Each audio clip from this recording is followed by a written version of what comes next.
Welcome to MINDSHOCK. This is your host, Bruce McGuire. This is one of the most important podcasts I have ever done, and I don't know if it was the keywords or what, but YouTube really didn't want me to start the stream if I had to go into all the issues with the servers and the fake outs and the inability to live stream and all of the hardware required to circumvent all of the shadow banning and censoring. I mean, it would take hours. I don't know, maybe I'll do a podcast on that, but maybe I shouldn't because then perhaps they'll find a way to make it not work. But anyway, welcome everyone to one of the absolute most important and most mind-shocking episodes yet. Breaking down the Matrix. The greatest modern wisdom today. Is Andrew Tate and one Owen Cook. Are these the Socrates and Plato of our time? I'm going to postulate yes based on what they say in these clips that I'm going to play. Now, obviously, there is the one and only Steven Seagal, possibly the Messiah. We're going to leave him out of the equation for the moment and just concentrate on these two individuals that have both dropped videos within the past week or so that have contained so much eloquent truth and wisdom. They left me flabbergasted. They left Bruce McGuire mind shook with their ability to clearly and succinctly break down the Matrix and its effect on human psychology. So buckle yourselves in, folks. This is going to be quite a ride in typical mind shock fashion with logic and reason at the forefront.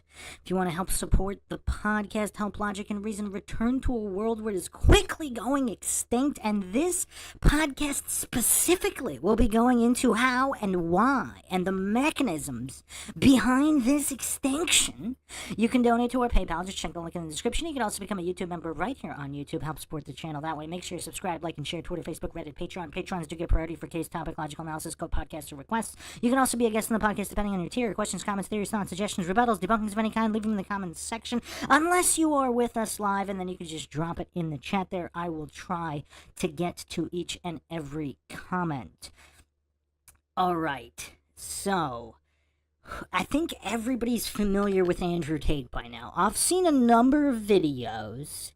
I think a lot of goofs are just instantly triggered by anything Andrew Tate says, and they're too dumb to realize that he's baiting these goofs. Like a lot of these leftist goofs, he's baiting them by saying certain things specifically in a specific way where he knows all of these mentally unstable, triggered goofs are going to come out of the woodwork and have meltdowns, like Tsutsaka in the chat here. And I've seen quite a few interviews. I mean, the one that stood out to me is where he was talking about how he loves women and thinks they need to be protected.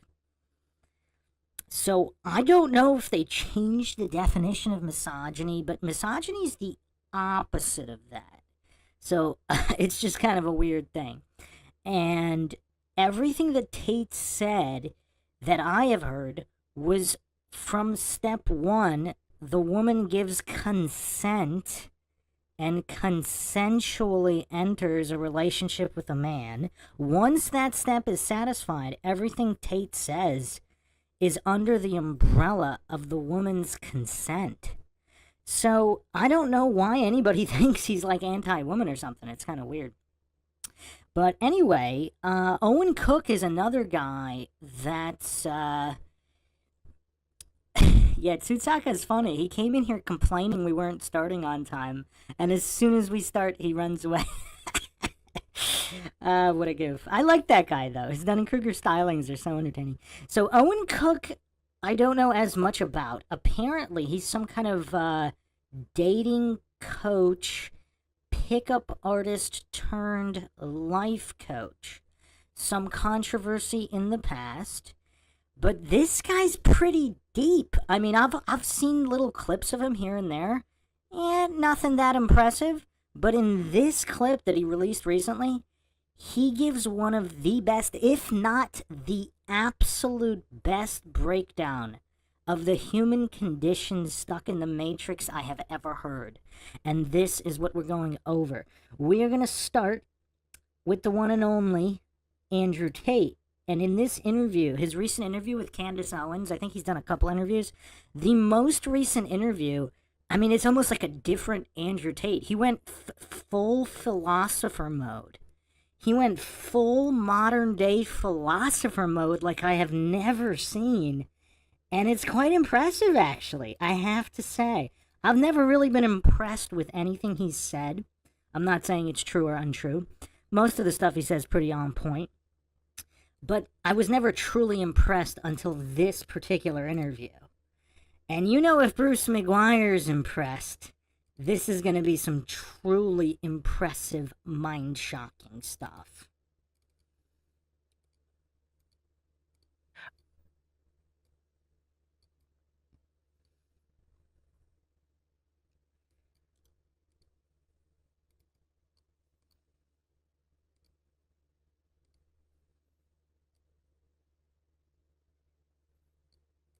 All right, guys, welcome to another special episode of Candace. Here's my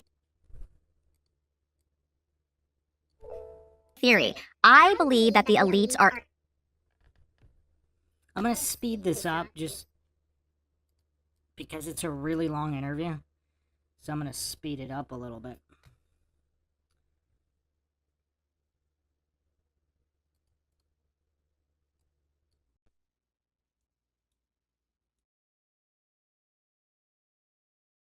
aiming for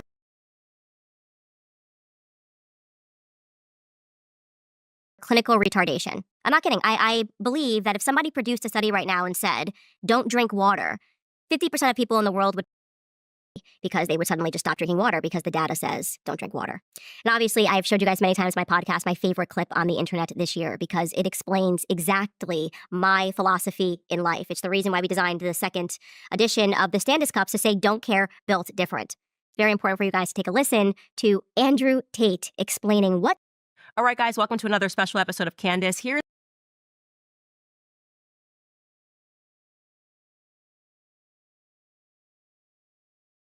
All right, guys, welcome to another special episode of Candace. Here's my theory.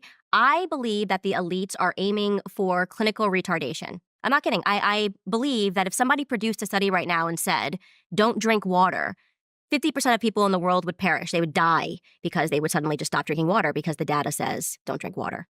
And obviously, I've showed you guys many times in my podcast my favorite clip on the internet this year because it explains exactly my philosophy in life. It's the reason why we designed the second edition of the Standis Cups to say don't care, built different.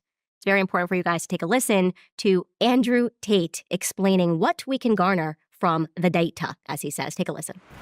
I'm glad I'm super rich. You know, now that I'm super rich, I get to be one of those crazy rich guys who acts unusual. And they're like, oh, he's a bit eccentric, but he's rich, so he gets away with it.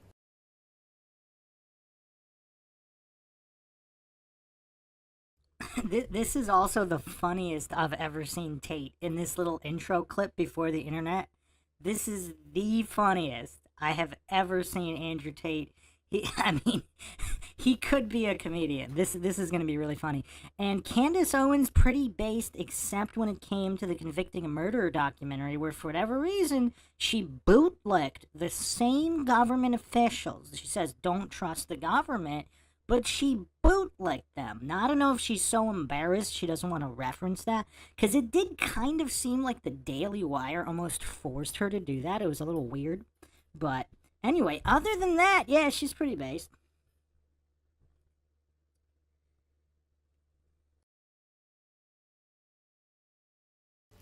Like wearing a microphone on his chest. Everyone else puts a suit on, hides the microphone. I'm like, get a microphone, bruv. Don't care. Built different. Don't care. One of my habits now is ignoring all data It's great. I love when people come to me and say, actually, we've got the data to prove. To prove what, you little What are you going to prove to me? I can prove to you that the ice caps are melting. There's ice in my water right now.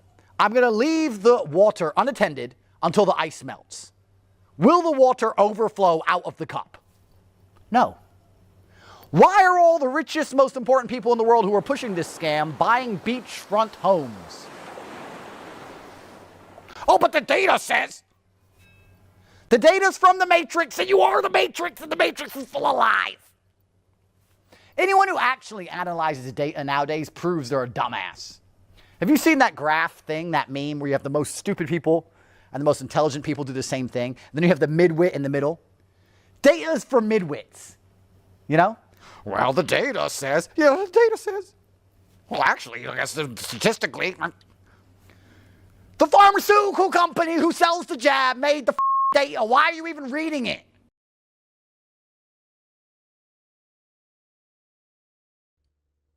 I mean, this is just so hilarious. I love the way he does these voices. I've never actually seen him do this before. Now, again, I haven't seen that many Andrew Tate interviews. I saw him destroying that one BBC reporter, and then I briefly looked through the Piers Morgan interviews, which were hilarious. I probably should do a logical analysis counter on those. And then Tate decimated the goof Piers Morgan in chess, which was kind of hilarious because the narcissist Piers Morgan, it seemed like he actually thought he was going to win, like on the outset. And then he just gets humiliated himself. I mean, one of the theories for Piers Morgan is that his whole life is one giant humiliation ritual, where he just lives this humiliation ritual. But anyway, I've never seen Tate do these voices and mannerism. It's so hilarious. But what he's saying, I mean, these are such Logic 101 basics. And the way he's making it funny is just so hilarious and succinct. It's quite impressive.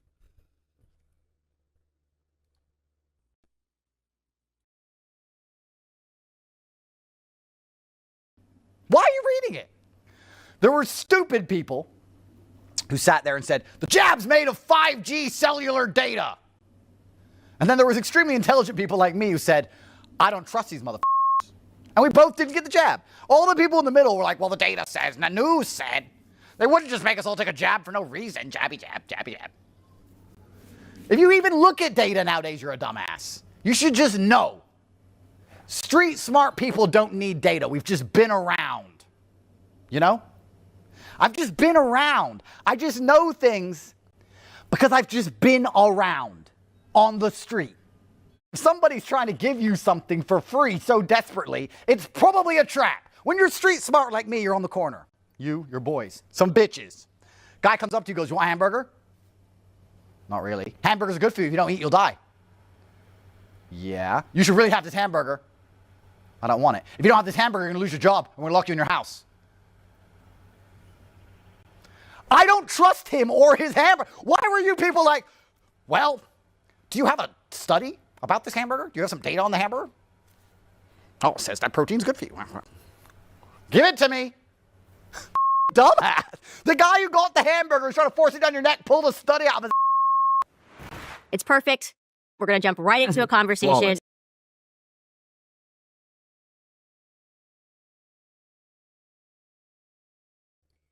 Can you imagine what kind of world we would be living in if that little, I don't know, what are we calling it? It's not quite a skit, but it's hilarious if that was played on all the talk shows instead of the propaganda. Can you imagine? Can you imagine the awakening? Because when you break it down, like he kind of broke it down like a For Children, like explain like I'm 5 version. Yeah, monologue. Yeah, it's a monologue. He kind of did explain like I'm 5, and he made it funny with some profanity, so not really for children, but explain like I'm 5 for adults. I mean, that's pretty clear. Like, can you imagine, like, even the goofiest of goof bootlickers? This is what makes this so sad/hilarious. Even the goofiest goof statist bootlicker big pharma cultist, if they were standing on that street corner, and some random people walked up to them trying to give them free hamburgers and threatening to not let them go anywhere unless they ate the free hamburger. And yeah, they have some published studies from their group, whatever, in their hand, and they're shoving it in your face while trying to get you to eat the free hamburger. How many people, like even the dumbest people, even the most clueless scientism, big pharma cultist bootlickers, in that situation, I don't think they would have eaten the hamburger. What does everybody think? Like in that scenario. But for whatever reason, like they don't have the mental capacity. They don't have the logic and reason to see that it's the principle of that is identical to any other situation that is similar to that situation. I don't know. Do you really think Tsutsaka would eat the hamburger from some random goof trying to shove it in his face and down his throat and say it's free? I don't know. Heracles says, put a lab coat on the guy handing them out and 70% would. See, I still don't know about that, because when it's in person on the street, there's like a reality to it. Whereas if it's brainwashing by the idiot box or actually physically going into an official looking doctor's office, like the context of the situation is different, even though the principle's the same.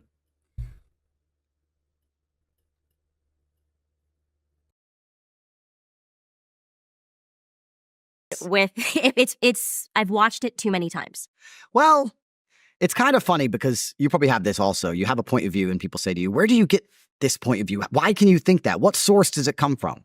I've been around. How can you think anything else? You know, and I'm not one to get in trouble, but I recently watched your show when you were talking about Macron, wife, husband, whichever one it was. Dude. The dude. And people were saying to me, Andrew, what do you think about that? And I said, well, yeah, 100% his wife is a man. And they said, why? It's like, because he looks like a little you can see it.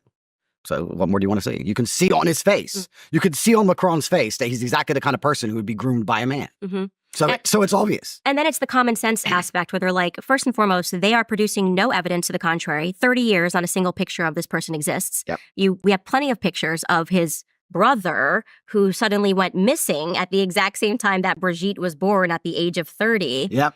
And people don't have that common sense to go, wait, that is quite strange.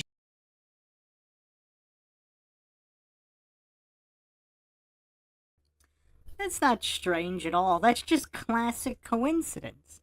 The coincidence theorists love to write it off as classic coincidence.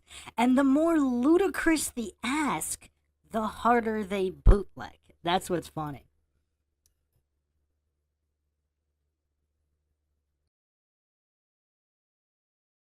Why are they not able to just easily debunk this? And instead, you're going to call everyone else crazy. And the thing that should terrify people is the fact, which you describe it as the Matrix, I think that actually is the right term, is that the Matrix works overtime to make it seem as though the people who recognize the insanity, recognize the homosexuality, recognize the pedophilia are in fact the people that are crazy. Like It's a complete inversion of what's actually happening. And the saddest thing is that it works. I mean, where did Macron even come from anyway? I remember that French election. I'm certainly no expert on French politics, but I remember he popped up out of nowhere. Some globalist. He was a lawyer or a banker or something. They just put him up there and then he won. The last French election, Marine Le Pen was winning and then, she lost. It's like, are these elections even real anymore? Is anything even real anymore? I mean, I only have criminal cases in 3 countries currently. You may as well add France to the list, you know. But I just don't believe any of it. And then Macron stands up there and, of course, he's complete globalist, WEF. I remember his obsession with Merkel. Do you remember the way he used to stare at her? Mm-hmm. He used to stare at Merkel with adoring eyes. Very strange situation.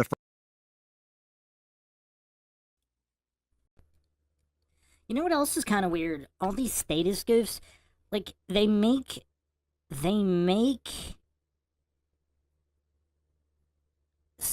like they worship these celebrities. They make politicians celebrities, and they just have this slave mentality where they just need to worship somebody, anybody. Holly weird actors, politicians, and no matter how weird and goofy, they worship harder. They worship even harder. And since we're probably going to get this stream shut down anyway, perhaps this is a good time for a little Biden video.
Trigger warning, this is very disturbing.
Or would ever harm a child. But what it does do is it sets that child up to grow up in a world where they view these violations of personal space as normal, and that's unacceptable.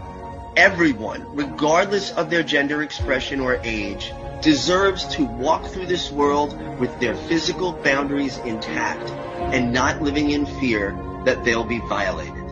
Offenders have depended on not only the silence of their victims, but our silence.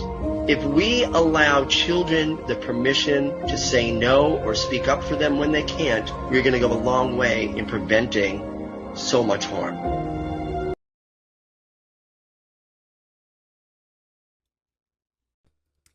And what's so sickening, I mean, is the scum that defend this. Like, who would vote for this or think this is appropriate in any way? And again, obviously that doesn't necessarily mean that Biden did anything to those particular individuals, but just his general behavior of just completely ignoring all those boundaries. Like, what does this guy do in private if this is what he's willing to do in public? That's what's terrifying. And the scum that defend this and continue supporting it, I mean, it's just insane. It's just insane at the people that continue to bootleg like this level of scum and human filth.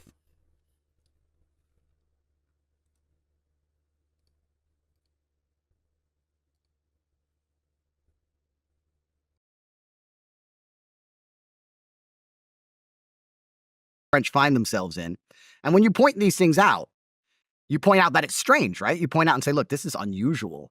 Even if she is a woman, which is highly debatable. The fact that she's 30 years older, and it's all just a bit weird. But if you want to mention these things, you're right. You're called a crazy conspiracy theorist because so many people are so desperate to conform. You know, I came to this unfortunate realization recently, especially in light of the Kamala garbage. There's a whole bunch of people who want to be slaves. They literally want to be.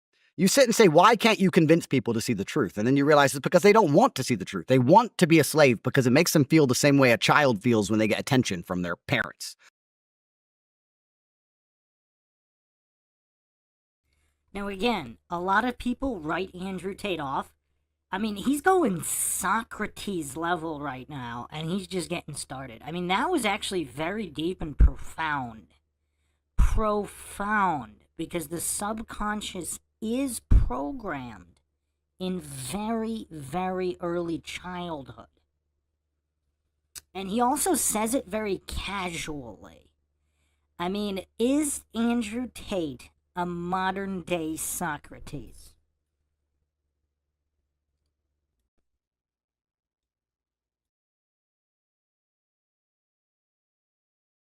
They want to be good slaves to the system, and they hope that that will prevent them from getting shot.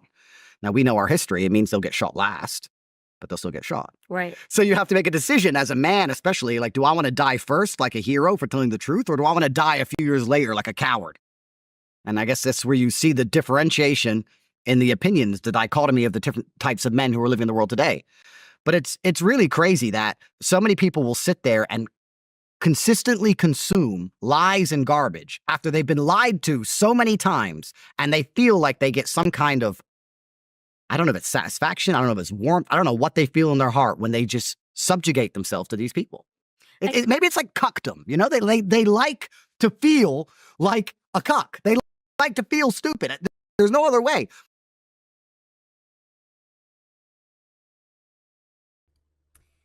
I mean, Andrew Tate really describing goofs like Tsutsaka in the chat here. It is some kind of cuckoldry or fetish for humiliation. I mean, just look at people like Tsutsaka, like Craig of Fight the Flat Earth. I mean, all of these individuals, it's like a weird fetish for humiliating and subjugating themselves. And is the root of that psychology really in childhood, like trying to please their parents or an authority figure?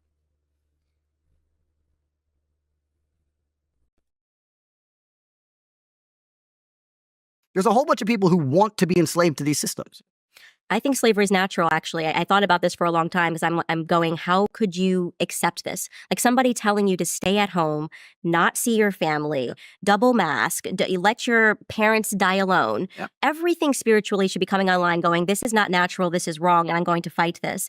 But they get in line. And even when they know it's wrong, they're still fearful to speak out and say that for fear of persecution. And something that a study that I showed, like a study that was done by the CIA, an experiment rather, to my audience was where they sat a bunch of people in a room. This is a true CIA experiment. And 17 of them were agents, and one of them was from the public, but he didn't know that he was the only person that wasn't an agent. Yep. And they held up a picture of a triangle, and they went around the room, and they said, what do you see? And every agent, went through them first, and they said, square, square, square, square, square. It was clearly a triangle. Square, square, square, square. They get to that last guy, and he says, square. Knowing fully that he is seeing a triangle. Yep. So what they understand is that peer pressure, like the psychology of peer pressure, is a real thing. But it's stunning to me that grown men succumb to this, or something that's unbelievably wrong about that. Yeah, completely. And that's why they attack masculinity so heavily, because truthfully, as a man, if you have an opinion which is different to other men, it crosses your mind, you might have to fight. That's just how it goes, right? So if you're a man and you sit in that room and 17 men say it's a square and you know it's a triangle, you're probably looking them up and down going, can I beat them all? Now, me, I'm built different. I'll be like, that is a triangle, sir. You're wrong. You're wrong. But you have to have a lot of faith in yourself to be able to do that, right? A lot of people simply don't speak out because it's a scary thing to do, because now you have personal accountability, and then you have to defend your opinions also. And there's a lot of people who aren't capable of or are afraid to defend their opinions, so they just think, I'll just go with the flow. I mean, everything Andrew Tate is breaking down here, he's doing it in a very casual fashion, which makes it almost seem like he's not as intelligent as he is. I mean, this is profound modern-day wisdom. I would argue on the level with some of the greatest philosophers, because he just broke down modern living psychologically at a level that was so clear and succinct. I am not sure anyone else has done this before. And we're going to get to a video from Owen Tyler, who also takes it to a whole new level. And between the two of them, in this particular podcast here, I think we will break down the matrix in terms of human psychology like has never been done before. By the way, where's Candace from? I like the way she pronounces room. Sitting in the room. That's awesome. But yeah, what Tate just did, he kind of explained what's going on in the back of the mind, even on a subconscious level.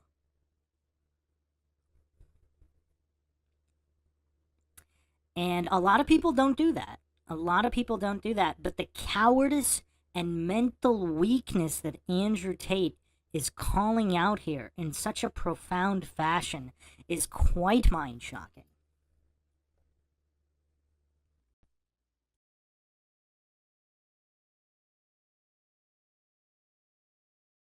And that's the actual mess we're in. I don't think the mess is so much conservatives against liberals or the sane against the insane. It's this ether in between of people who are just like, it doesn't matter, and I'm not interested in politics, and they're just going along with the system, which is probably the largest contingent of the populace, and they're just allowing this clown show to continue for as long as it's continued.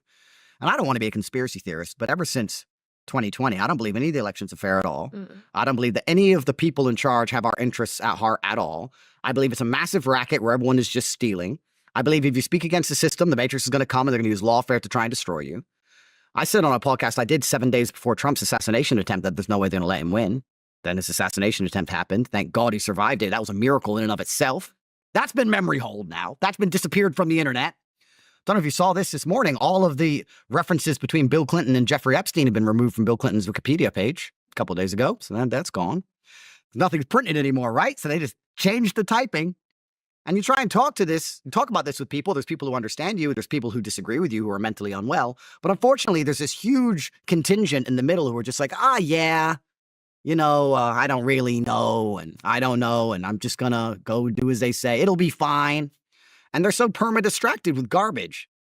And that's, I look at like a festival, for example. I'm not anti-music, but I look at a festival and I see people in the festival and they're all screaming and jumping up and down. I'm like, if you had half as much passion for the freedom of your children that you do for this song you've heard 10,000 times, we'd be in a much different position. But they've managed to placate the entire population, and which is actually a really interesting thing. You have to sit and think, how did they make us all so placid? How has everybody just been eunuched?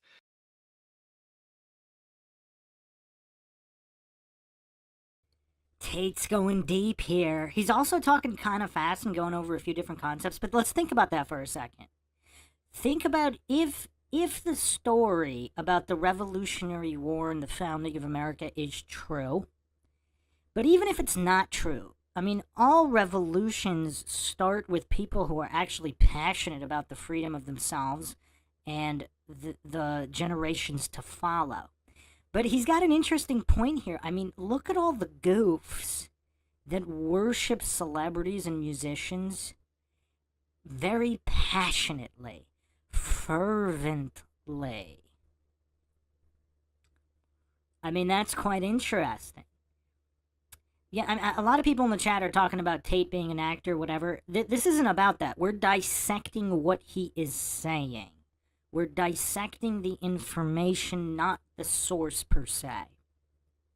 We can go into him and his background and his life. His father was CIA or something. There's definitely shady stuff there. Now, does that mean he has an extra information and insight and he's a good actor? Or does that mean he's a bad actor? I don't know. This is MINDSHOCK, of course, where the only thing we know for sure is that we don't know anything for sure. But we are dissecting the information he is relaying. And this type of modern-day wisdom, I don't know who says it this eloquently and entertainingly. Like, he's making it funny and entertaining as well. Like, his impersonation of the goofs is so hilarious. Some would say he's able to impersonate effeminate men quite too well.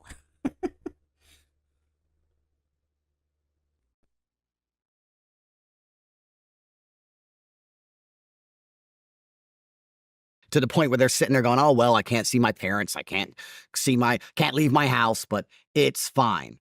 It's truly incredible. It's actually quite a remarkable thing they've managed to do. And as they turn on the PR machine once again, they've turned on the machine for Kamala. Nobody liked her. Nobody. Not even the liberals liked her. Not even the biggest Joe Biden fans liked her. They were all saying she's no way she could win.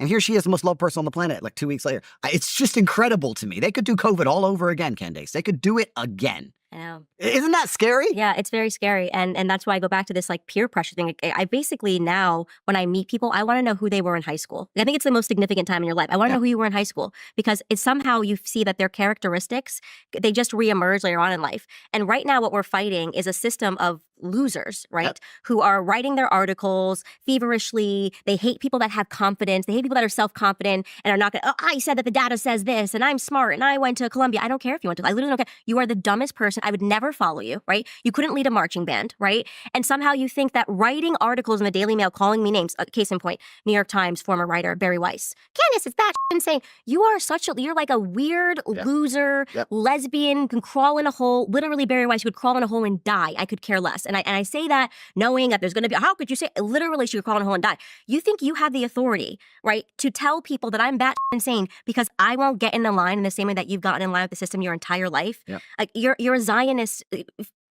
bought and paid for Zionist, and your job is to convince Americans that never-ending war, while we can't afford groceries, while people can't afford to put gas into their tank, is something that they should just subject themselves to because there's some higher moral purpose that really just serves you and your superiors. Whoa, you don't think Israel's your number one ally? It's the dumbest thing. People just say stuff, and that's how you really know that everyone's a bot. And I say this even against, people who I've had respect for in the past. I really see it because they say stuff that doesn't even make sense. It's like 6 feet social distancing, save lives. Israel's our number one ally and friend. Why would you even make that statement? That's an objectively, on its face, stupid statement to make. They just repeat it. And you're right, they don't think about it. So let's think about it for everyone at home. Let's think about it. Someone comes up to me, Andrew Tate, Israel is your number one ally. I said, well, they never paid my rent. So they're not my ally. They don't cut my grass. Now, what do they do for me? It turns out nothing. So who are they allies to? Well, are they allies to the government who are also, it seems to be, my enemy? Are they allies to the people who I don't trust? When those senators who are robbing everybody and stealing all of the money and inflating the currency stand up and say they're our number one ally, maybe they're your number one ally because you can get an Israeli passport and disappear and hide because you're a pedophile. Mm-hmm. Maybe they're your ally, but they're certainly not mine.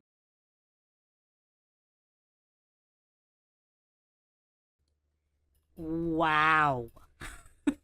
I mean, Tate's dropping bombs here. Because that's a good point.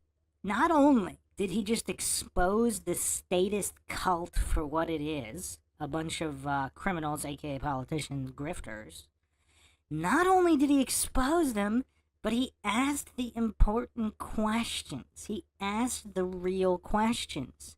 I mean, isn't there supposed to be some kind of reciprocated interests?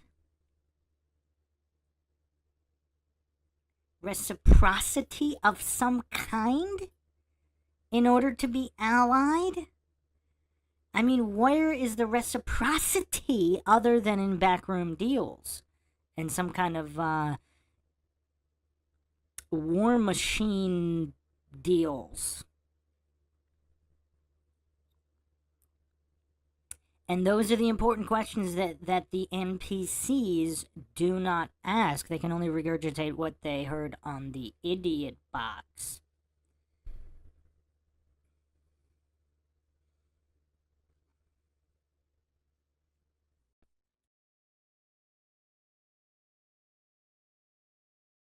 So why is anybody even repeating this trope? Whose ally are they? Right, I said that. They protect pedophiles. They literally... They're allied to the criminal class. So I'm like, where is this coming from? They also performed a terrorist attack and got away with it because of, I'm assuming, the blackmail they have on politicians. But the USS Liberty, we can't even talk about that in America. Yep. It's like this no-go zone. You can't talk about that. Yep.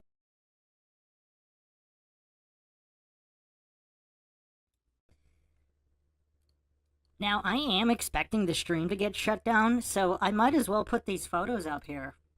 I don't think I put them up in the 9/11 stream. So this is for the fact checkers. This is for the fact checkers. I mean, I'd be really shocked if this stream didn't get shut down. I mean, we're going so hard here. I mean, it's only going to get crazier.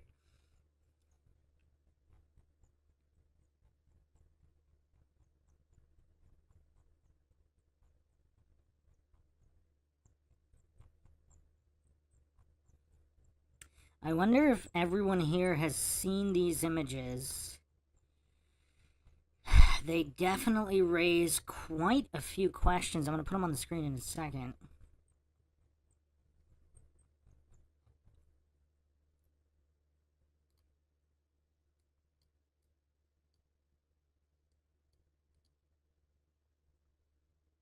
And there might be another clip here that I don't think I played.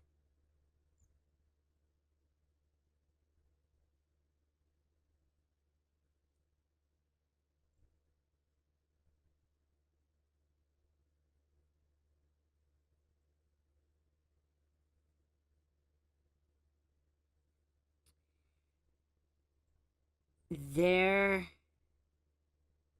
Huh. There's also a Freudian slip here from Georgie Bush. Oh man, I didn't think we'd be going this hard in a 9/11, but I didn't put this in the other podcast, and I am fully expecting this stream to get shut down, so we might as well get shut down for good reason.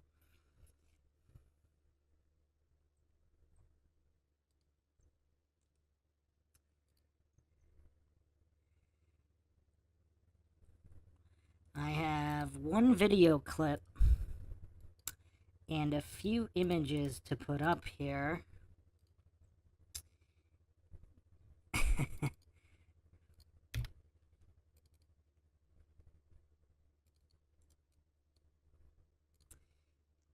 Okay.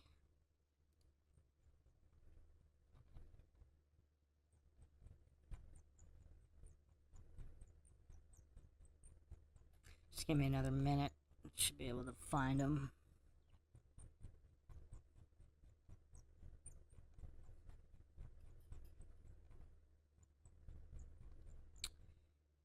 Okay.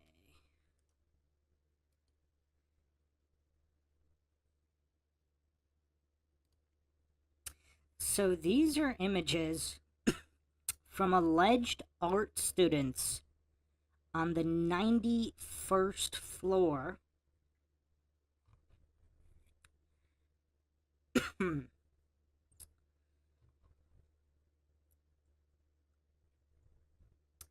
on August 1st, 2001.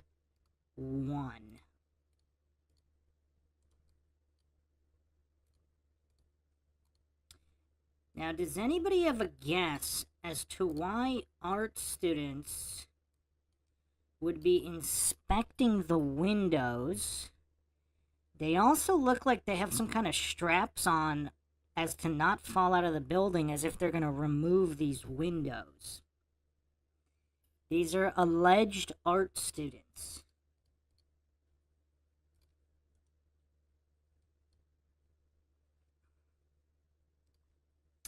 Now, I don't know what kind of an art project necessitates practically being outside the window.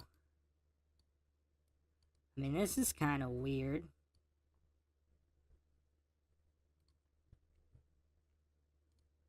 Who here hasn't seen these? No, I actually have not shown these images before.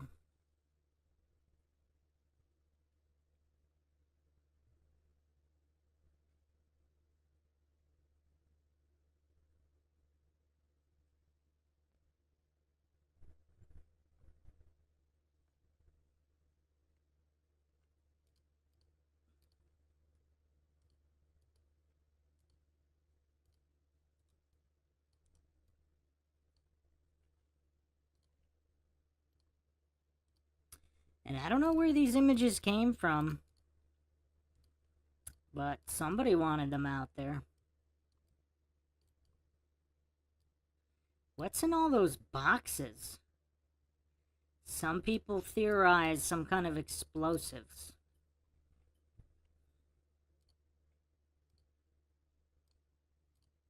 And let's not forget the record amount of security drills that occurred in the 2 weeks prior.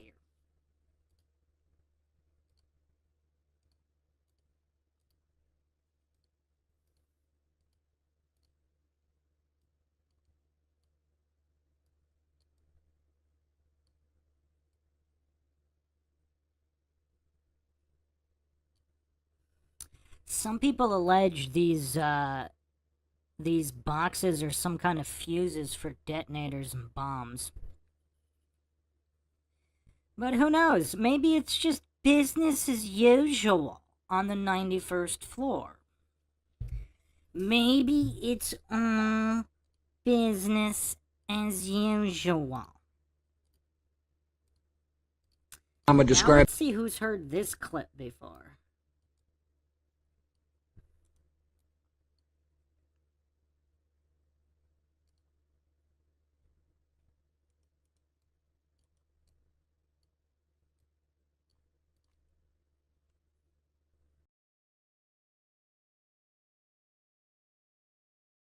Describe the design of planned attacks on buildings inside the U.S. and how operatives were directed to carry them out. That is valuable information for those of us who have the responsibility to protect the American people. He told us the operatives had been instructed to ensure that the explosives went off at a point that was high enough to prevent people trapped above from escaping. He gave us information that helped uncover al-Qaeda cells' efforts to obtain biological weapons.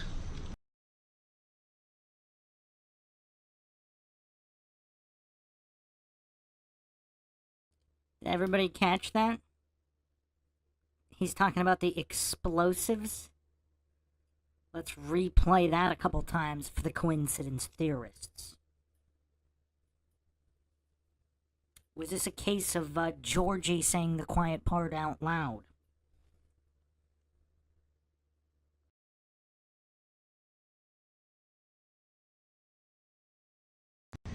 He gave us information that helped uncover al-Qaeda cells' efforts to obtain high enough to. He told us the operatives had been instructed to ensure that the explosives. He told us the operatives had been instructed to ensure that the explosives went off at a point that was high enough to prevent people trapped above from escaping. He told us the operatives had been instructed to ensure that the explosives went off at a point that was high enough to prevent people trapped above. He told us the operatives had been instructed to ensure that the explosives. He told us the operatives had been instructed to ensure that the explosives went off at a point that was high enough to prevent people trapped above from escaping.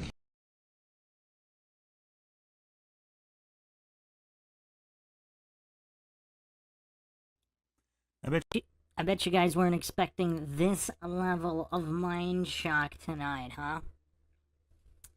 This level of mind shock. I mean, Freudian slips galore. I mean, Georgie was kind of like Obama. There's quite a lot of Freudian slips throughout.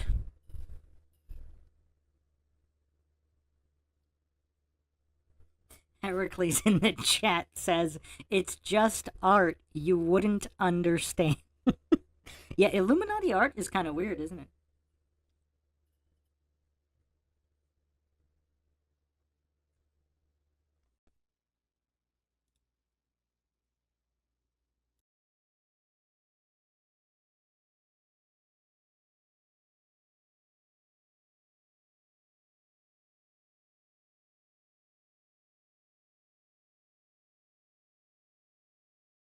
Or the press is going to label you an anti-Semite for knowing that they murdered and tried to get away with it by flying in planes, unmarked planes, and bombing the USS Liberty to drag us into their war with Egypt. Yeah. That's not my ally. Not from a political standpoint, not from a personal standpoint. The second your state is protecting pedophiles and allowing them to escape from America after they've molested children, and then you go, oh, we'll keep them safe here. And on top of that, you get to take our tax dollars. We can't even extradite our pedophiles. Yeah. And you, like, why are you saying that? And isn't an ally reciprocal? Like, shouldn't it go both ways? Like, what do they do for us? I understand we fight their wars for them and we protect them and we give them weapons and we do everything they want. That's fine. They're surrounded by enemies. For some reason, nobody seems to like them. That's fine. What do they do for us? Ever. Anything. Ever. It's really... No one can tell you. No one can tell you. And then, of course, people are so emotionally invested in the idea of Israel. When you mention these things, they just repeat that trope. Well, they're our number one ally. It's like, I think you need to first understand the word "are," who "are" is, and secondly, understand the word ally, because ally is supposed to go both ways.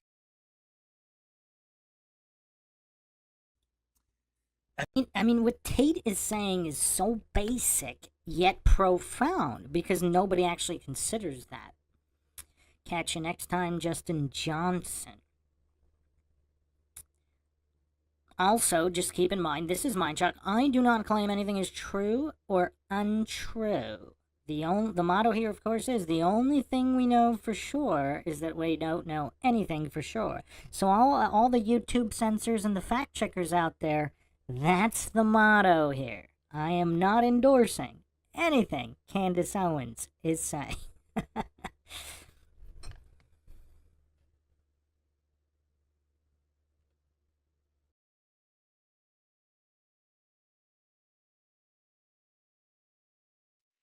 And this is just one of the many different pegs in the system, which now X is free.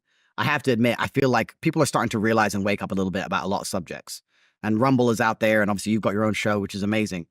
But it's one of the cogs in the machine that I hope slowly start to break. And I was actually very optimistic until about 2 weeks ago when this Kamala crap started, and I realized that we're really not as far along as I thought. There's still so many people who will just march step into oblivion. And I mean, I would hate to be labeled a misogynist. That would be terrible. You've never been called that before. I don't know if I'd ever survive. No. But my view on the world is pretty simple. My view on the world is that you can't have loyalty from somebody who's weak. Because weak people, even if they have the best intentions to be loyal to you, they can always be intimidated. Or they can always be primarily intimidated. But when it's down to save their own skin, because they're weak and they're afraid, they're the kind of person who will turn on you. I don't trust weak people. I don't have weak people around me. I don't like weak people. And the fact that Kamala can't even string a sentence together means that when she gets the calls from the shadow figures about how the world's really going to work, I just can't see her standing up for the average American. I can't see her saying to whoever calls that phone, who's really in charge of things, who've been running things for the last 4 years because Biden doesn't have a clue what's going on, and they say this needs to happen. I just don't see her saying, that's bad for the American people. I just see her saying, oh, well, what did Trump say? The bus, that's what buses do. That's it. So it doesn't even matter what she says. It doesn't even matter how well-intentioned she is, which is, again, arguable because I don't believe she is. But because she's such a weak person, she's just going to be stood up there as a puppet, and she's going to be played. And it's scary because I truly believe if Trump loses this election, it's over for America. It's over for the Western Hemisphere. It's done. All right, guys, interrupting this conversation very briefly because I have some exciting news. You know that I love Good Ranchers. They've been a great sponsor of this show. They are supporters of freedom of speech. And guess what? I've teamed up with Good Ranchers to create my own box. You can now go to goodranchers.com and you can get the Candace Owens box. I work with them to curate all of my family's favorite meats. To say, I actually want to ask you a question about two people, because right now what's happening in America.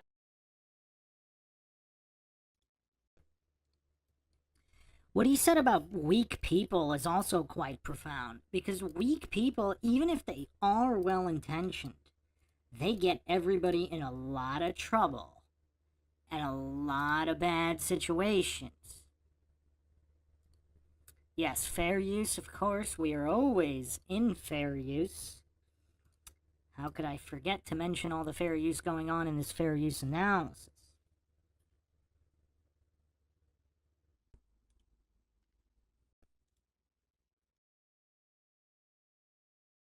Is the MAGA party is actually infighting. The Groypers have declared war on the MAGA party, but on top of the Groypers, people have spoken out, myself included, to say that obviously you survive an assassination attempt, you're going to come out of it different, you know? And so I wanted to give Trump that runway and expect that, like, you got to be feeling a little bit differently. But it doesn't feel to me like the same Trump from 2015.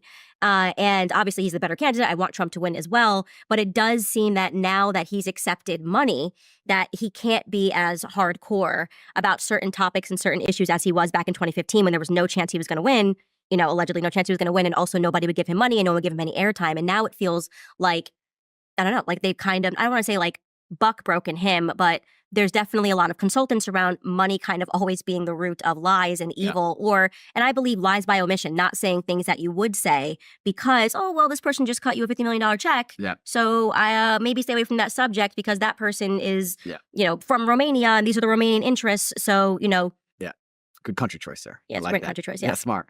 I'm a fan of Trump. Obviously, I hope he wins. My view on it, if I had to guess, and of course, I have no data to back this up. I've just been around.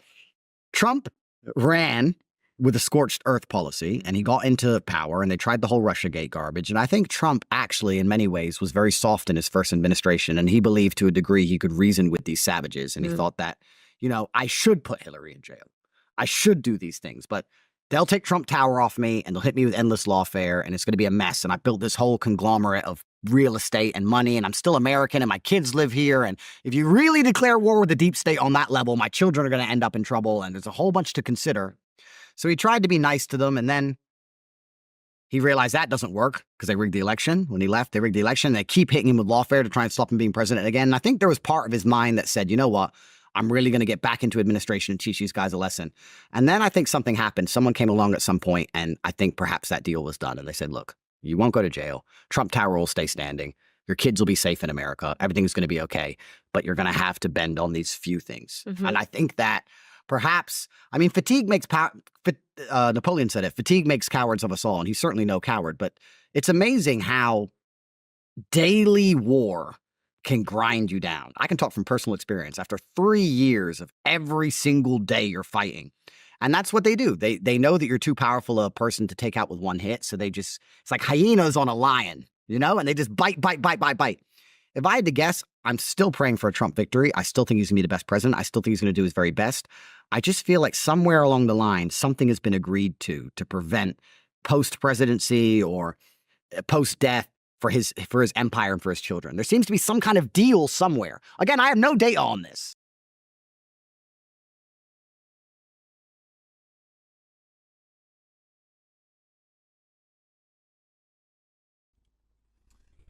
Quite interesting analysis here, but I do think that's maybe something all of the Trump supporters haven't considered.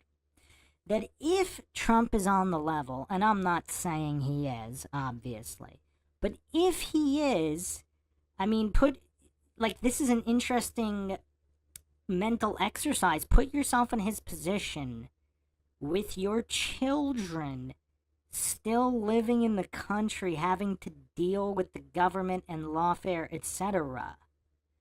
That's a very interesting point by Tate. A very, very interesting point.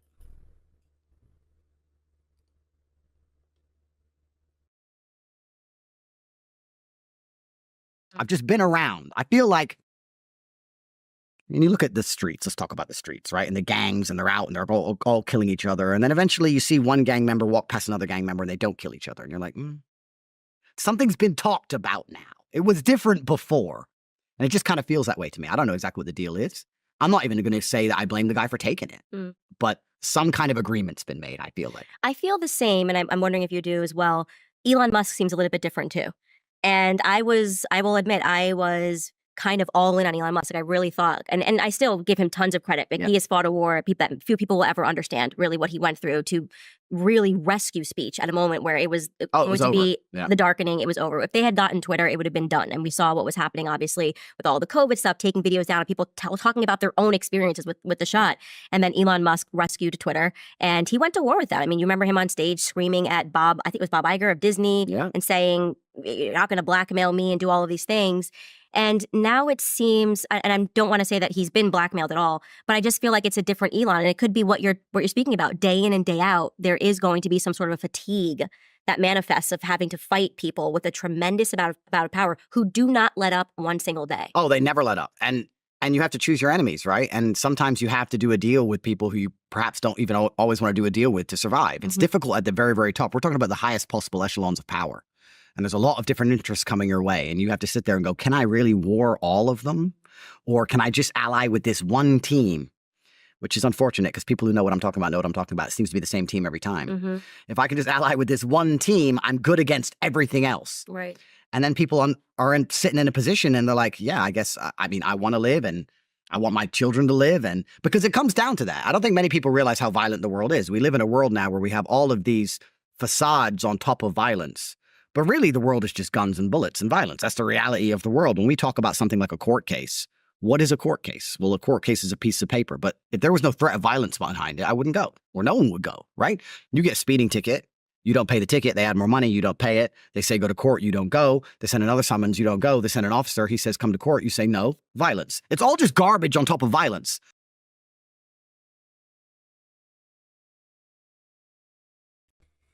I don't think people understand how profound Andrew Tate is here. Like I said, I've never seen him this eloquent before. I mean, he is breaking down statism in such a way. I don't think he even calls it, I don't think he even references statism, but he references the criminal politicians and the government and what they do. And his explanation here is just so succinct and eloquent. I am not sure anybody has broken it down quite like this.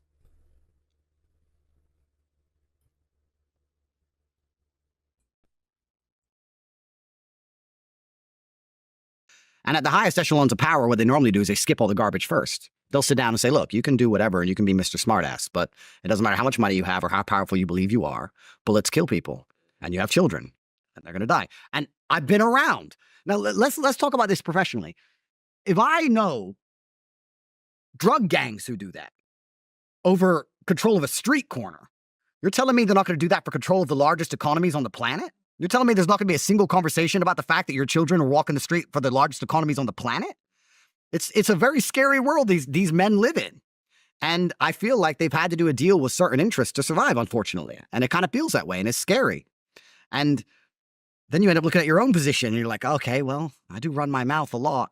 But having a political view and having actual power are different things. These people have actual power to press buttons.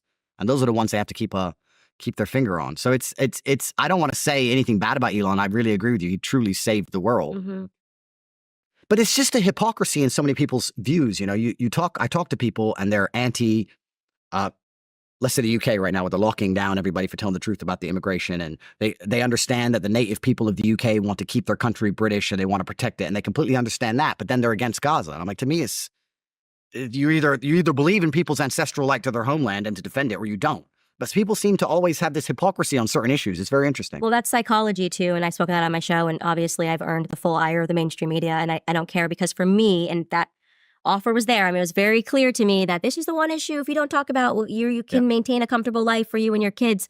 But I just didn't like how many times I kept finding in the history of Israel and in the president of Israel defense for pedophiles. It just didn't work for me. Like, you know, that Zionists were so hardcore about Israel, were defending pedophilia, and I pressed an accidental button when I started speaking about Sigmund Freud. The Freud family is what created propaganda. You know, Edward Bernays, the Freud family is what created PR, the biggest PR firms in the world, and they just keep coming up with pedophilia scandals. Clement Freud, pedophile. Sigmund Freud, pedophile. His father, a pedophile. Defending his friend William Fleece, a pedophile. And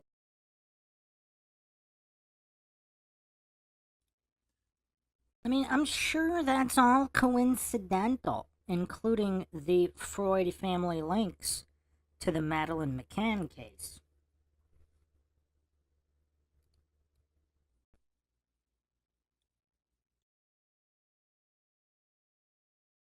when you can then trace that, and it's funny you talk about the streets, these were people that were weapons dealers and drug dealers that then started Hollywood, right? They started Hollywood. Charlie Chaplin, a pedophile, who was under one of their thumbs. And you start realizing when you speak to people in Hollywood and they start speaking about the fact that there's so much pedophilia that's always taken place throughout Hollywood from the 20s, which you could say was the golden age that really Hollywood got established, all the way through to now. The ADL got started defending a pedophile. So to me, if this state is going to be on the side of pedophilia, and for whatever reason people keep turning the other cheek, that everyone who supports the state like seems to be okay with the pedophile origins, the ADL is now involved in our government. We know that a lot of these people in our government are being blackmailed. I wonder why. I personally, you want to hear my conspiracy theories, I think pornography websites are basically, they're able to figure out what your demented interests are. So these people, they're making That's you the more and algo. more perverse, Yep. more and more perverse. Suddenly you're watching some weird stuff, and then they got you watching some 12-year-old girl, whatever it is.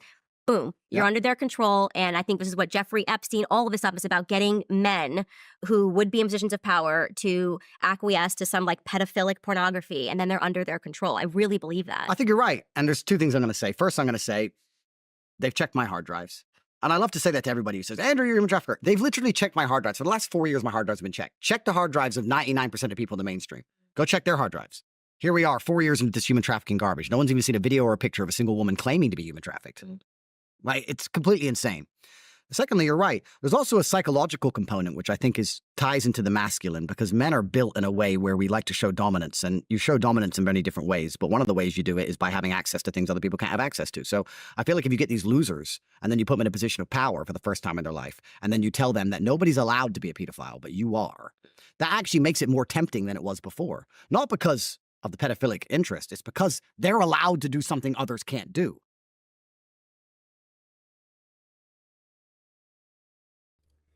Tate's command of human psychology here is quite impressive, because it does seem a little strange, doesn't it, that all of these politicians just happen to be going to Epstein Island and all that. Like, do they really want to, or was this a combination of useful idiocy and psychological manipulation and gaslighting to an extent? Because it's kind of hard to believe, again, maybe this is just my appeal to incredulity logical fallacy, that humans would be so scummy by nature. Whereas if they're being manipulated and gaslit, perhaps in a way, one of the ways which Tate just outlined here, obviously MK Ultra and other ways exist, they're gaslit into this deviancy. Because, again, call me naive, but I just don't believe that the average human is going to drift into degeneracy left by their lonesome. And when you have programs like MK Ultra that are just going above and beyond to manipulate minds, I mean, if you haven't checked out the Columbine series here on MINDSHOCK, check that out. Like, how many of these incidents at schools are organic, so to speak? How many of them have been non-manipulated by government interference?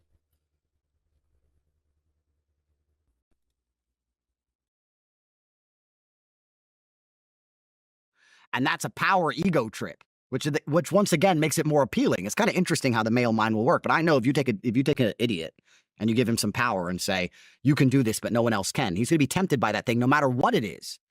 I mean, that's why men do a lot of things. That's the reason we buy fancy cars. Is it really the car, or is it because other people can't get it? That's the whole point. It's the peacocking. It's like, look what I can do. And amongst their perverse social circles, I guess it's a badge of honor to a degree. Mm-hmm. And then we're also going to talk about the fact that a lot of these men are not particularly attractive and haven't been attractive their whole lives. Like, I have another theory, and once again, I have no data at all to back this up, but I find it very interesting that it's Western politicians which are primarily caught up with these things. Primarily. Like you see a Russian billionaire, a Russian oligarch, whatever, and he has a wife, and then he gets caught cheating with his girlfriend. He has some girlfriend somewhere. Cool. And then we'll be like, that's terrible. Yeah, cool, it's terrible, fine. But then what do the Western politicians do? They walk around with Michelle. They walk around with their wife, and then they get caught on islands. So, like, is that any better? Well, like, is that worse? Western politicians gay? That's another thing, and that is what kind of leads me to believe that a lot of these people are being blackmailed and that they're being selected for these positions. I mean, Emmanuel Macron is a homosexual. There's no question about that. Zelensky is a homosexual. Yep. You've got, I was going to say, I almost said Fidel Castro. Trudeau, Fidel's son. You got Trudeau. He's a homosexual. Yep. Barack Obama was a homosexual.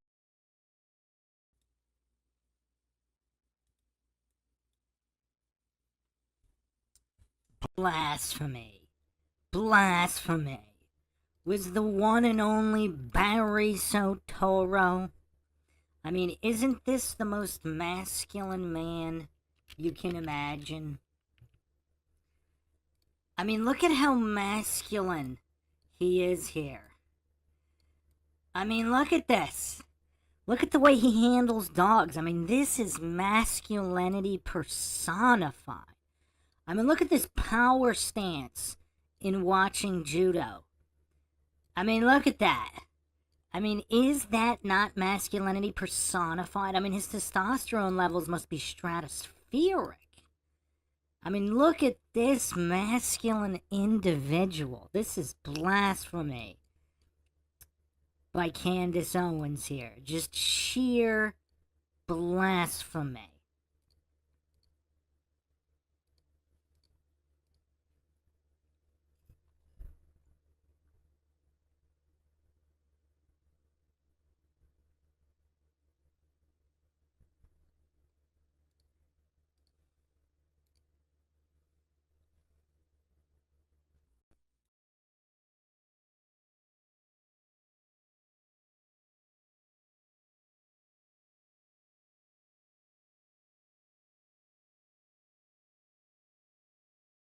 Yeah. And then finally, when we get in the West a president who's definitely not a homosexual, Donald Trump, they just freak out. They completely lose their minds. This guy cannot be president. He's not allowed to be president because there's no aspect of the most extreme form of blackmail.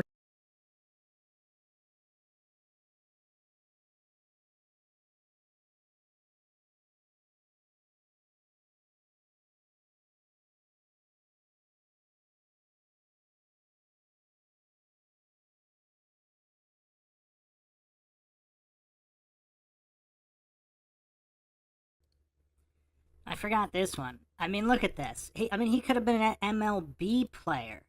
I mean, he needs to get tested. I mean, he's probably roided up. I mean, look at all that testosterone flowing through his muscles. I mean, look at that manly baseball throw. I mean, this guy is as masculine as it gets.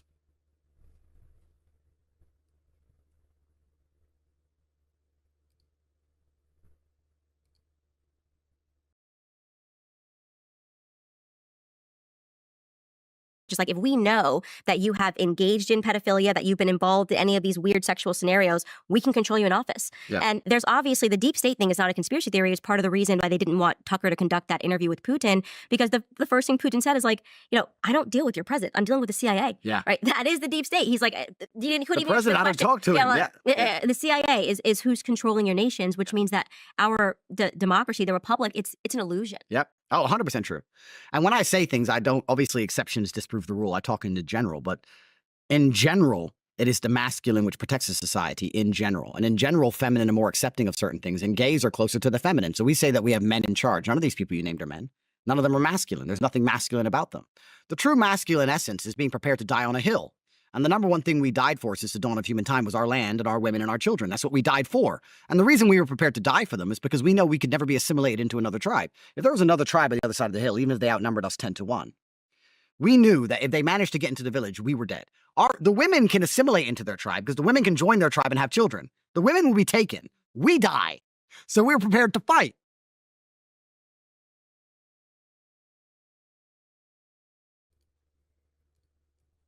I mean, the level of bomb dropping here by Andrew Tate in the field of psychology is just astounding. I mean, this is a staggering amount of modern wisdom. Once again, I cannot recall anybody else explaining this as eloquently and succinctly. I mean, in 30 seconds, he really broke down masculine psychology and its effect on society and civilizations. And the difference between these feminized, soy-infused individuals like Craig of the Fight the Flat Earth, Soy Lodge, Neil deGrasse Tyson. I mean, all of these soy-infused individuals who are the opposite of masculine, they're literally causing the society's collapse, and all of the non-masculine NPCs caught in the middle, they are not willing to die for their position, so they're allowing it all to happen.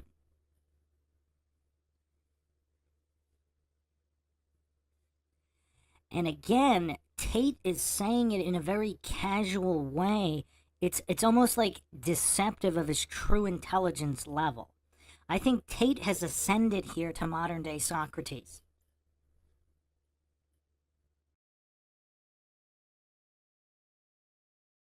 So the masculine essence, truthfully, is to be able to stand up against an army you know you can't beat and fight to the bitter end. And that's why they don't want anyone masculine in power, because then they can't be influenced. We just talked about those shadow figures making the phone calls. We don't want anyone who sends their like Trump and says, no, I don't care. That's not how this is going to go.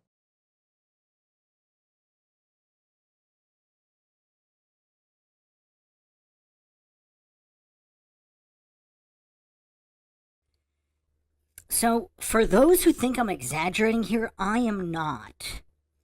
Let's go to this clip from Osho. Who's familiar with Osho? I mean, this guy, one of the greatest philosophers in relative modern history, he's allegedly no longer with us. But I wonder who's familiar with Osho's work. there's this one particular video, which is also quite profound, and Andrew Tate has risen to such a level here where, I mean, I don't know if I'd put him right up there with Osho, but just the casual nature in which he's basically giving the same message as Osho, and I wouldn't be surprised, I really wouldn't be surprised if he spent a lot of time reading Osho, because the message is similar. And Tate is a really good speaker as well. I mean, I didn't really notice it in the past, but in this particular video, in this particular interview, it's like he took it to a whole new level. I mean, he went full philosopher mode. And his knowledge of human psychology is quite impressive as well. So here's the Osho clip.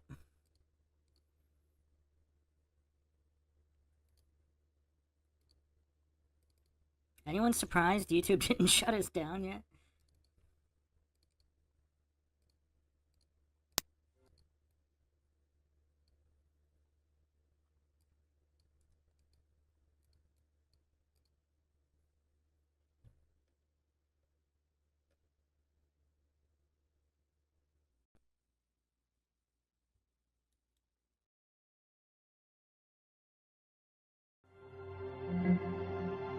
Venus Expressions Media.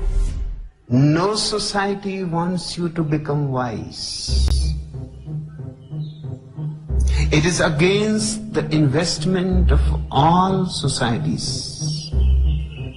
If people are wise, they cannot be exploited. If they are intelligent, they cannot be subjugated. They cannot be forced in a mechanical life to live like robots. They will assert their individuality. They will have the fragrance of rebellion around them. They would like to live in freedom. Freedom comes with wisdom, and no society wants people to be free. The communist society, the fascist society, the capitalist society, the Hindu, the Mohammedan, the Christian, no society. Because the moment they start using their intelligence, they become dangerous. Dangerous to the establishment. Dangerous to the people who are in power. Dangerous to the haves. Dangerous to all kinds of oppression, exploitation, suppression. Dangerous to the churches. Dangerous to the states. Dangerous to the nations. In fact, a wise man is a fire, alive, a flame. But he cannot sell his life. He cannot serve them. He would like rather to die than to be enslaved.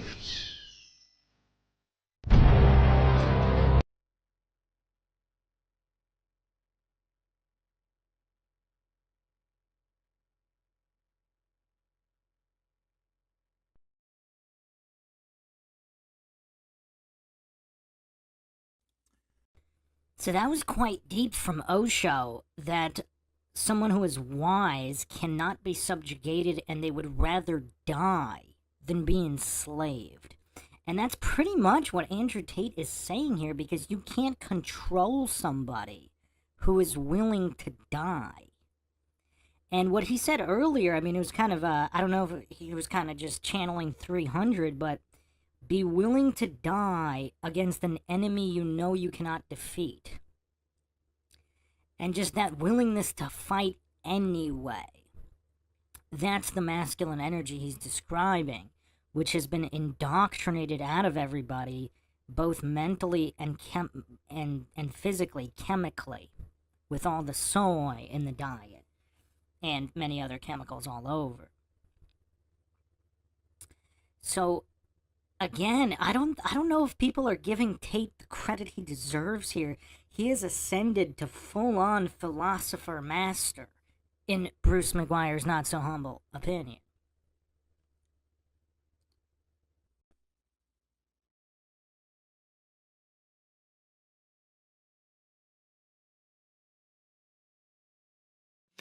So they like weakness. So even the idea of having a man in charge, all these people we just named aren't men. They're homosexual, which brings them pretty much close to girls. And when I say girls, not in a negative, insulting way, I'm trying to explain the feminine mindset of we can assimilate with the enemy more than we must fight and die on this hill with the enemy. And that's why they're doing it all. And you're right. It's certainly a coincidence. And it's also an extremely interesting coincidence that, I mean, global homo LGBT, that is the culture of the West now.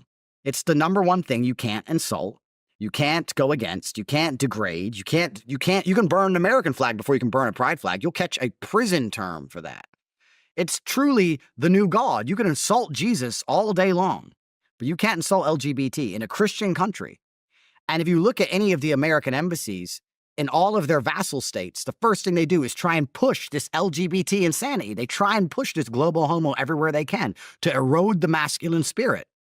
We talk about how the family's under attack, and it certainly is. There's a lot of ways it's under attack. LGBT is one of them. It's one of the things they use.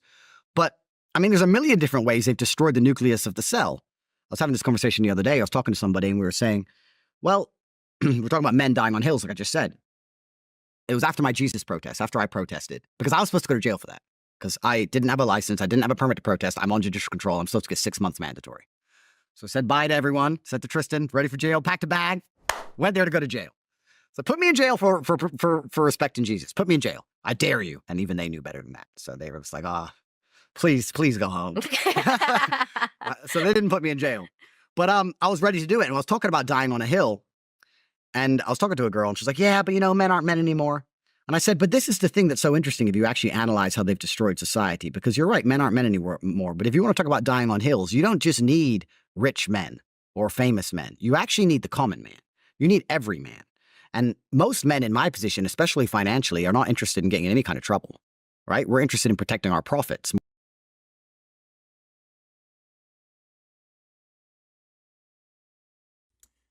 So he's actually going to get really profound here regarding rich men who might be masculine and why they act the way they act. But before we get to that, let's touch upon the media propaganda of feminizing men. So I actually did an entire podcast on what happened to Hollywood and 80s action stars like Arnold, Stallone, Jean-Claude Van Damme, and of course the one and only Steven Seagal. And look at all of the so-called Hollywood heroes today. I guess we should call them protagonists. That would be the most accurate. Because they're not action stars, they're not actually action heroes. I mean, they're quite girly men.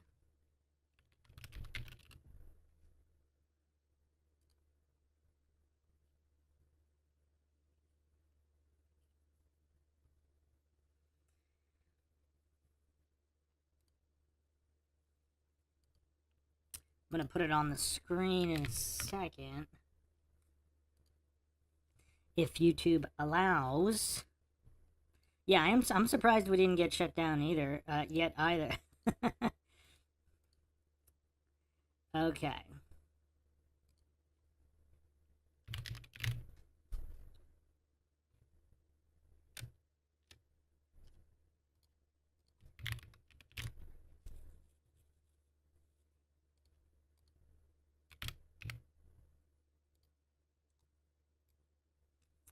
Oh, now YouTube's getting funky. Why'd you have to mention that? It's getting funky now. Let's see. Wow.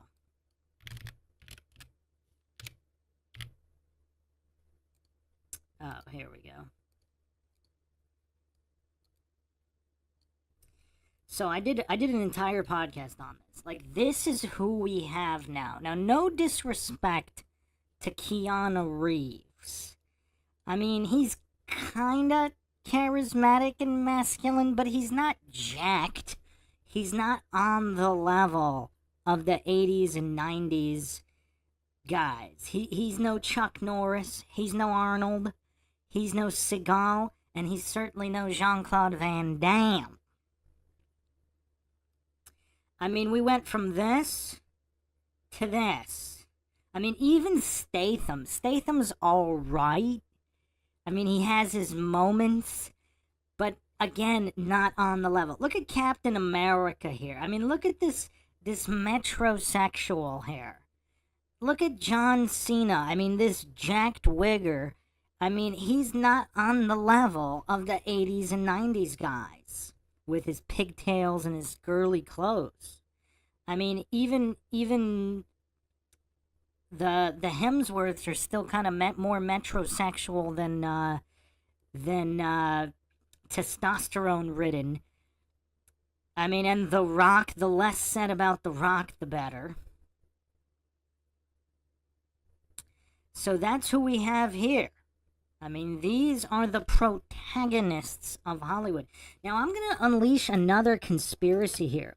What does everybody think about the 80s and 90s superstar action heroes being set up to become feminized like Arnold?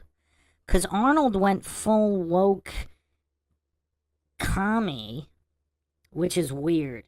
Now, Stallone's kind of the jury's out. The jury's out on Stallone. He's made some comments. He's made some anti-woke jokes in his Tulsa King TV series, which is actually pretty solid for those who haven't seen it. It's not like the usual woke nonsense. There's actually some masculinity in it. And then, so Arnold's basically gone off the deep end. Chuck Norris, I guess, is still based. I don't know. He's so old, though.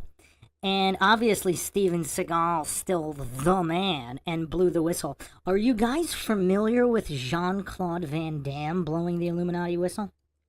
I have no idea how we're not shut down yet, but we probably will be in a second, because I'm going to put up Jean-Claude Van Damme. Now, there was an interview where he said he doesn't wear masks or do any of that nonsense.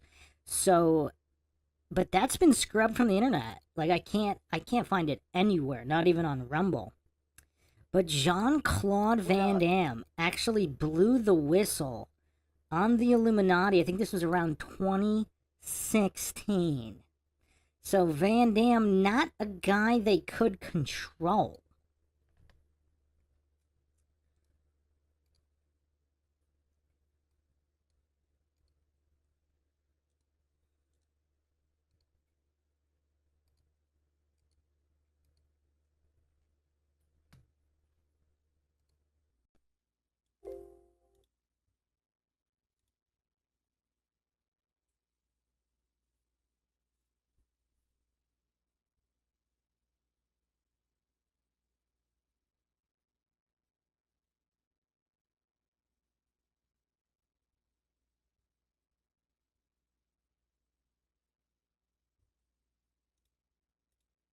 Ted Cruz, qui lui c'est la droite évangélique, religieuse, etc.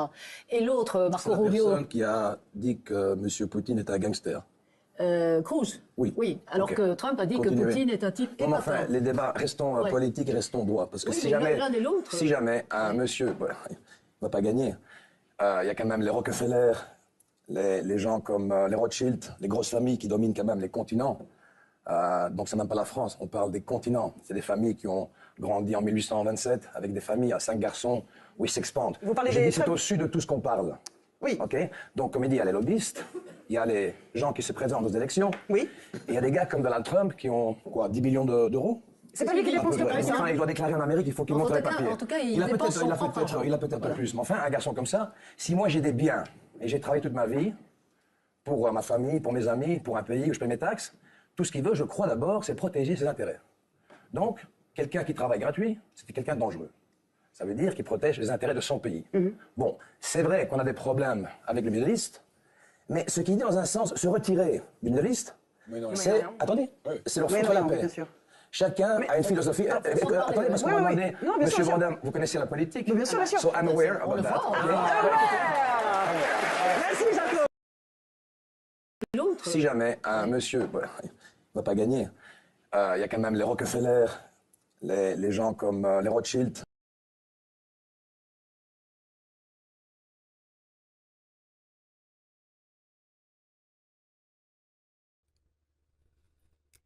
So, for those who don't speak French, these subtitles are accurate, and you can clearly hear him say Rockefeller, Rothschild, and Trump when he's talking here. And yours truly, Bruce McGuire, Je parle français un peu. I can verify what Van Damme just said in French. These subtitles are accurate. Jean-Claude Van Damme just blew the whistle on the Illuminati, on Rockefeller, Rothschild, the globalist agenda, on national television. Well, actually, Heracles, they tried not to let him talk. Did you hear? Look how panicked they get. And like, he actually told them to wait. He told them to, look how panicked. They go into panic mode as soon as he starts talking here. Look at the faces. I mean, I don't know who this lady is here. She looks flat out demonic as soon as he starts going in on the globalists. I mean, they all panicked. And then he put in the joke about aware. He said that in English, because that's kind of like a lot of interviews. He was talking about being aware in general, but he never really, I haven't seen any other interview where he literally named names here. Big families that dominate content. Look at this demon on his left. Look at, like, she's thinking, like, what are you doing? How dare you blow the whistle here on national television in France? I mean, this is insane. So, for those saying that Van Damme is under their thumbs, I tried to find that interview. If anybody has a link to the COVID interview, I mean, he shut down the goofy interviewers. It was in French, too. They asked him if he wore a mask. He's like, no. He's like, do you social distance? No. Did you stay home? No. And it was just so funny. That interview was hilarious. But Van Damme, quite based. Quite based. What a savage. So they couldn't get to him, but technically, I mean, I don't know. I think he lives in the U.S., but he's from Belgium. Actually, you know what? I'm actually ashamed to say I'm not quite sure if he's a U.S. citizen or not. Let's see here.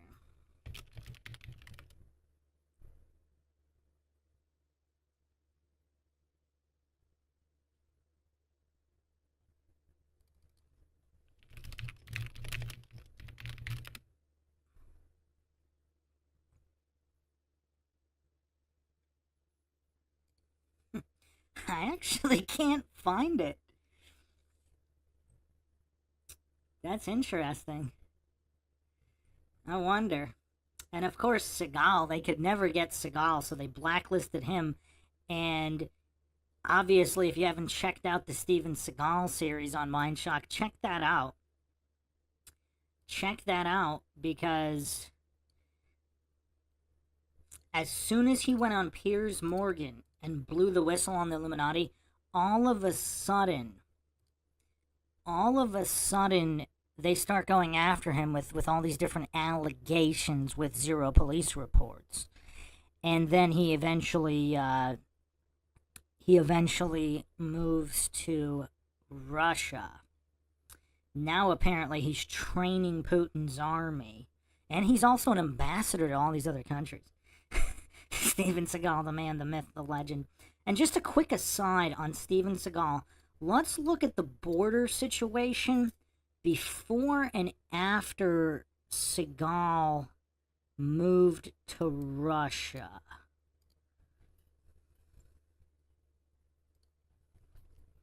So let's see here.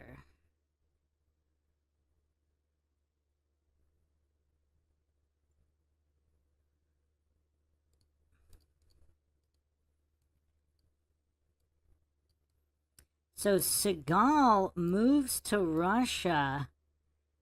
Was it around, I believe it was around 2018 18. So you see, as soon as Seagal starts to become a border agent.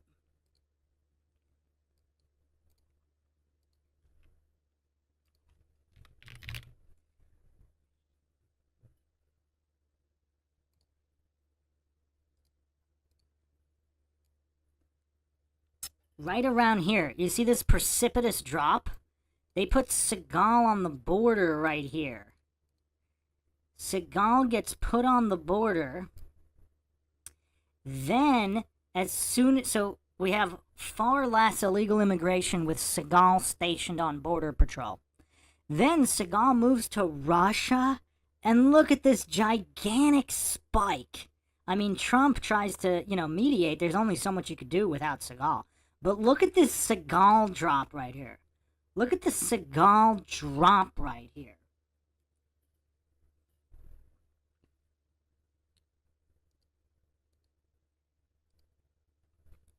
Zetetic in the chat knows exactly what I'm talking about. I mean, who dares to cross the border with Seagal patrolling?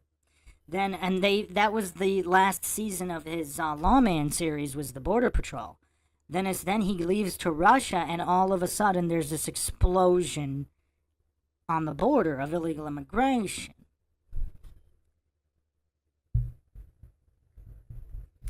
Lord Zed in the chat says, Bruce, they let real heroic guys be action stars, and then the exposing happens later. That's why they don't let real tough guys be action stars anymore. It's kind of crazy, too. It seems like they don't really have anything on Van Damme. I mean, look at The Rock. The Rock rose to stardom. The Rock, John Cena, and then all of a sudden, now they're just woke goofs under the thumb of the powers that be. Whereas, you got Van Damme blowing the whistle on the Rockefellers and the Rothschilds on national television in France. You got Steven Seagal blowing the whistle on Piers Morgan. Like, some of these guys you cannot control. Because, like Tate demonstrated, they have the masculine energy. They're not soy infused.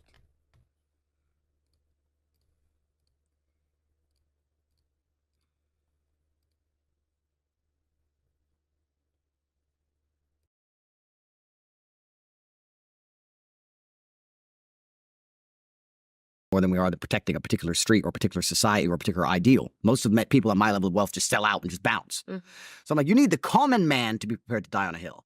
And that's why certain agendas, like when you talk about this LGBT stuff, or when they talk about, or they show that if you marry a woman and that woman betrays you and she wants the son's penis chopped off, then she's going to win. Or feminism, or all these different things. I try to explain to her that if a man doesn't feel like he's the king of his own household, why would he feel like he has any duty to protect anything? Right? So we don't even have common men with a woman having a family in a society, and the man feels like he's the head of the house and he feels like he has a duty to defend that house. Even the people who, the common man and the common woman, when they are getting together, the man doesn't feel like he's the king of the house, so he doesn't feel like he has an obligation to protect it. And then there's a whole bunch of men, a large swath of the population, who don't get any girls at all.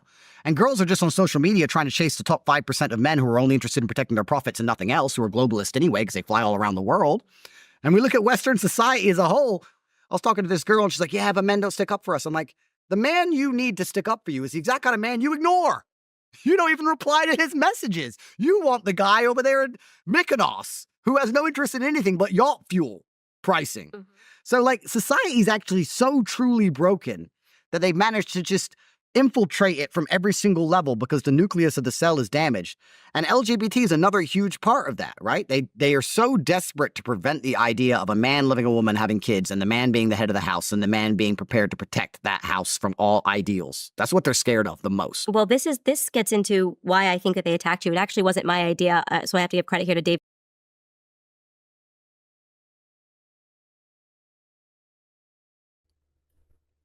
Again, just profound reflections of society from Andrew Tate. I mean, just the multiple levels of societal attack. Andrew Tate just broke down the way the Matrix is attacking from all angles now. And the guy in Mykonos who only cares about yacht fuel pricing. I mean, it sounds like he knows a thing or two about that. That was kind of specific. That was kind of specific. Joyce B in the chat says infiltration is the key word here. The social societal breakdown was deliberate and intentional. Yeah, I mean, you have to be quite the coincidence theorist to think it's all accidental. I mean, you have to be quite the coincidence theorist.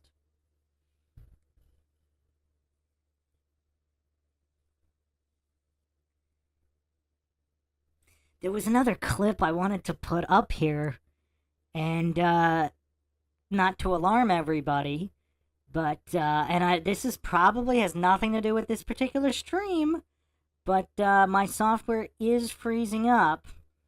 Again, YouTube appears fine, and the internet connection appears fine. Just my controls here, I can't bring it up. Let me see what I can do here without restarting.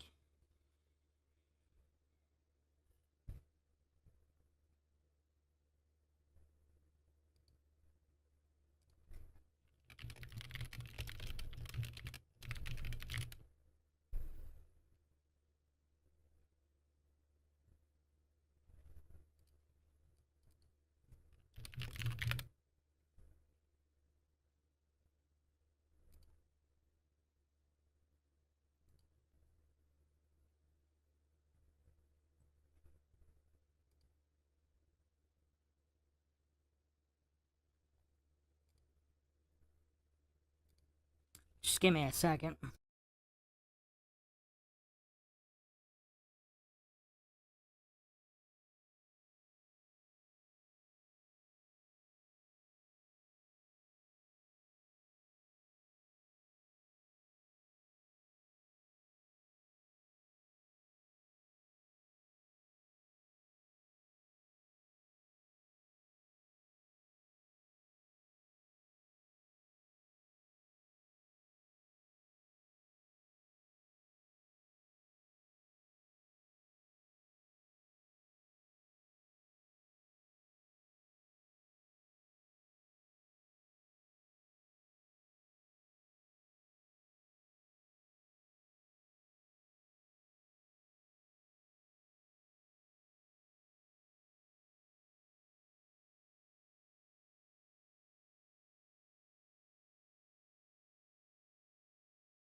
Okay, so I should be able to still play this video. I just might not be able to bring up other videos. So we are still going, but yeah, let's continue the best we can.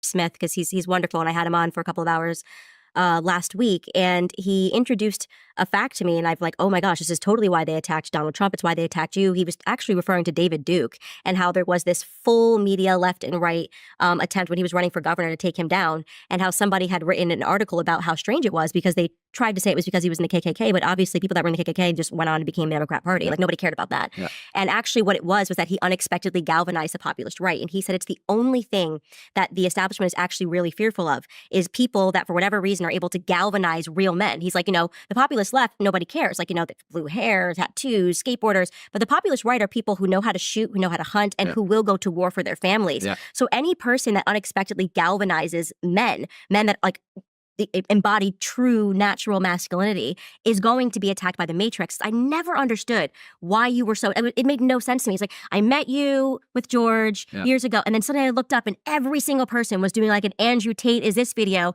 And then I realized, oh, okay, after Dave Smith put that piece together for me, I'm like, he unexpectedly galvanized what would be the populist right. You're talking about men returning to masculinity. Yeah. It doesn't matter what they say. You can be great, all of this stuff. That cannot happen when they're trying to turn everyone into a homosexual, because it's easier to subjugate homosexuals because, homosexual men aren't going to be an army of people that go and try to like grab their guns and take on the government. Well, they're used to bending over. Yeah. So, I mean, and that's what the government wants you to do, right? They're used to bending over. In fact, they quite like it, which is exactly what the government wants you to do. And no, I think you're right. I was fortunate or unfortunate enough to reach such a large subsect of the population, and I was making it clear that masculinity on some level is saying no. Mm-hmm. That's what being a man is. Being a man is saying no. Even if you look at raising a child, right? It's the father who's typically the disciplinarian saying no. And they've tried to label that as hateful. They try and label you as hateful when you have standards, but truthfully, you love things, right? If you love your family, you hate everything that's against your family.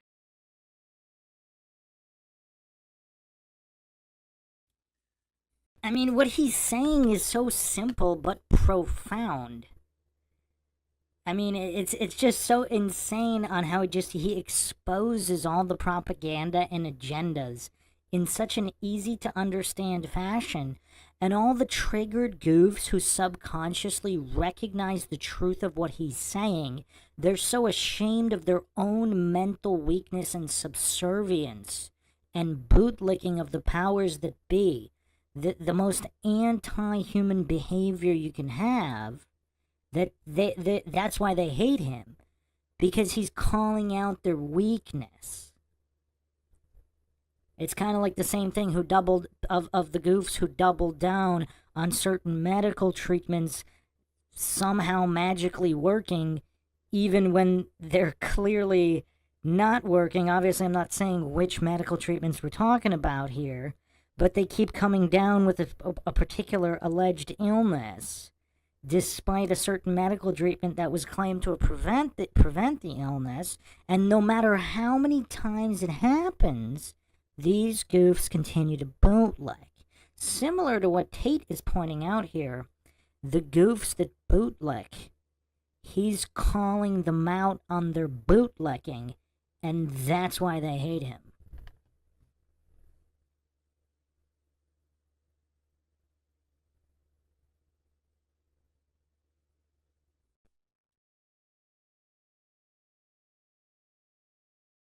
There's no light without dark. So they'll just say you're hateful because you're anti-LGBT and you're anti-whatever. But truthfully, you love something else. And they try and miss that part out. And I managed to be massively successful, primarily also with young males, which they really got upset about because it was a perfect storm that ended up putting me in jail. But I had all these young males following me, and then I had my program that allowed them to make money, and they started making more money than their teachers, and they're going to school saying, I don't need you anymore, and blah, blah, blah. Then they were holding me accountable for absolutely everything anyone ever said. The number of articles that have been printed about me where they say some guy has done some heinous crime and he followed Andrew Tate on Twitter. 9.8 million people follow me on Twitter, right? It's completely insane they try and tie these things to me. I have a strong suspicion Keir Starmer is going to come at me. I'll say it here first. He's going to try and say I incited the riots for saying you should have a border. But that's what I think they're going to try and do. Everything is automatically my fault. The Matrix is just out to get me. There are people in rooms in 3 or 4 different countries who are just sitting there trying to find a way to put me in jail. It's kind of scary. But yeah, I guess there's no light without dark. You can't cast, you can't shine bright without casting a shadow. And my basic message has always been, yeah, the true essence of masculinity, which is saying no and not being afraid to be that person in the room who disagrees with the 17 people. You know, that's what it's truthfully about, and that's what they're scared of. And they want you to instead bend over. And I don't think many people at home actually understand how, you say you've been around. COVID was a perfect example, but there's a lot of examples of it. But when you've seen enough of life, you see how power corrupts people and how evil people can actually be.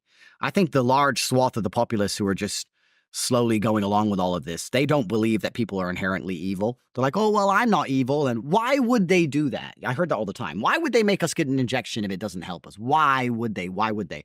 I don't think they understand the true dark hearts that come from a man who just wants to satisfy his ego. There are people out there who just like to laugh. They like to laugh at you wearing a mask and injecting yourself with poison. They thought it was funny.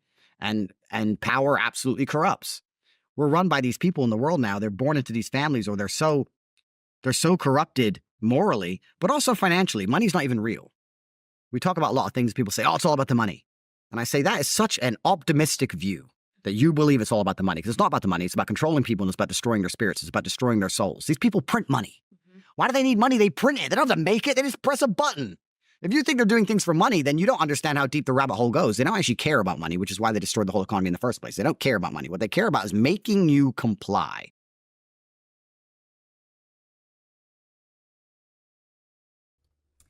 Again, just the level of wisdom Tate has ascended to here in his extremely eloquent explanation of the Matrix. Because that's a good point. If they're just printing money, ever since removing the dollar from the gold standard, they're literally they're not even printing it. It's digits on a screen. They just click now. The physical currency doesn't even have to be printed. That's how simple this is now. And a lot of people will say, oh yeah, I mean, Tate's kind of based, he's on point. But dissecting his actual words, I mean, does this not sound like a modern day Socrates?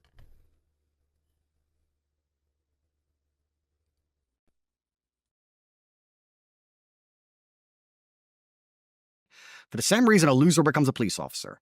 They're bullies. And they're cowards, and they have no actual innate power, and they're empty inside, and they don't believe in anything. And they want you to comply. They want you to obey. They want to intimidate you so they feel like there's something. That's why weak people in charge are so dangerous, because we all see what they do once they're weak.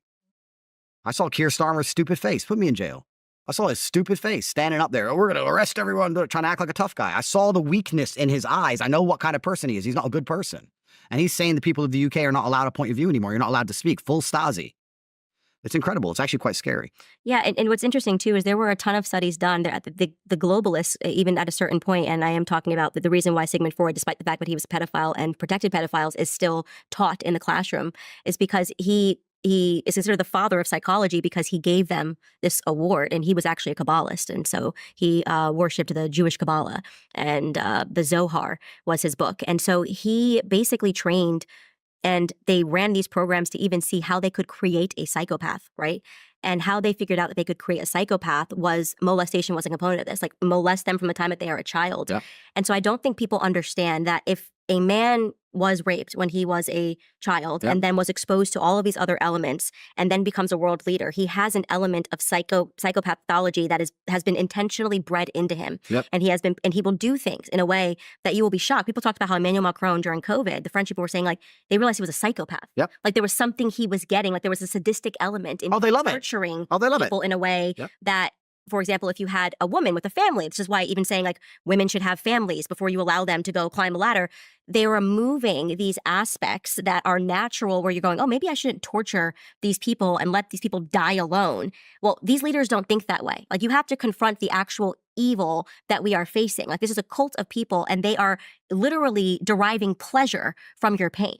Well, let's talk about let's use some historical context. We're in the country of Romania, so Dracula is based here in Transylvania. Dracula is based on Vlad the Impaler, which was a man who had a castle about 3 hours from here, and he was famous for impaling people. He put a spike up one hole and out the other, and he'd impale them and stick them out on the streets. And what he was doing is, when he was fighting the Ottomans, every time he'd kill an Ottoman, he'd impale him, but the Ottoman army outnumbered his 6-7 to 1, so he decided to try and scare them. So he went into local villages of his own people and impaled them, and just stuck them on sticks and just put them all along the road. So when the Ottomans started marching, they'd march for hours seeing all these impaled people. He impaled people and chose impalement and got pleasure from impaling people because he was molested as a child. Because the Ottomans, when they got hold of him, sodomized him. So when he became the leader, he thought, I'll show you all a lesson. And he impaled everybody. That was his thing. Yeah. So that exactly what you just said. Exactly what you just said. These people are morally corrupted. And if you sit there and think that these leaders have any interest at all in you, it's kind of interesting to me. People always say, the politicians are so stupid. And once again, that's a very optimistic view. They're not stupid. They know what they're doing. And you are confused and you think they're stupid because you think they work for you. You think, I hired the politician. The politician is my representative, and he's going to go there to represent my interests. And when he doesn't represent your interests, you think he's dumb. No, he works for someone else. He uses this whole "you can vote for me" democracy garbage to allow you to accept him sitting up there and doing the opposite of absolutely everything you've ever asked for.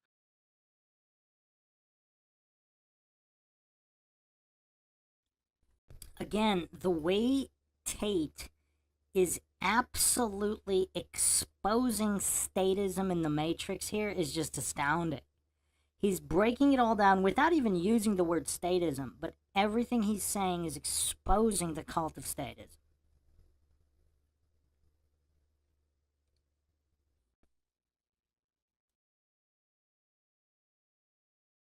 There's not a single politician doing anything any of their people have ever asked for, nearly ever, in the West. They work for someone else. They work for shadow lobbies and hidden interests and big money and banks, and they work for a completely different team. They're doing the exact right votes. They're voting exactly how they're supposed to. They know they're doing their job fantastically. Your confusion is you believe they give a shit about you, and they never have, and they don't. And we could talk about all of this, like I said, philosophically, but it's very interesting because the world is cyclical and everything goes around in circles. You have a king who's in charge of his empire, and after a while, the king's son he's still a good king, but he's not as good. And then the next king's son has just been too spoiled and everything becomes decadent and you don't want them to be king anymore. And there's a revolution and you fight for democracy, and then democracy comes and there's a fantastic democracy at the beginning and everybody cares. And 3 or 4 generations later, everyone's just robbing and stealing as much as they can and nobody cares about the population anymore. And now you have people inside of America who would very happily put Trump as king for the rest of his life and put his son in charge. And then you go back to royalty. It's like the world is cyclical and nothing lasts forever. And when I talk to Americans especially, they don't have this concept that America can fall. They're like, but what will happen to America? I'm like, it's going to fall. Like, what do you mean it's going to fall? Nothing lasts forever. If you lived in Rome and you had these beautiful colosseums and these marble arches and you're wearing your robe and you had all your slaves and you're eating grapes, you can't ever imagine it on fire. One day you woke up and you looked out at Rome and you were like, no way. This is the world. This is the civilized world. This is Rome. There's nowhere else. Still burnt down. That's what happens with decadence over time. And everyone talks about the fall of Rome and we compare it to the fall of the West. And there's a lot of similarities. The fact that the native men grew decadent. They didn't want to go to war. They didn't want to protect it anymore. They decided to open the gates to the barbarians instead to prevent them from setting everything on fire. They said, y'all, you can come be Roman. They came in, were dissatisfied with what they had. And before you know, there's an internal rebellion and everything burnt.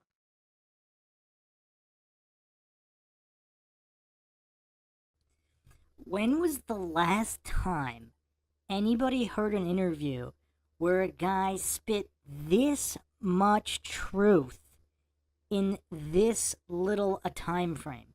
This guy broke down everything from basic psychology to statism to the rise and fall of societies and why in a relatively short period of time, did he not?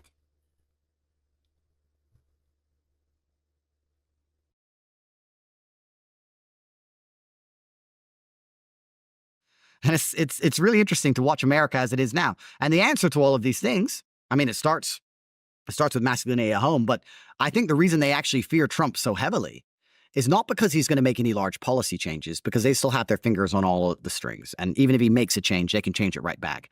They're scared of the culture shift. They're scared of Trump winning because it's going to inspire men to be more masculine. And that's what they're actually afraid of. Right. They're afraid of a big man being a big man. They're afraid of him standing up and saying things. You know, they are furious. This reporter you named, who I don't even know who she is. That's how insignificant she is. Mm-hmm. People like them can't stand the fact that when he says, grab her by the we're like, so?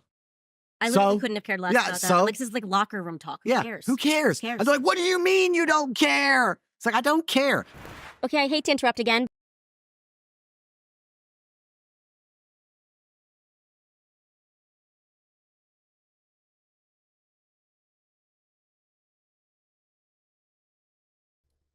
What he said there about Trump was very interesting, because he basically said it doesn't matter who the figurehead is, and that Trump can't actually change anything.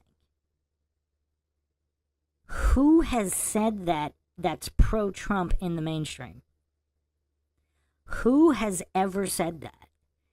And he kind of reveals the real fear here, which is the culture shift, and you saw that in term one. Because that was probably the first guy who on national television, as the alleged leader of the free world, was calling out the entire media structure. He was calling out everybody. I mean, he made fake news popular. I mean, that's going to unravel the entire cabal. Once you realize everything on the idiot box is fake news theater, what's next? I mean, look at the impact from term one. Like, even if, let's say he changed nothing in terms of actual policy, look at the minds that were changed. He basically ripped the mask off all politicians, Democrat and Republican alike. I mean, a lot of MAGA doesn't even like to be associated with Republicans. They're basically anti-politicians, anti-state. Lord Zed in the chat saying, why did they let Trump become president in the first place? They intentionally did that. Okay, so two things. There's actually a theory that they didn't, because they were so sure. Because if you remember all the media at the time, everybody was convinced that Hillary was going to win. And it not only win, but blowout. So there are theories that they didn't bother to rig it because they believed it was such a landslide. That's one theory.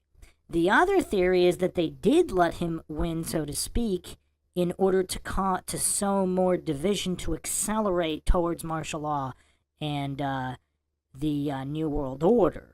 Because they want him to awaken people. Just like shills, if you believe that Alex Jones and David Icke are shills and just executing the agenda, which they may very well be doing, part of the agenda is revealing the truth to lead to strife and discord and civil war, to necessitate the martial law being rolled out in order to get to the New World Order quicker. And this is where useful idiots come into play, because some of them might not be knowing shills, but they're still executing the agenda by telling the truth.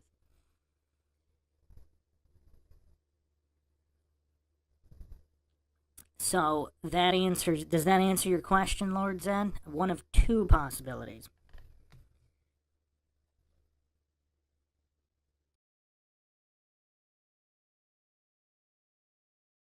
But I have to tell you guys about American Finance. 795-1210. That's 800-795-1210. Or you can visit americanfinancing.net/Owens. Again, that's americanfinancing.net/Owens.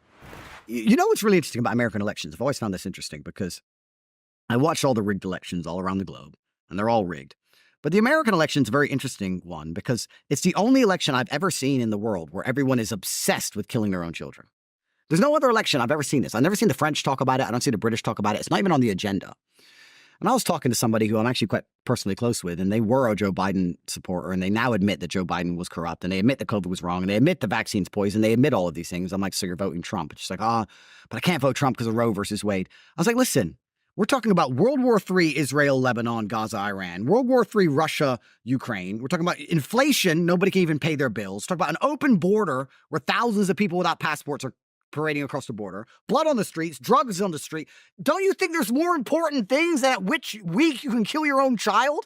How stupid are you? The fact these people even exist shows that it's almost over for the West. The fact there are people who still believe that Kamala is going to somehow be a good leader. It should be 99% Trump. The fact it's even 30%. Who are these humans? Name one time she stood up and said how she's going to fix a single problem. I'd love to sit with her and say, Kamala, okay, I'm going to give you a fair shot. Never met you before. Please explain an issue and explain to me your compendious plan of how you're going to fix that issue.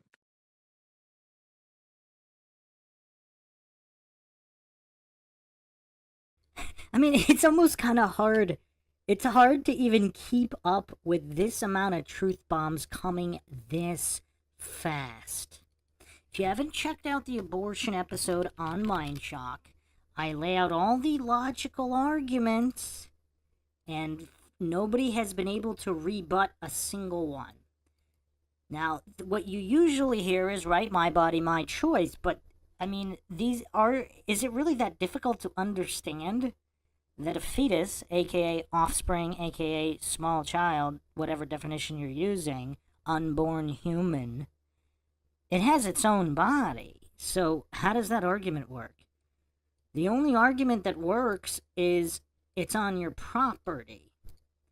The old slave plantation argument, and that one we can address as well. I mean, Martin Luther King said, how can the dream survive if we murder the children? Every aborted baby is like a slave in the womb of his or her mother. The mother decides his or her fate. And you know what's really, really insane? This is the most insane gaslighting of all. The absolute most insane gaslighting. Because the woke mob is obsessed about standing up for the oppressed. Standing up for the voiceless who get their rights violated. The innocent voiceless. Who is more innocent, voiceless, and deemed not a person, not worthy of life, personhood, or any kind of status that can be genocided at will without a second thought? All the atrocities of the past were about painting a certain class of human as not worthy of personhood or rights. And is that not what the woke mob is literally doing to unborn humans? They're saying unborn humans don't deserve rights. This particular class of human. I mean, it's really tough to rectify just the sheer hypocrisy. The absolute sheer hypocrisy of all of this. This is the definition of, right in the dictionary, a human being. So if it's a human fetus, it's a human fetus. If it's a cow fetus, it's a cow fetus. So a young human being or animal before birth. So it's a young human. I mean, these are basic definitions. And for those that don't know, I mean, I actually, before I really logically dove into the abortion arguments, I mean, for those who haven't heard the testimony of Gianna Jessen, I mean, it's pretty profound. I mean, it's astounding. If abortion is merely about women's rights, then where were mine?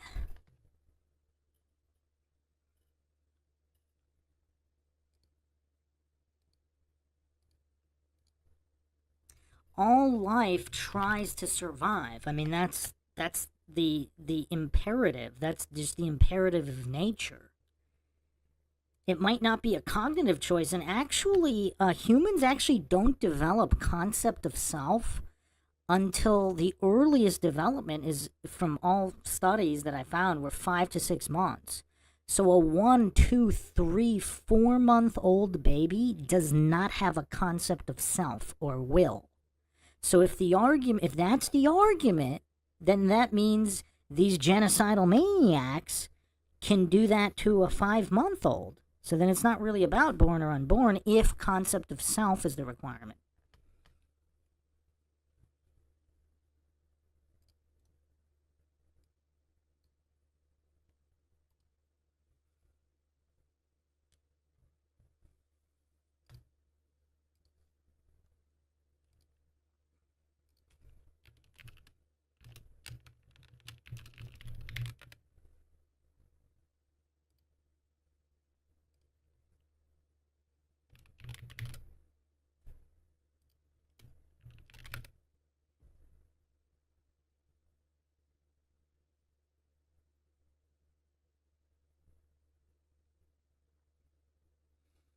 And not just Gianna, but a lot of abortion survivors. I mean, that's the other thing too, like the no uterus, no opinion. Well, if you're not the one being aborted, should you not have an opinion? So should only abortion survivors have opinions on this matter? Should those be the only people we allow to have an opinion on this?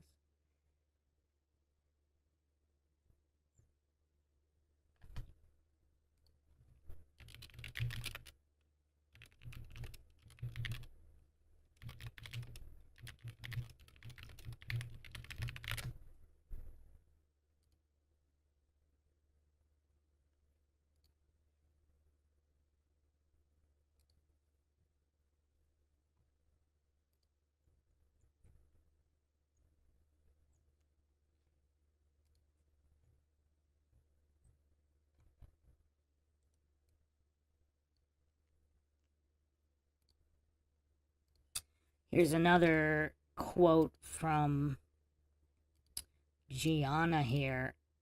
Very disturbing quote. I mean, it's kind of hard. Like, how can you call yourself a human being if you don't have empathy for other human beings? Are you really no different than a slave plantation owner or anybody who's genocided any group of people? By hallucinating, you have the right to play God. You have the right to decide which lives matter and which don't. This is another quote that's it's really disturbing. The abortionist who minutes earlier tried to kill me had to sign my birth certificate.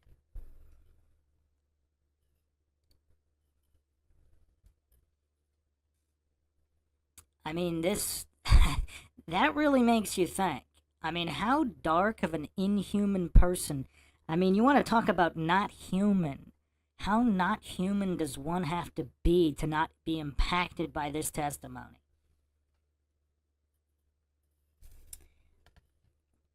So once again, Andrew Tate on point, calling out this obsession over genociding the unborn.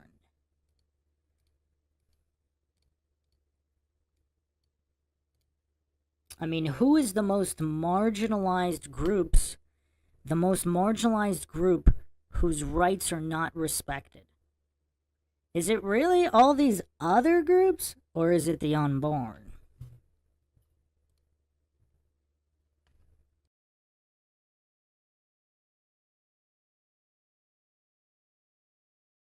In 2 minutes, go. Inflation's bad. We know. How you gonna fix it? We need more money. Yeah, we know. How you fix it? She can't even answer a question. And there's people out there sitting there going, yeah, she's good. Why is she good? Well, she's a woman. Bro, it's so over. It's so incredible. It's incredible how just psyop people can be. Mm-hmm. It's scary. Well, that stuff is what's bred in the classrooms, and that's why I really do believe. Oh, there's no question. Like our education system, even from kindergarten, was established by communists. Like we had this huge influx of people. It's actually a really important time in world history for people to realize the 1848ers, so to speak. They tried to overthrow what today is Germany, and it failed. And then a bunch of them who tried to overthrow the government came to America, and they went on to become Pfizer, people who instituted kindergarten. Yep. And I think that really when our government got completely taken over, like McCarthy was actually a hero, saying like commies are here. Yep. We're taught in the classroom that he was like this paranoid person. No, he was trying to save America. Yep. America died the day they shot JFK. The last Catholic president shot in broad daylight by the deep state. They took over because he was going to shatter it. He had realized that the commies were in control. I mean, the CIA doesn't represent American interests at all. Like they're all about just subjugating the world. They're global elites. I think the CIA and the Mossad are the exact same organization. But it's fascinating to see that you do see this recurrence of people that are repeating things that they've learned in the classroom over and over again. Feminism is implemented in the American mindset for women from the time we are in grade school. From the time, even little projects they're doing, like to try to basically let them know that the most important thing is standing up for female rights. And so there are these like childhood traumas that they hit on when they say like, oh, abortion. And you're like, oh, and in high school I was taught like, that if I don't fight about this issue and the state's going to control my body. It's completely made up and it's a nonsense, but it's psychological conditioning that's hard to break because it happens when you're a child. In the same way that those studies proved, you molest a kid, then for life you can kind of create this person into a psychopath. And you will see that there is a thread between men that have been molested and they do become psychopaths. And they hate in a way that doesn't make sense to most people. And it's the same thing for these women. Like these feminists don't even realize it's like a childhood trauma. They made you watch some movie in health class and told you that your rights are going to be taken away unless you're allowed to kill your baby. It's a nonsense. It's insane. Bro, the state's going to control your body, but they'll get the injections. Same people will get all the vaccine injections when you talk about controlling your body. You're right. It's a massive logic fail. And I mean, like I said, misogynist, blah, blah. But feminism is one of the most destructive mindsets they've installed in the entire population because feminism prevents birth rates. And I mean, you can argue about 100 different things, but you'd like to agree that if you have a population, the population needs to sustain itself, at least, right? You'd say if you have 1,000 people and you want to have a civilization of 1,000 people in 200 years from then, they need to have children. We could all agree that population is important, right? Feminism is extremely destructive to that. It's destructive because it makes the women not want to have kids, but more importantly, it makes men not want to have kids with the feminists. You can't tolerate them. They're intolerable people.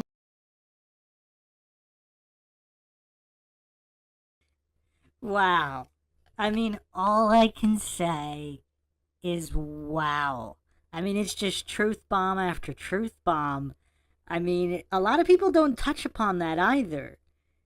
It is kind of, it's a compounded gaslighting. It's compounded gaslighting because just what you can achieve through this gaslighting.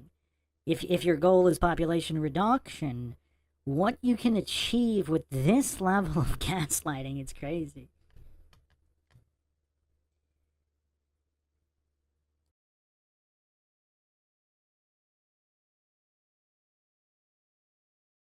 The worst possible people. I think men build and protect society. We're certainly building it. We're failing to protect it. But women have the magic. Women have the ability to reproduce, and birth rates are falling. It's kind of interesting. You look at why the borders are open or why all these people are flooding into the nation, which is thinning the culture. We'll talk about that in a second. But I guess from a macro and a micro, you look at things differently. Like if you look at these two cups close up, you can see they're very different things. But if you look at them from space, they're just two cups. And I think the people who are in charge of the world are saying, okay, well, birth rates have been decimated. That's being done. You could argue purposefully because they want to get rid of, we talk about the white replacement. I don't think it's so much about white people. I think it's about entitled people. I think they don't like that the average Westerner now wants medical care and sick pay and holidays, and they don't want any of this. They want to get rid of all the people who have standards for themselves and their quality of life, and they want to replace them with second world and third world slaves who will just work endlessly. That's what the globalists want. So they're trying to remove, by destroying the birth rates of the native populations because they have standards for themselves, and they're trying to replace them with people who they believe will just do endless work forever. Turns out that's not the case. A lot of them don't even work at all. But from the macro, it's just person. To them, they're the same. If you're living inside of that society, you understand it's not the case. You can be a Christian from a particular area or a particular ethnicity, and your town has always been a certain way, and you have someone come in from a completely other side of the world with a completely different mindset, completely different view on society and how they should function, and your society is being degraded. But what's the answer to these things? Well, the answer to these things are women need to have children. If women won't have children, it's over. I put a tweet up that really pissed off white people. I don't know if you saw it. They got really mad. It went super viral. I'll send it to you. And I was saying to the white people that it's over. I'm saying the white race and all you Christian crusaders and white people and everyone who's sitting up and talking about how important it is you need to restore the West to Christianity in this white ethno-state, and Nick Fuentes and all these people, and Nick will actually agree with it on a lot of things. If you're not having kids, you don't have a future. Mm-hmm. If you're not having children, you don't have a future. That's the bottom line of it, right?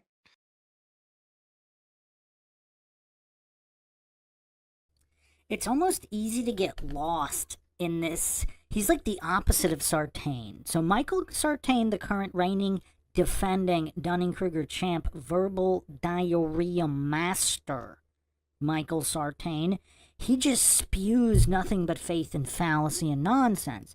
Tate is almost like the opposite. He's just spewing logical truth bomb after logical truth bomb in rapid succession. You almost get lost in it. I mean, this kind of basic truth of not sustaining a population and what's associated with it, which I'll get to in a moment with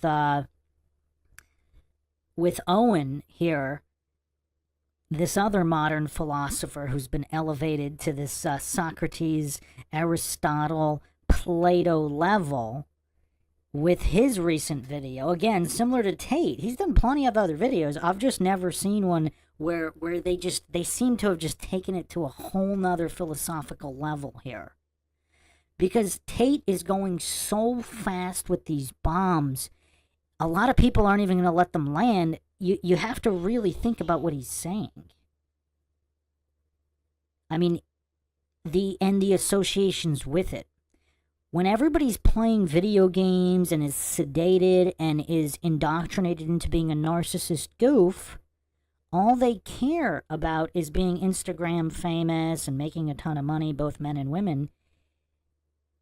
They're not going to be reproducing. I mean, look at the age. Not only have the birth rates plummeted, but look at the age at which people are having children.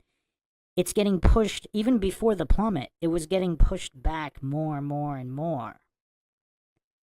So that's very interesting. Again, if this is all by design, look at the way modern society is structured with appealing to the ego. I've talked about this in a number of other podcasts where everything seems to be satiating and appealing to the ego. And Owen is going to drop some bombs on this too.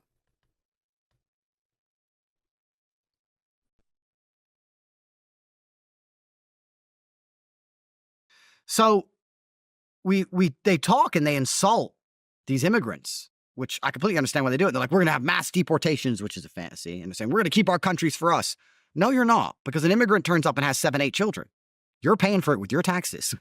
And you can't convince your wife to have more than one because she wants Chanel bags. Well, then how are you going to have a future, right?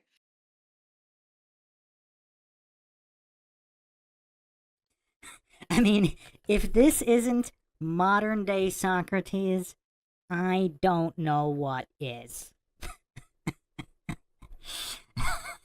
Chanel bag. Wow.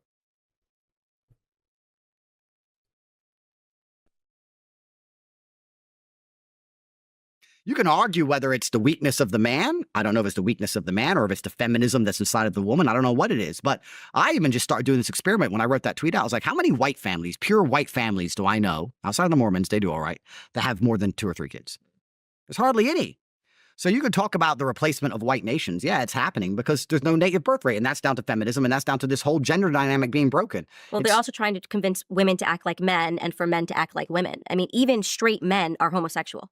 That's how I feel. Even men that are straight, I'm like, but you act like a homosexual. And it was one of those things that people were asking me. You know, I didn't actually feel like, and this is kind of surprising because it was the UK, that I even met real men until I went to the UK. Like, it was very hard for me in America. I will say, like, I was in New York City, so there's obviously homosexual straight men. You know what I'm saying here.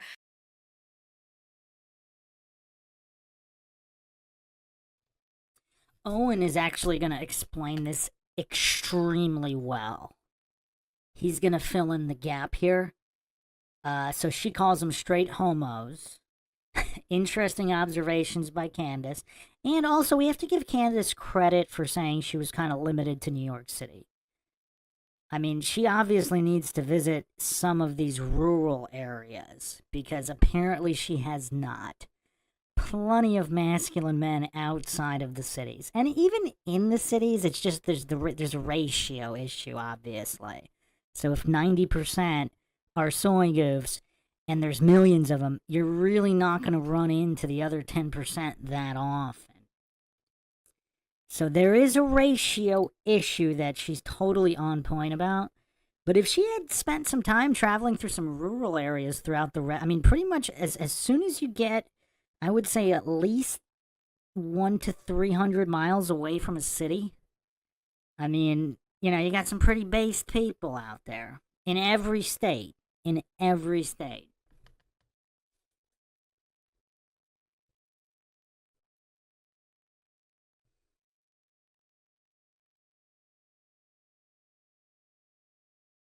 And then I get to the UK and then I meet my husband and like he hunts, he shoots, he knows how to skin an animal. And I'm like, okay, that's what I want. Like I want a masculine man. And so it's interesting because you and your brother have opened up this debate in America about what is true masculinity, right? This is the argument. They're not truly masculine. Like you shouldn't follow that. Like what's truly masculine? And now you ask, okay, then what is your prototype? Tell me who we should be following. If it's not the Tate brothers, what is real masculinity? I've asked this question before and I've gotten some answers. Some people will say, Jordan Peterson is a better example of masculinity, and so your idea is that people that have philosophy and talk about masculinity is true masculinity. If a war came tomorrow, just asking this question, by the way, maybe the answer is yes, I don't know. Do you think that like Jordan Peterson has the skills? If everything's taken away and you're in the wilderness, this is how I think my husband and me are surviving. We are surviving in the wilderness and you're not.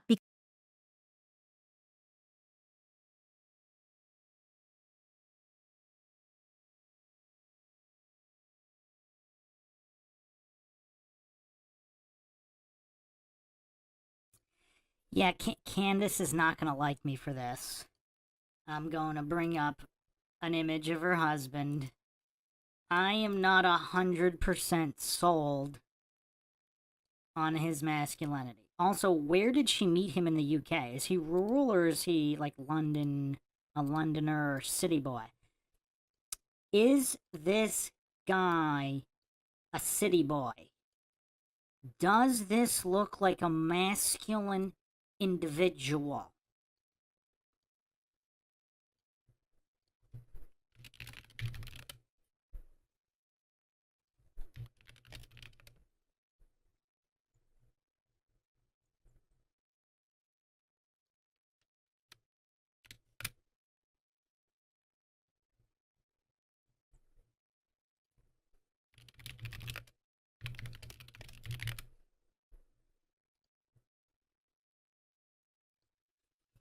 Just give me 1 second here.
Just give me 1 second, double checking this stream. Kind of surprised we're still up and running.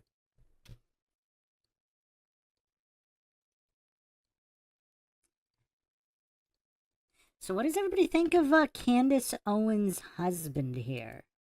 Is this guy masculine, or is he more of a city boy?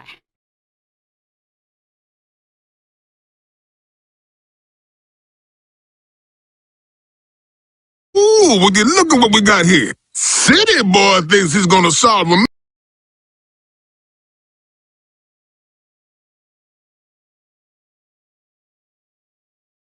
mystery with his fancy computer phone. Adore. Look, look. Attention all units. Attention all units. Steve is going to fit an entire cantaloupe in his mouth. Repeat, an entire cantaloupe. It's a 2316. Let's move. Ooh, would you look at what we got here? City boy thinks he's gonna solve a mystery with his fancy computer phone. City boy! City boy! You are.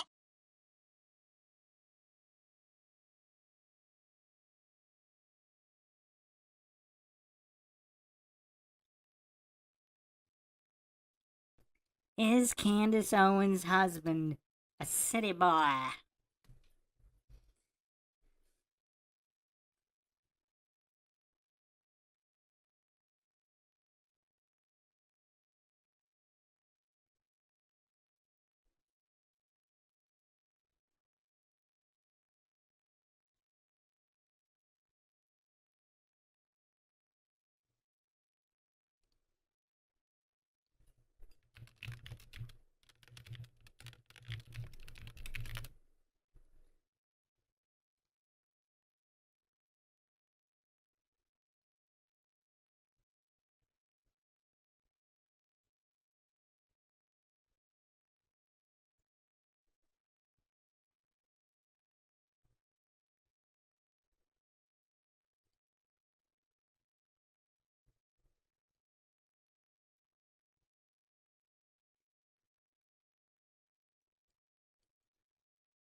Yeah, I don't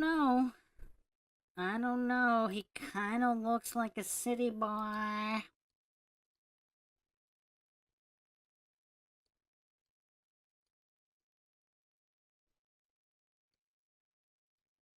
He kind of looks like a city boy.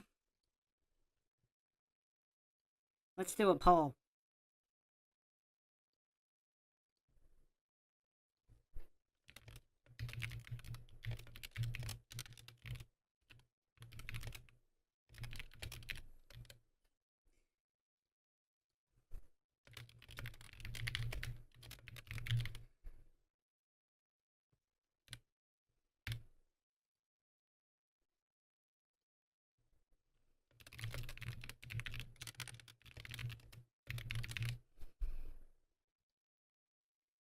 Let's see what we got here.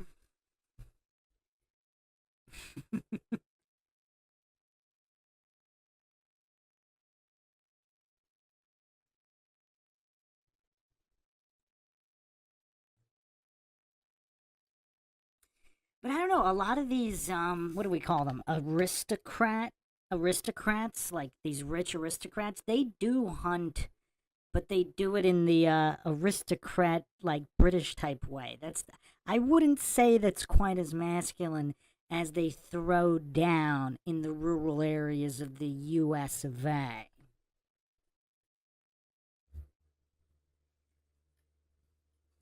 Wow.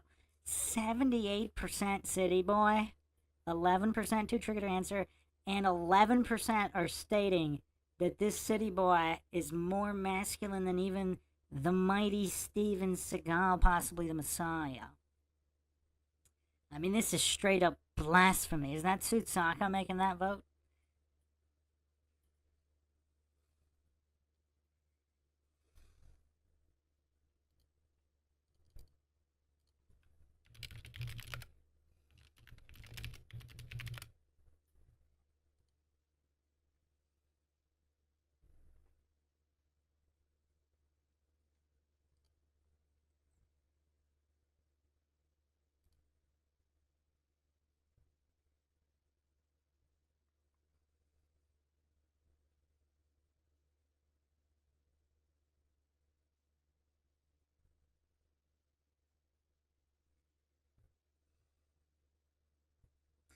Let's get some images up here for comparison.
So let's see here. Is hunting in England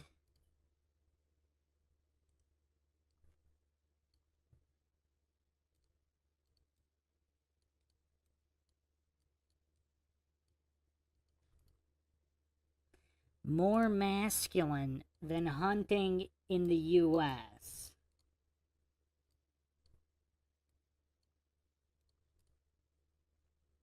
These are just the first images that came up, so let's see.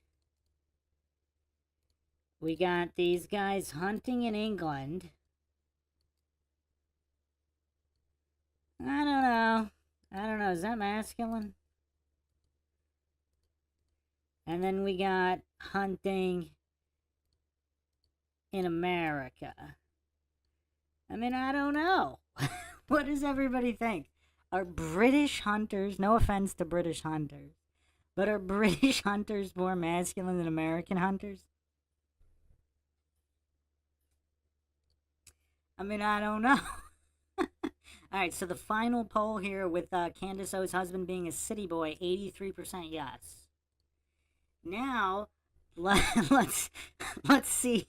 We gotta get a new poll on British. No offense to the Brits here. I'm sure there are masculine hunters out there. I'm just talking about on average. We're just doing, and I'm sure there are very feminine hunters in the US as well. But we're just talking about on average.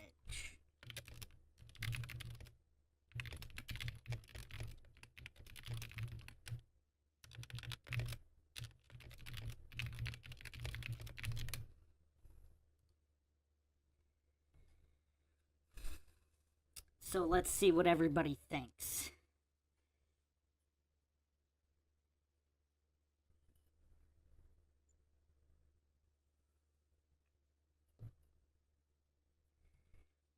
What does everybody think here? Wow, we got someone for the Brits. The Brits are not 0%. We got 11% more masculine hunters in the UK. 89% no. Let's see as this poll matures a little bit. John McClure from Arkansas says no.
So, wow, final poll here. Pretty good.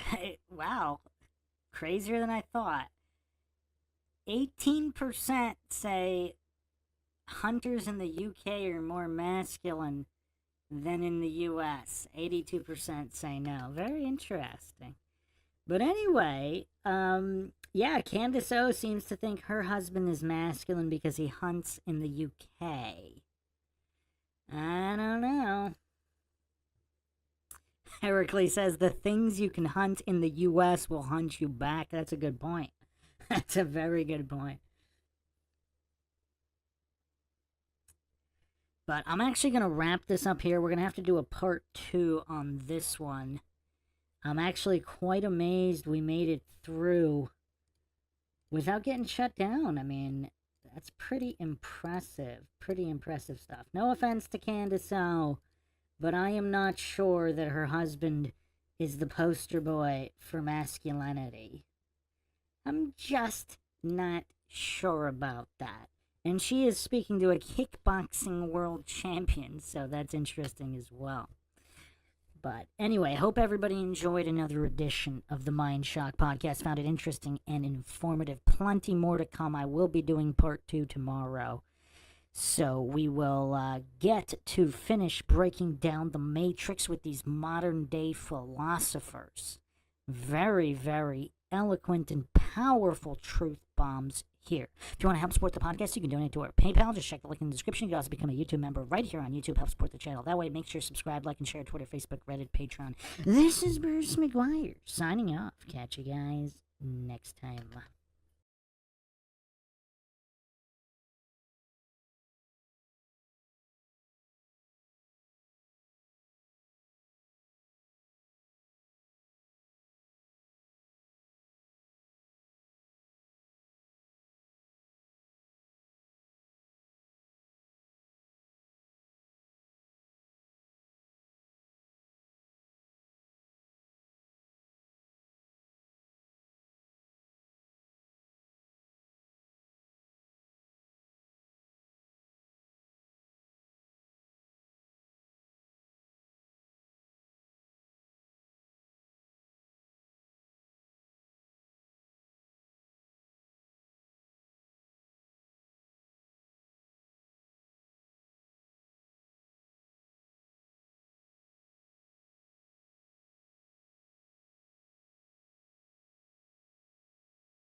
Are we back?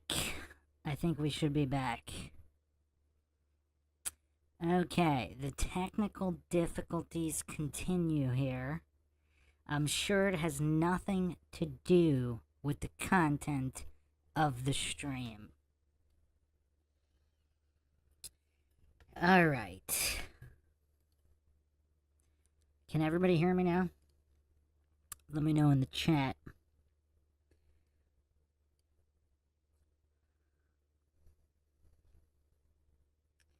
Man, maybe I should not have done the occult NASA patches episode, huh?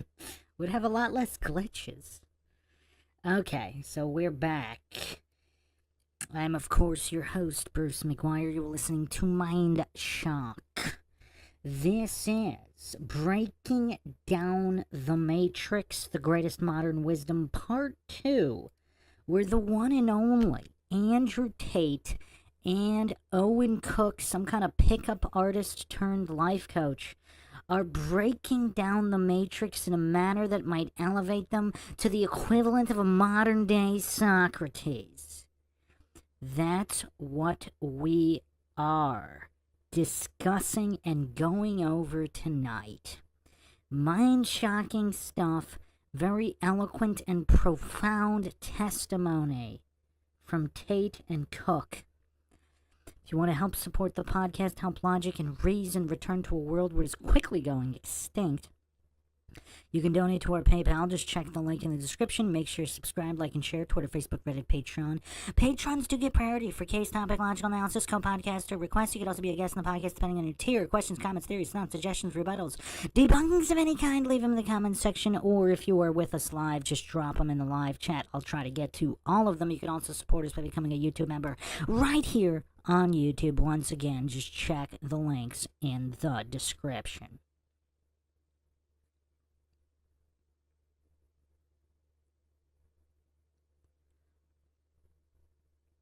So, IB McFly in the chat, Heracles in the chat, 83 Devil Dog in the chat. Justice Wants, can you hear? Are you saying no, I can hear, or now I can hear? On my end, it's showing that the sound is coming through now. It wasn't before, but we should be good now.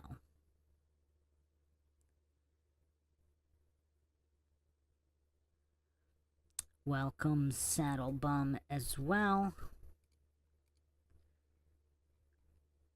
Schmuck is in here, Southern Bread, and Sue as well. Okay, Justice can hear as well. So, let's pick up right where we left off.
If everything's taken away and you're in the wilderness, this is how I think. Yeah. My husband and me are surviving. Yep. We are surviving in the wilderness, Yep. and you're not, because you are now married to a straight homosexual. Yep. You know, No. who, like, he's straight, but he's also a homosexual. Oh, you nailed it. They're all gay. Everyone's gay. Yeah. You literally nailed it. I had this conversation with someone the other day. I was talking to some guy, and I was saying that I don't trust a female pilot. And he said, why? I said, it's not because I'm a misogynist. It's because I think men are calmer under pressure. Yes. Men are calmer under pressure. And he goes, why do you think that?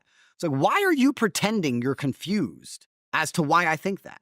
Haven't you gone through life and ever just seen a high pressure environment? Or is it just me when I've been in high pressure environments and I see women, they're not built for it. They're not supposed Unless to be. it's kids, then it's the exact flip. Yeah, well, then they're ready to Something kill. happens with the kids, yes. Yeah, and then right. suddenly, like, I'm like, George is like, I don't know, he's crying. I can't focus. I'm like, what do you mean he's crying? Like, that's like, I can do 20 things at once with children. Yeah. And you're like, oh, biology is real. Like, we have these natural proclivities and they're real. 100%.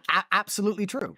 And you're right. And there's men. I find it extremely weird that you see these men who are begging for a female president. I mean, it just feels gay. It's gay. It's gay. It's very gay. I want a woman to be my boss. Like, it's just gay.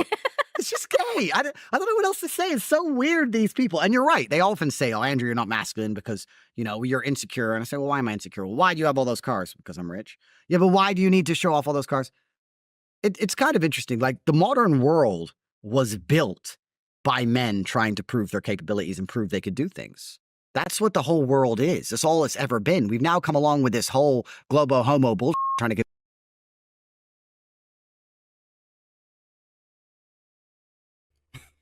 Globo homo. Is that a new slur for anti-flat earthers?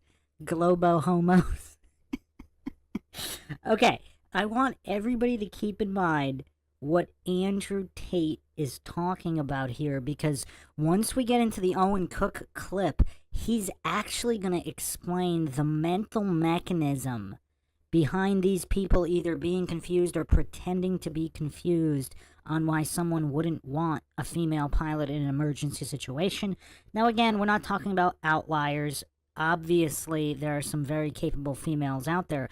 But it's so weird, like the Dunning-Kruger crowd, all of these clueless goofs will try to pretend that every female is like the female outliner. I mean, that's as dumb as pretending every male is like the male outliner in a particular outlier, in a particular field. It's just, it's so weird, the total illogicality that's taking place here. The appeal to extremes, logical fallacies, the hasty generalization, logical fallacy stacks here. And like I said, Owen Cook is actually going to break this down better than I've heard anybody break it down. But first, we're going to finish with Andrew Tate's Socrates-level wisdom on examining the modern world.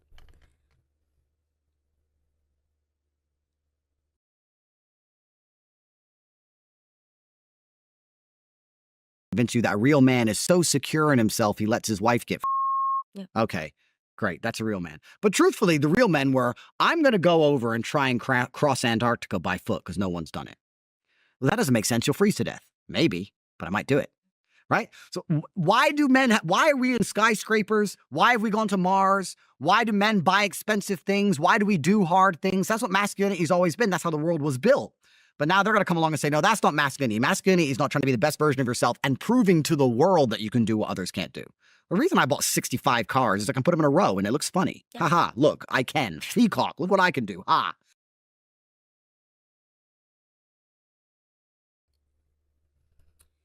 Justice wants in the chat saying, my opinion, he's working on an agenda to make women and men separated, break down family relationships, no more children. Wait, Andrew Tate's working on that? Andrew Tate is advocating the opposite of that. The powers that be, the string pullers, that's what they're advocating for. He's advocating for traditionalism and a return to the family unit. To a return to the nuclear family. I mean, it's pretty obvious. I mean, he's very clearly speaking on that. And he's pointing out the goofery, he's pointing out the agenda that's been taking place to destabilize and destroy families. I mean, that's pretty clear, isn't it, Justice Watts?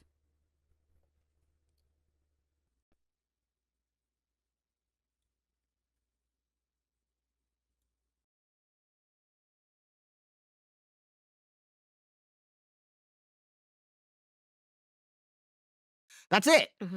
It doesn't have to go any deeper. No, I don't have to drive them. I can't even name most of them. Mm-hmm. But they've now convinced you that true masculinity is being so sure within yourself that you don't have to prove anything to anybody. Well, if you don't have to prove anything to anybody, then you don't have any capability. So you're actually a useless idiot. And if you're going to sit there and be so arrogant that you believe you have no duty to the society or to your woman or to your ancestors, and you can just be secure in yourself, and I don't need to prove myself to nobody, and I'm just secure in myself. Well, you're one of the sheep being led to the slaughter because you have absolutely no capabilities whatsoever. They'll say a real man, I got in arguments on podcasts all the time. They say a real man's secure and lets his girl have male friends. I'm like, there's a male friend line. Sure, there's a line. Hi, how are you? Boom, boom. If my girl's going out on dates with some dude, like, this is clown world. No. It's peak clown world. And there are men who buy into this psyop. And it's kind of interesting when, because one of the most common questions I get asked is, Andrew, why do you still talk? Why don't you just shut up and disappear? And it's like, well, you have two choices. You either fight against this programming that's out there, or I guess to a degree you accept it. And then you have a new internal fight because your house is a mess, because your woman doesn't respect you, and you're depressed and sad, and you have some mental condition. You've decided you have OCD or ADHD or some garbage you saw on the TV once. And you either fight an internal war or you fight a war against the external, because this is really crazy what they're trying to implement. And I like the question you asked, like, what is a man? Truthfully, a man, I believe, is being able to do the things that are hard or do things you don't want to do because you're supposed to do them.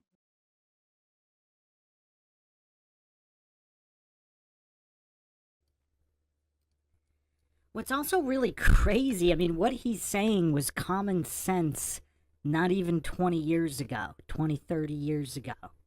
I mean, this is common sense.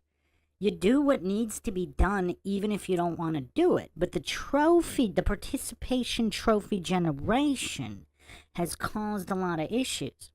Justice wants in the chat saying, I don't believe what he's for, in my opinion. Okay, we're not talking about hallucinating to know what his motivations truly are. We're just dissecting the words on the merit of their own argument. The merit of his argument. It doesn't matter who's making it. That would be a genetic logical fallacy, Justice wants. I mean, this is Logic 101. He might be a shill, whatever. We're just dissecting his words. What are his arguments? I mean, he's spitting Socrates-level wisdom here on his observations of society. Now, whether he was fed this as a script or not, for whatever means, that's not the subject here. I mean, I could do another podcast on Andrew Tate, is he an agent or whatever. Here, we're talking about the wisdom coming out of his mouth, not why it's coming out of his mouth or what his true beliefs are. That's not the subject here. And how could he tell people what they want to hear? That would mean people know what they want to hear. Like, an average clueless goof, they don't know all these things, so they don't know that's what they would have wanted to hear. You'd have to know what you want to hear in order to hear it. When he's talking to a lot of these ignorant masses, they don't know what they want to hear, but you can recognize when he points out the truth, kind of like Alex Jones. Now, shill or not, Jones has accurately pointed out many things. But he's making some profound observations about modern society and statism. If you haven't checked out part 1, he exposes the religious cult of statism very succinctly and impressively.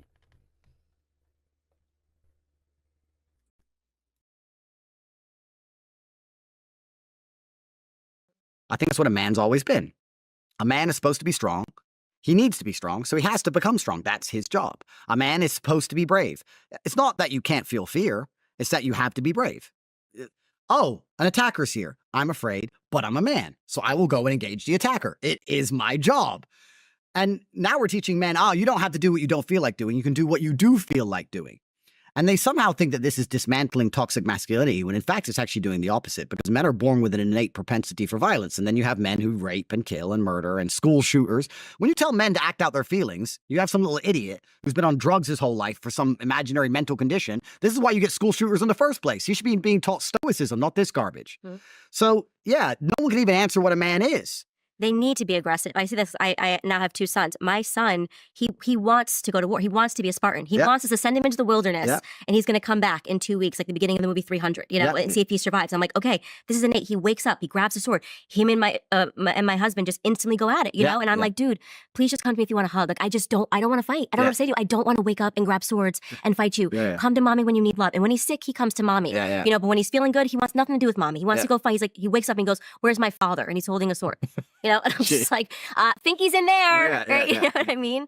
And that's beautiful. And people want to suppress that, you know, and you. Well, they fear it. They fear it, yes, and they want to suppress that aggression, that natural aggression. I'm like, no, like, you know, you want to curate that in a way that, yes, if something happens to this family, I want to make sure that everyone can defend this family in the right way. My job is to take care of the children. Like it is my husband's job to be able to go out and hunt and shoot and fish and do all the things that he does with, you know, with his guy friends when they go on these trips and go hunting. Like they need to be able to survive in the wilderness. And now we've created these straight homos who are like, well, I read the New York Times every day. And I'm so I'm quite educated on this topic of vaccines, so I can keep my family safe from the invisible virus. Well, this is the thing where everything comes back to the propensity for violence, right? So you sit and you talk to these people these straight homos who say, I read the New York Times every day. And I sit there and I look at them and I just think, if I grabbed you by your neck, you know, I say it in my videos, I grab you by your throat. I say it, but I mean it. Yeah. I mean it. It doesn't matter. The bottom line is violence. The bottom line is how capable you are defending yourself and the people you care about. That's the bottom line of masculinity. What's crazy is in the West especially is we're importing all these people who understand this, right? We're importing a whole bunch of people who grew up in a very violent world and they understand that violence is a solution to problems sometimes. And they understand they may get caught, but they might not, right? And we're raising a native population of men who believe violence is never the answer and that violence doesn't exist. They're pacifists. They don't believe in violence. Oh, you don't believe in violence. So if I break into your house, you don't believe in violence? Or you do believe in violence, you just want the police to be violent for you because you're a so you believe in it just the same because you'll call the cops. If you'd ever call the cops, you believe in violence.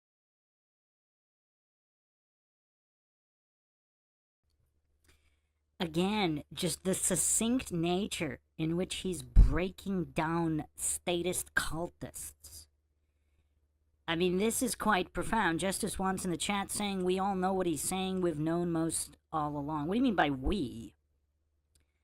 I mean, maybe amongst the hardcore conspiracy theorists, sure. But he's in the mainstream speaking to everybody, including the coincidence theorists, the NPCs, the normie statist goofs who don't know any of this. And that's why they're so triggered and trying to silence him. And that's the point here. It's not even what he's saying. It's in the way he's able to break it down is what impressed me here. Again, if you haven't seen part 1, make sure you check out part 1. Because I go over all of this in part 1, but he's never truly impressed me in an interview before this one. Same thing with Owen Cook. I've never really been that impressed. I haven't. But in these two videos that I'm going to bring up, they break down the Matrix possibly better than anybody else ever has.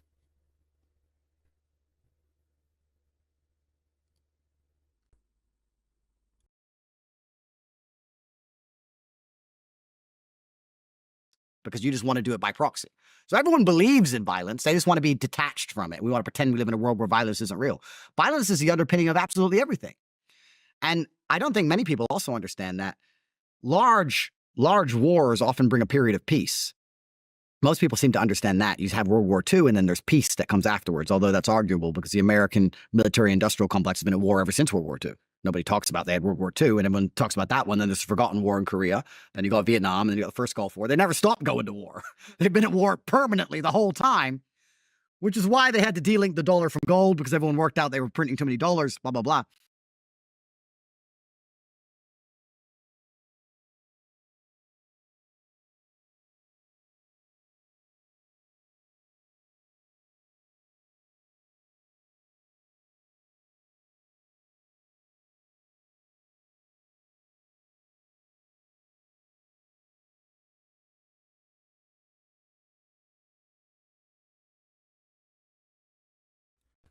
I mean, we might as well call this interview the statist expose. I mean, he's just blowing the whistle on all of these genocidal maniacs preceding Trump and the never-ending wars. I mean, the amount of bombshells here that he's dropping so casually is astounding. Violence is the underpinning of everything. And then you have all these cowardly bootlickers. They want everybody to pay taxes, which can only be enforced by violence. So pretty much every single individual that's pro-statism, that's pro-bootlicker, pro-hallucinated authority, all of these individuals are pro-violence, because under the threat of violence, they want to do universal basic income, they want to do free school lunches. These are all pro-violence individuals.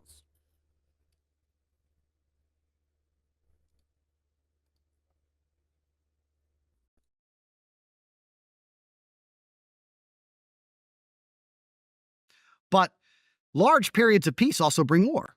It's cyclical. If you have a large war that brings about the population's desire for peace, well, the reason there's a big desire for peace is because the materials have been depleted and the manpower has been depleted and the people are tired, of course. But then if you have a long period of peace, you start to replenish your manpower and you start to replenish your materials, and then the other countries around you start to do the same thing. So you try to implement trade deals or some kind of black ops, or you try and sabotage XYZ so your country does better to make sure that you maintain hegemony over that scenario. And over time, if it's too peaceful, it's like a pressure cooker. It's going to blow up. We have men now living in these peaceful, even though I wouldn't even call them peaceful anymore, times thinking that war isn't coming, or that there's not going to be some degree of, there's going to be a day where you're going to have to wake up and go, uh-oh, today's the day, right? And even if it's not physical, it certainly is spiritual what we're doing now. It's certainly already D-Day spiritually. When I saw here in Romania, the most Christian nation in Europe, the most Christian nation in the world, that the government, because they're an America cuck effectively, wouldn't give protest permits to Christians after what France did. They wouldn't give the permits for some reason, or they delayed it. They said, yeah, it'd take a few months. No one will care in a few months. They know that. I had to go stand out there, right? I was amazed there weren't more people out there. But this is now, we're already at D-Day, where you have to be prepared to sacrifice yourself, at least spiritually, at least for what you believe. And I guess the alternative is just to go to bed at night and feel like a coward. I don't know. Maybe for some men that's better, to just look in the mirror and know they were but at least I'm not in jail. I would be sleeping perfectly fine in jail right now, because I know I went for the right reason. I'd be sleeping fine, right? So it's truly incredible. You're right. These straight gay men who have this very strange view on the world, where they've tried to redefine masculinity and take it away from what it truly is, because truly masculinity is the ability to say no. And if you're going to say no, you have to defend your ability to say no. That's it. You can't say no if you don't defend it, right? No, you can't come here. Well, we're coming anyway. Now let's fight, right? It's kind of interesting. I've seen some things on the internet where they say, do men really look at each other and think about fighting each other all the time? No, not really, no. But if I walk in a room and there's 7 or 8 men my size, it does cross my mind. Like, do I know who they are? Right. It's just like, because we live in that world, right? But all these men who can't defend the ability to say no now find themselves in this weird quagmire where they're like, well, I can't really say no to anything because I can't defend it. So I'm going to have to say yes to everything like a but I need to find a way to look like I'm somehow important and masculine. So let me put a feather in my earring, and read the New York Times. And half of these people I can beat up, which is the problem. But this is a true story. You're going to love this. It actually made me think about just exactly what you're talking about when we talk about these straight homos. I was at a restaurant the other day with children. Okay? I'm sitting with children having pizza. Another gay Zionist, like, out of nowhere, he pretends to be a fan, and then gets in my face with the camera and starts calling me an anti-Semite. If you want to see me, I have pledged on the show, the only time I will ever get arrested is if you come up to me when I'm with kids. Yeah. That is Mama Bear. That is like Mama Bear takes out the Papa Bear when you're with kids. 100%. And so once I got someone to just like move the children, I went up to, he's with his wife. Okay, his wife allowed him to do this. If my husband ever went up to a wife and a woman and children, and he thought he's 6'3", gets in my face, yeah. I got so close. I think he started realizing like I was gonna fight him. Like I was literally just like, do you understand? Like I was so close to his face. I was like, you are a coward. Yeah. You are pathetic. I was like, I looked at his sons. I said, you should be ashamed of this. This is the opposite of what a man is. Yeah. His job, his instinct should be when he sees a woman and children to protect it. 100%. I go, your father reads the New York Times, thinks everything of the New York Times tells him is real, and he suddenly got like, very kind of intimidated. I said, post the picture. Yeah. Post the video that you shot of me, because I'm going to make you as famous as you want to be. Yeah.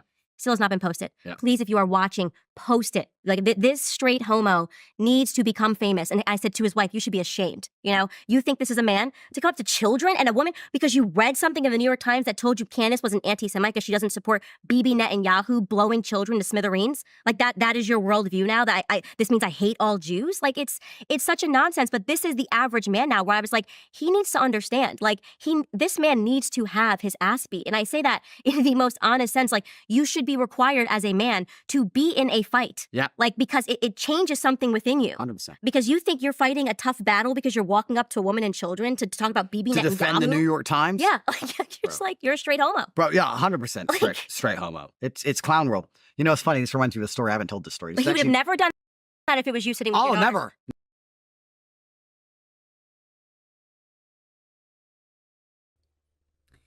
So, interesting story there, and I want everybody, again, just keep this in mind. This kind of psychology, this compulsion to defend corrupt institutions like the New York Times, shilling for the state. Like, where does this compulsion come from for these peasants to defend their slave masters, those who oppress them, those who rob them?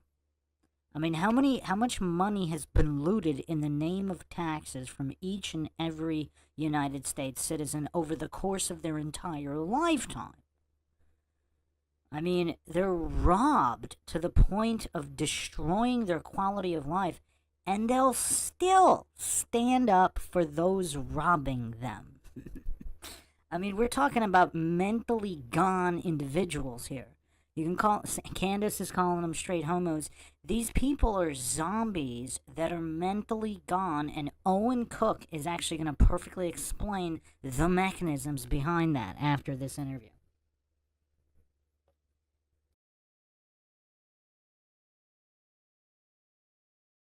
Never in a million years. Because he would have realized right then, we're fighting. Yeah, right now. That's right. That's right. That's right. You know, it's interesting. I have, for the most hated man in the world, I have truly in life never had, up until this story I'm about to tell, a negative interaction with anybody. Everybody comes up to me and they're a fan. Or if anyone dislikes me, they don't really say anything. I've never had a negative interaction with anybody until about 3 weeks ago. It was during the World Cup, and there was an England game. We were watching it here in Bucharest in like a public area, and there was some American girl. And I went toilet, and on the way out the toilet, she filmed me on TikTok and said, "Human trafficker," on TikTok. And I stopped, and I turned around, and I saw her, and she kind of put her phone away. And I was like, "Did you say that?" She goes, "No." It's like, "You just filmed me and said I'm a human trafficker." She goes, "No." It's like, okay. So anyway, I went right up to her, walked up to her and said, "If you think I'm a human trafficker, you're allowed to say it. You're a girl. I'm not going to hit you. But if you think I'm a human trafficker, you're allowed to say it. I'm just saying, why would you film it and then deny saying it? You don't know my story. I'm happy to tell you if you care. I don't know your story. Why did you film that? Why did you say that?" And she's sitting there with her man, and her man goes, "Oh, I don't think this is necessary." I said, "My friend, you're a man.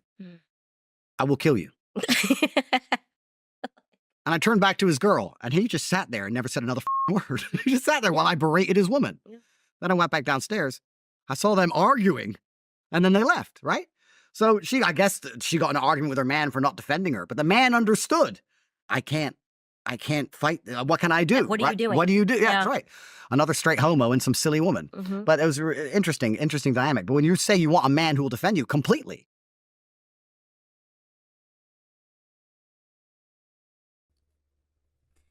AJD in the chat saying, eventually you just have to accept the fact that most people are just plain stupid and prefer to have their opinions served up to them by other idiots.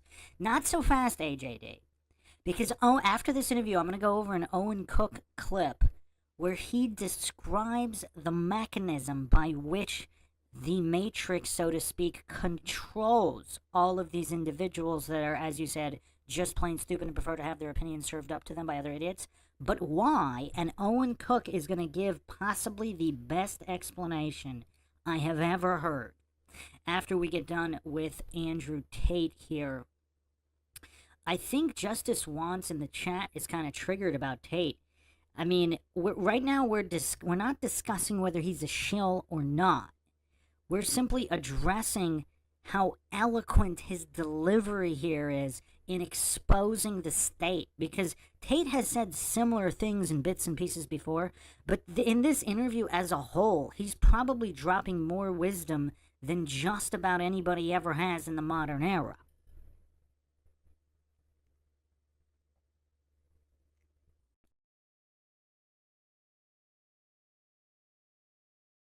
right? Even her, as stupid as she is, and even her loser man, she expected, it's like your expectation you have, and then the card got pulled, and I guess he changed his mind. Right, exactly. And he probably wasn't happy that she did it. You know? Of course, like, of course. It could, well, that's it, right? Because he's like, now why have you put me in a position where I have to die over your stupid TikTok? Yeah. Completely right.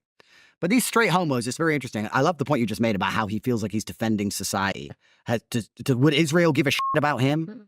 It's really incredible. It's really incredible how people will get pulled into psyops of things that don't even matter, right? There are so many things in the world that matter today. If anxiousness was a disease, or if you could feel like if panic attacks were real, which I don't believe they are, sometimes after a day of work, I feel like this world is a mess. Sometimes after a day of scrolling Twitter and seeing everything happening, you're a bit like uneasy. You're like, how do I sleep now? What am I supposed to do? How do I prepare for these things? And I guess I'm one of the most equipped people on the planet because I'm fortunate enough to have a bunch of passports and a bunch of money. Most people don't even have that. And it's really crazy that with all of this going on, all the things people should have a vested interest in, they can get psyoped and distracted into some complete bullshit, you know? Like, LGBT rights. Cool. They already have rights. Why would you go march for what? How much further are we going to push this buck down the road? What's next? Well, we know what next is. It's children. Yeah, of course. And they need children because they can't reproduce on their own, and they need your kids. They need your kids. So the plan from the beginning has been go after the straight people's kids so they have a future, right? Funny how they understand population dynamics and reproduction, more than the straight women seem to anymore. But there are straight people who will sit there and go, yeah, I believe we should support their rights. Like, what planet are you? They're just scared to say no because they're scared to have to defend their position. And that study you mentioned that explains so much of the world. It's crazy. All right, guys, I'm interrupting again. Don't kill me, but come on, we got to talk about skincare. You guys know the brand that I love. They also support this show. Sign up right now at NimiSkincare.com for a subscription to save 15% on people create that dynamic when they're like, well, this is what it actually is. Every person that they present being a truer example of masculinity. I encourage and I push back on that, which is just like, if this was a time of war, who would you want? Like the natural order of things is like men need to be masculine. Or if they call the cops, right? When you call the cops, what kind of man do you want? Right. Do you want a man who turns up, who's big and burly, who's going to take action and tackle someone to the ground and make affirmative decisions? Or do you want someone who's going to sit there and philosophize over, oh, maybe he's not even a criminal. Maybe. What is a man? Like, when hits the fan, feminism disappears instantly. It always does, right? So all of it is just built inside of the society. A lot of it is men's fault also. You talk about how women are attacked with this feminism garbage from a young age, and you're completely true. It's completely true, and you're right. I was watching a Taylor Swift concert, and she has this famous line in one of her songs. I don't know her songs. I'm not a Swiftie, unfortunately. Me neither. But she says something. Guys, I have no eggs left. No. The patriarchy, she says. And all these little girls are sitting there going, the patriarchy. And I'm like, I blame the fathers because the patriarchy built that stadium. And the patriarchy put that soundstage together. And the patriarchy paid for those little girls' tickets to go and watch that. So men also have a part to play. Men have become so cucked. They're going to allow their daughters to go there and sing about how much they hate them. But wonder why their daughter will grow up and not listen. My daughter is not being, one, she's not listening to that. Two, I'm not sending her ever. I wouldn't allow her to go. But three, there's no way on God's green earth I'm paying for it.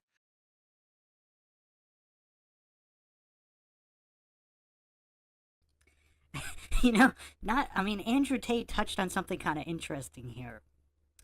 So in the past, like decades ago, you could argue, more traditional time, if parents disagreed with their teenage children's choices of music concerts, etc., obviously they can run away, and many did, but there's a difference between a teenager running away and going to some concert to rot their brain versus the parents paying and enabling it.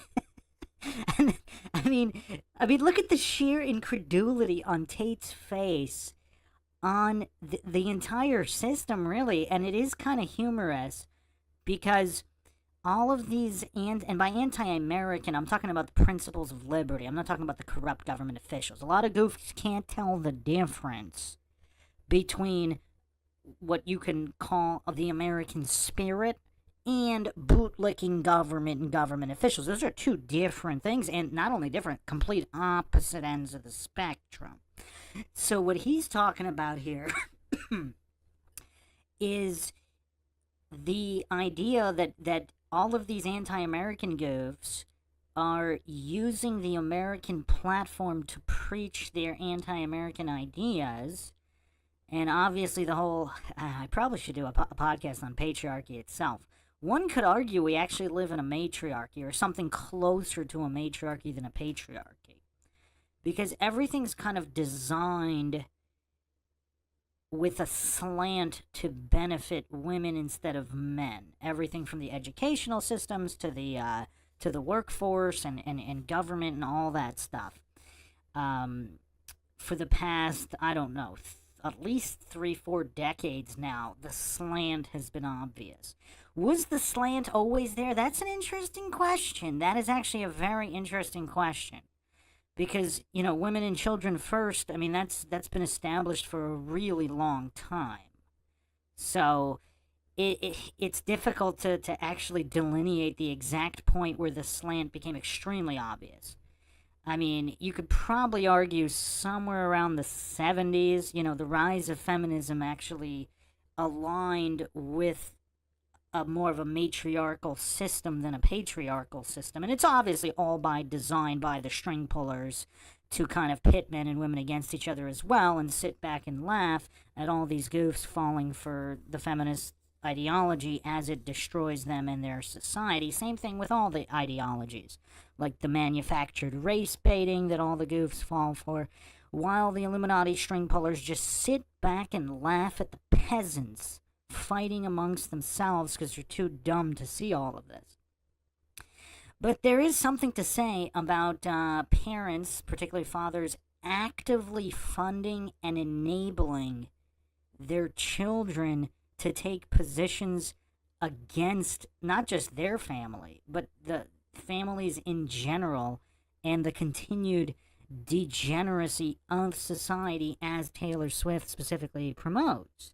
I mean, I don't know anybody that can kind of defend this. First of all, I mean, obviously Taylor's one of these useful idiots. I mean, I'm not quite sure she knows.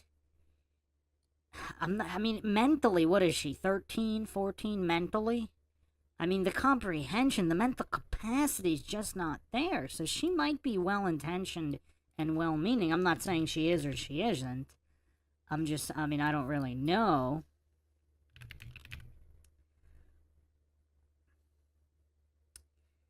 I'm going to bring up an image now. YouTube obviously getting glitchy. They don't want these types of images on here. Wow. What is going on? Okay.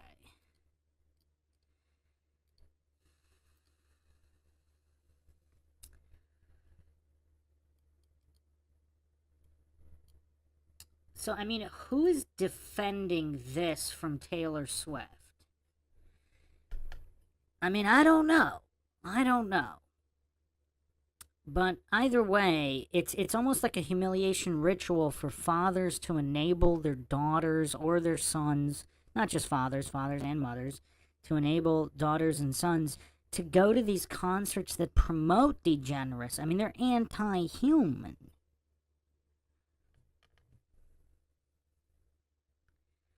Joyce B in the chat says, good point, MINDSHOCK, exactly right. If there were a Titanic-type disaster today, would women and children first still happen? Sad to say, strong possibility would not. I mean, I know those identifying as women might go first. So all of the men identifying as women might think they're entitled to go ahead of the biological women and children. I mean, that's a good point. I mean, who knows what would happen today?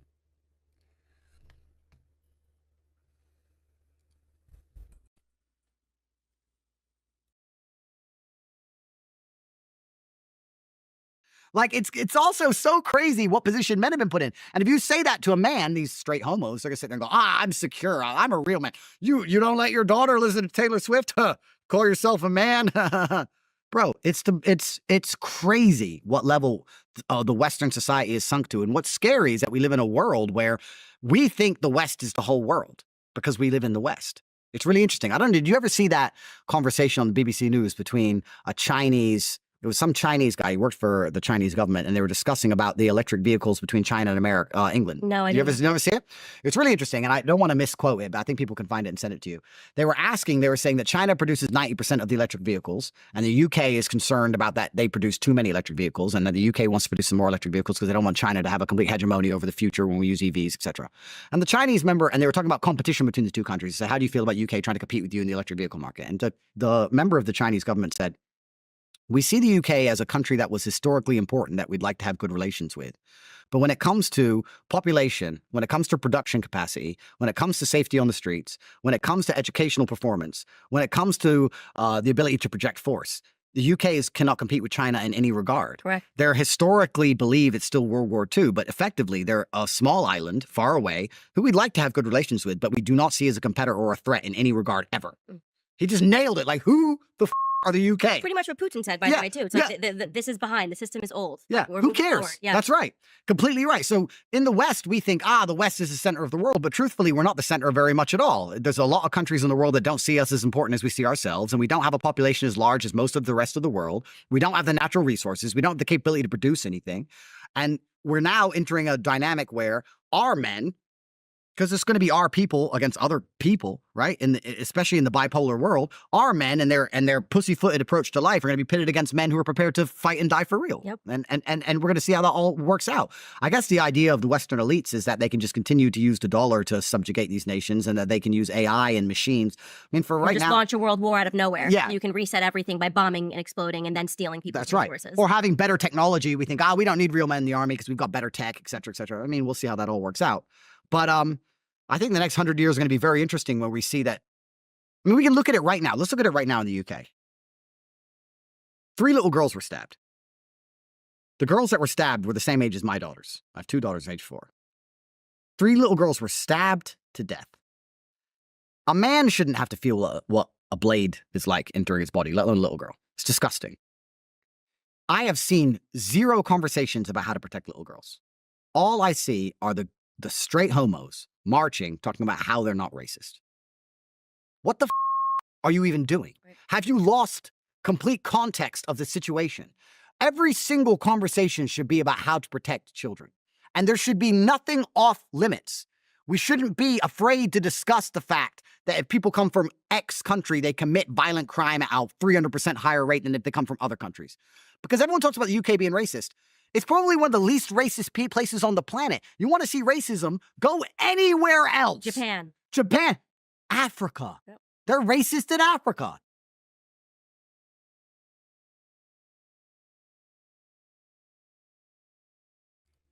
You know, I'm not sure I've heard anybody call this out exactly like this. The fact that Western countries are indeed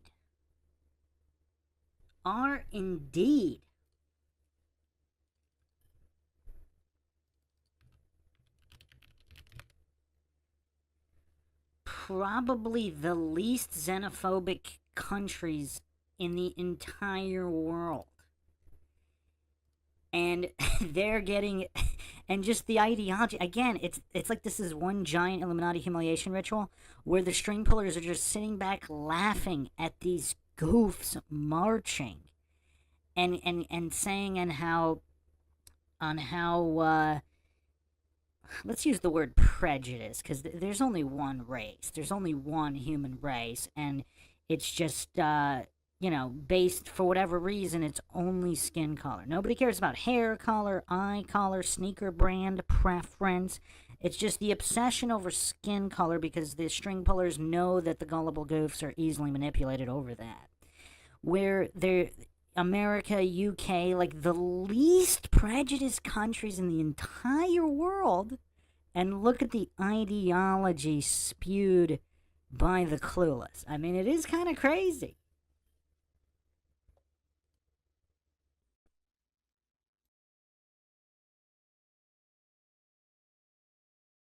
They're racist in the Arab world. Everyone's racist.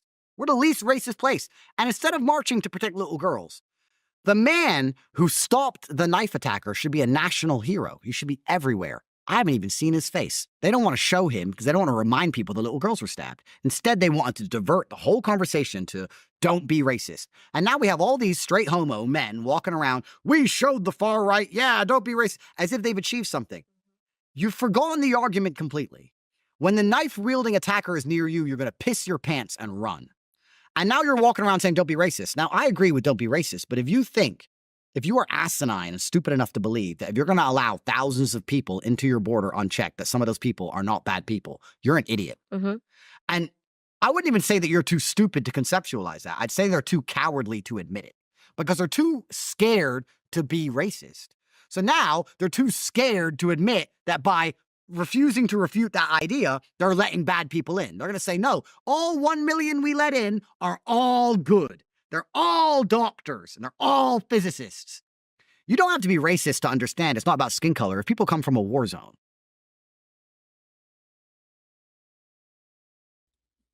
I mean, is anybody else I mean, this is some serious subject matter and people are getting killed. But the way he communicates is so entertaining because he really calls out the gophery here. Because, I mean, it is kind of crazy because depending on which statistics you're using, you could make the argument that per 100,000 or whatever, there may be more criminals among natives than immigrants. However, to hallucinate that 100% of the immigrants are non-criminal, to hallucinate that you're not, no matter what you do, like, let's say the native population is more criminal, you're still adding crime, you're still adding murders of children to the existing murder rate.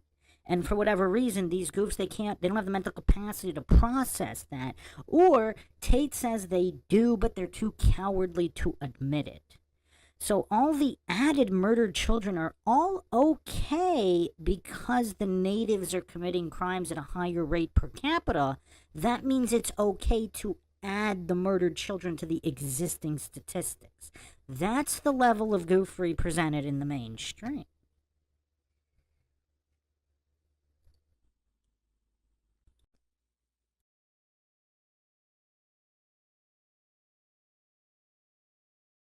They've seen trauma.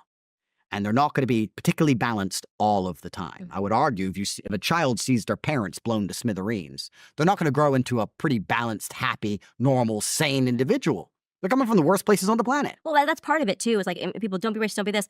I'm definitely a bigot. Like, I mean, I tell people this all the time. I'm like, that's street smarts, right? Yep. Predicting what I can garner from just looking at you, the pattern vibes recognition. You're giving, yep. the vibes you're giving. What can I understand about what I'm under? I don't trust you. I don't like the way you're moving. I don't like the way you're dressed. Now they're training people to go, having those gut instincts that keep you alive are bigotry, racism, homophobia. It's like, you're telling me this is a party with all homosexual men? Yeah, no, my young son's not going. Yeah. Right? Oh my gosh, how dare you say that? Like, this is homophobic, this is heterophobic, this is all of these words really, in my view, meant to just delude people away, like from trusting their gut instincts. Your gut is divine, yep. okay? Your gut is telling you something's not right. Yep. Like, the person in the classroom says he's a non-binary person who believes that, like, age limits should be evaporated, and he's teaching your kindergarten teacher, and your son, and you're allowing that to happen because you're fearful that people at school are going to call you a bigot. Like, I'm a bigot, okay? I put those on, I'm a bigot. I am a bigot, so let me figure out what I have to know about you, because I'm gonna let you know whether or not you're allowed access to my children.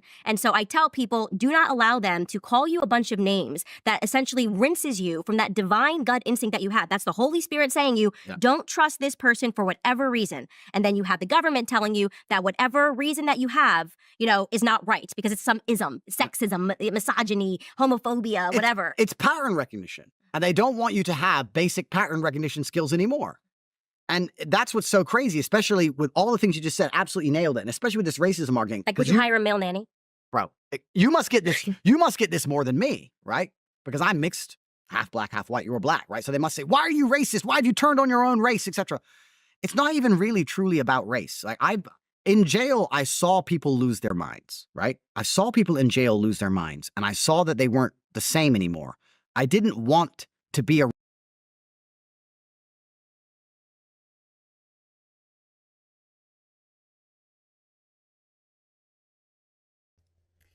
Okay, let's get really controversial.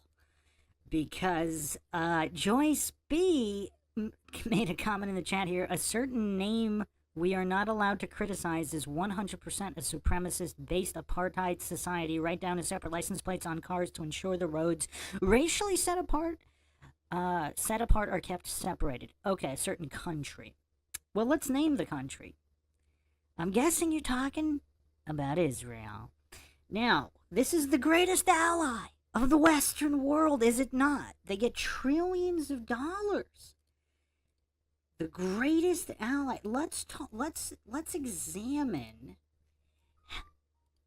examine how many refugees this particular nation, getting trillions of dollars, takes in.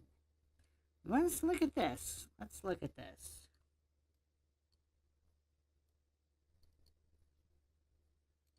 These are great questions. Again, I'm not claiming to know any reasons behind anything. We're just examining the publicly available, empirically verifiable statistics from the powers that be themselves. These are not underground GeoCities blogs. These are the mainstream statistics.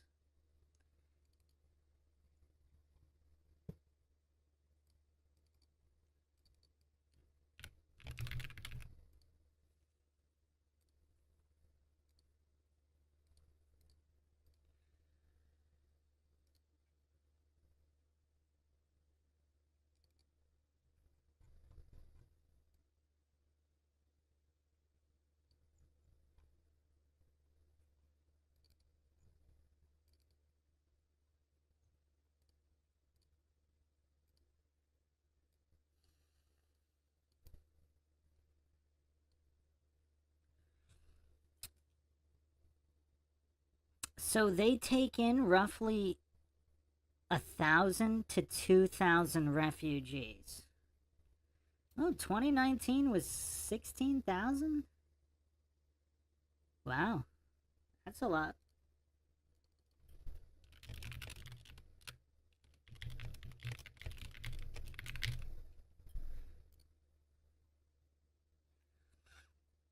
Let's check the U.S.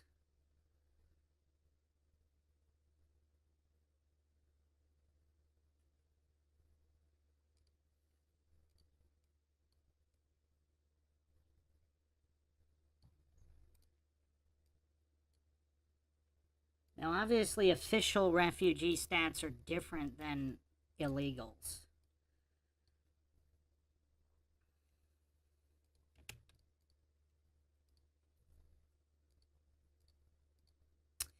And also, what type of refugees were there? Because apparently,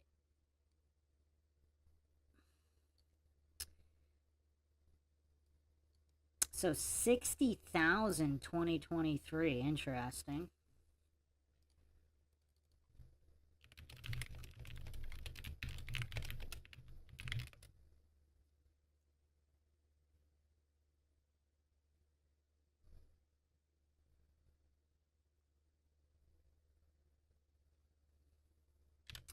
So let's examine the xenophobia. Some might call it racism or prejudice.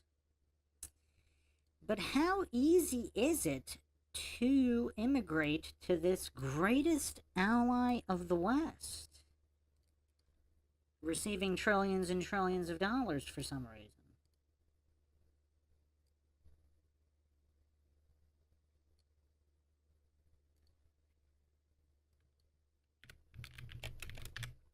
Are we going to get shut down in a second here? Should we do a poll?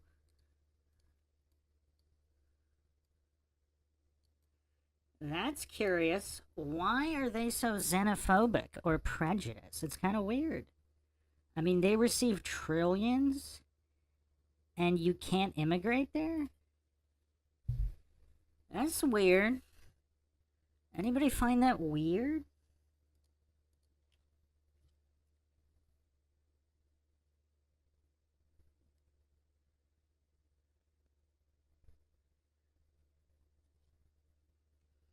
I don't know. This is MindShock. I don't claim anything is true or untrue, but these are the official organizations and the official powers that be statistics. What does everybody make of them? The greatest ally of the Western world doesn't want to help people and accept refugees and immigrants? It's kind of weird.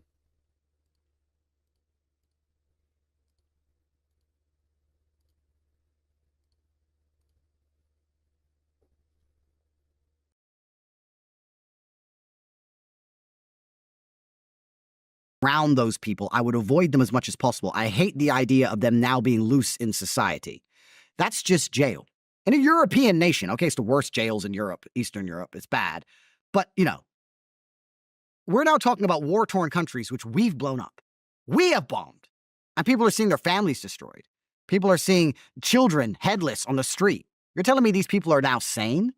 And they can just come here and get a job and pay their taxes? Is that what we're going to pretend we believe? Otherwise, we're deemed to be racist? It's not about the color of their skin. It's about all the things they've been through.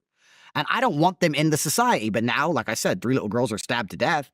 And people are marching around pretending that we need more of these people. In fact, they're so desperate to virtue signal. It's not just, okay, they're fine. It's actually, we want more. Look, I'll prove to you how unracist I am. Let in more people from the third world. Which I'm fine with. They just need to go live with the people that blew up the third world. Yeah. Go stay at Hillary Clinton's house. Go stay at Tony Blair's house. Go stay with the families that made money blowing up, Libya and getting rid of Gaddafi. I'm totally cool with that. The people who wanted that war and supported it, you open your homes to the people who are dealing with that trauma of what you did, that flood them out of their nations and stuff. Like, we've created the issues, and then you're telling people that never wanted the wars in the first place that they're the ones that have to invite these people that are dealing and hating the Western world into our homes. It's a nonsense. Well, exactly. And that's globalism. Go to Israel. Well, exactly. Well, that's they love war. Go to Israel. Yeah, that's right. Well, that's globalism in a nutshell, right? Because globalism is effectively people who are detached from the common man's issues, making problems, profiting from it, and then all of the mess gets dumped on the common man. That's what basically happens every single time with every single thing they do. And it's really interesting because the argument is typically, oh, they want a better life and, they need a better life. I understand they want a better life. I'm not blaming them. But letting them in your country because they want a better life is like letting someone in your house because they want a better TV. It's not theirs, right? You can't just let everyone in. Especially what's most crazy is what you let some in and not others, or you let everyone in. Is everyone going to just abandon the planet and just move to the West and it's just going to function somehow? Is that how we see these things? But I guess the two things we're talking here is very interesting because the most primitive, I would guess, and that's perhaps the wrong word, the most essential female biological impulse is reproduction. The most basic thing a woman should want to do is have children. And the most primitive male biological function is protection. Like you just said about your son, he wants his sword. We have women who don't want to have kids, and we have men who don't want to protect society. The fact that men are not marching in England right now saying we must protect all our schools and protect little girls as opposed to just advocating to allow in a bunch of military-age males who can beat the shit out of them is really incredible. It's truly incredible. It's amazing they've managed to psyop men to give up all of their protective instincts. And then they've psyoped women into not want to have children anymore. And they've replaced these with some warped version of something else. I mean, I guess, it's the first time I'm saying this, I guess I'm just analyzing on the fly, but I guess these men marching in these anti-racism riots, I guess it's satisfying their protective instinct because they feel like they're protecting the immigrants, maybe? I don't know. And they're afraid to protect their own people because they don't want to be deemed racist and they can't defend their opinion. But it's really interesting when you say straight homos because you nailed it. They're like, you meet men and they're like, oh yeah, and they're supposed to have a wife. They're all just gay. Yeah. They're all gay. Yeah, at the end of the day, you can't do anything. And I could beat you up. That's why I'm like, hey, I'm sorry to tell you this, that your father's a straight homo. You know what I mean? Like, I know that he is straight sexually, but also he's a homo. Yeah. And in that 90 sense of like, there's nothing he can do here. And he knows that. Yeah. And so I do also want to, in closing, commend you on something, which was so crazy. So there was this person who was doing like a bunch of digital content. I thought his content was amazing, got into touch. I mean, figured out this is like a young school kid, like basically essentially like 20 years old, like just turned 20 years old. And I'm like, dude, you're a hustler. Like, where did you learn how to do all of this stuff? Like, I'm going to hire you. I'm like, what school did you go to? Harvard, Columbia, Hustler University. I said, excuse me? What's Hustler? I went to Andrew Tate's school and I learned how to do all of these. I mean, this kid is going to make a killing. I mean, I'm telling you, he's going to make an absolute killing. It's like around the clock, work. Yeah. Comes from the wrong side of the tracks. I figure out, hired him. one of the greatest hires that I've had, like unbelievably. And so that really, to me, also signals a lot because I talk about what is so wrong with the education system. And then you learn that these kids, this is why they hate you, these kids who just want a freaking opportunity, who will work around the clock, who just want to be able to feed their families someday, who come from the wrong side of the tracks, are jumping into, I genuinely don't even know what Hustle University is, but I know that that kid is 10 times more effective than people that are coming out of with college degrees right now as looking for somebody. He is a hustler, like literally is a hustler. Yeah. And so I want to commend you on whatever it is that you built that created this young kid who's going to absolutely crush it. And that should really signal to people that there is something so corrupt and wrong that the majority of these kids who graduate with their $100,000 degrees are going to make $35K and live a life in debt and to eventually become a slave while they laugh at people who follow Andrew Tate and go to Hustler University because they're going to take over these kids. And that means a lot to me. And actually, I've been told by various people in large positions of power, that's also one of the reasons why I was so heavily attacked, because I'm going to war against the educational system. Because the educational system, as you just highlighted, is $100,000 for a degree. It takes 4 years. It takes up all of your time. You're in massive debt. And the fact that the loans are linked only to the education shows it's a scam in and of itself. You can't get that loan for anything else. You can only get it for the education because they don't want that loan to be out in the fair market. Starting a of ideas. business, yeah. Oh, yeah. If you say you can get a loan and you can get a degree or XYZ, nobody will get a degree because they know it's a scam. And it suffers from double inflation. It gets more expensive every year to go to college, plus more degrees exist every year. It basically has no value whatsoever. Again, Andrew Tate laying the smackdown on the public indoctrination system. I mean, this is actually fairly basic logic. More people going to college, more degrees, less value, while inflation skyrockets out of control by the corrupt government as it manipulates the fiat currency. So what was once a way to get ahead in the, many decades ago, when everybody and their mother didn't have random degrees, that could be seen as a leg up on the competition in many fields. That's actually true decades ago. Now, factoring in, not only have the prices of these degrees at indoctrination facilities skyrocketed, but the dollar's worth has plummeted. So it's actually kind of deceptive as how expensive degrees of indoctrination have become. They've become exponentially more expensive because not only have the numbers gone up, but the value of each dollar has plummeted down.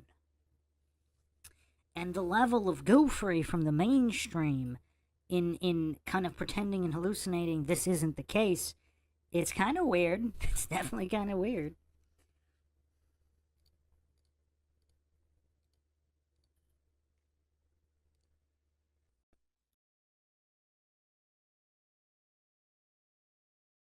And we started Hustlers University as a way to teach children, not even kids, it was to teach people how to make money online primarily. We have 18 modern wealth creation methods. It's $49 a month. And we decided to make it, we said, look, we're going to put it out there in the marketplace of ideas. You don't need to get a loan to come here. You can spend your $49 on pizza, or you can spend it on this. We're competing with the entire world, and we're very large. I actually want to model it now because people have been saying to me, you should do a seminar and stuff. And I'm like, actually, you're so right. I wish I had not been a fool and taken out $100,000. I paid it back. Yeah. But I learned nothing. Yeah. I learned nothing. Everything that I actually became in life was because of the street smarts that I already had. That's right. And I would have rather have spent the $49 on the Hustler University program so I could learn what skill set, here's what they're using. He literally said he learned editing skills that somebody else would have paid $150K to learn. Yeah, we're doing very well. And so it's $49. Tell me again how it works. So it's $49 a month. You get access to 18 modern wealth creation methods. We teach all the different things about how to make money. We also have some concentration tests in there because a lot of the people who join are quite young and they have TikTok brains. So we force them to learn how to sit down and pay attention again. And we teach 18 different ways to make money. We have different professors in there. We have live calls every day. It's now the largest online educational platform in the world. We own university.com, which they really hate. That was an $8 million domain. So we bought university.com. No way. Yeah, that's ours. And I've actually been told that me going to war against the educational system is one of the reasons I got in so much trouble, because now you have children who are choosing $49 a month and then starting to make contracts and make money online within a few weeks, as opposed to going to get these $100,000 degrees and getting in debt. So we're doing very, very well.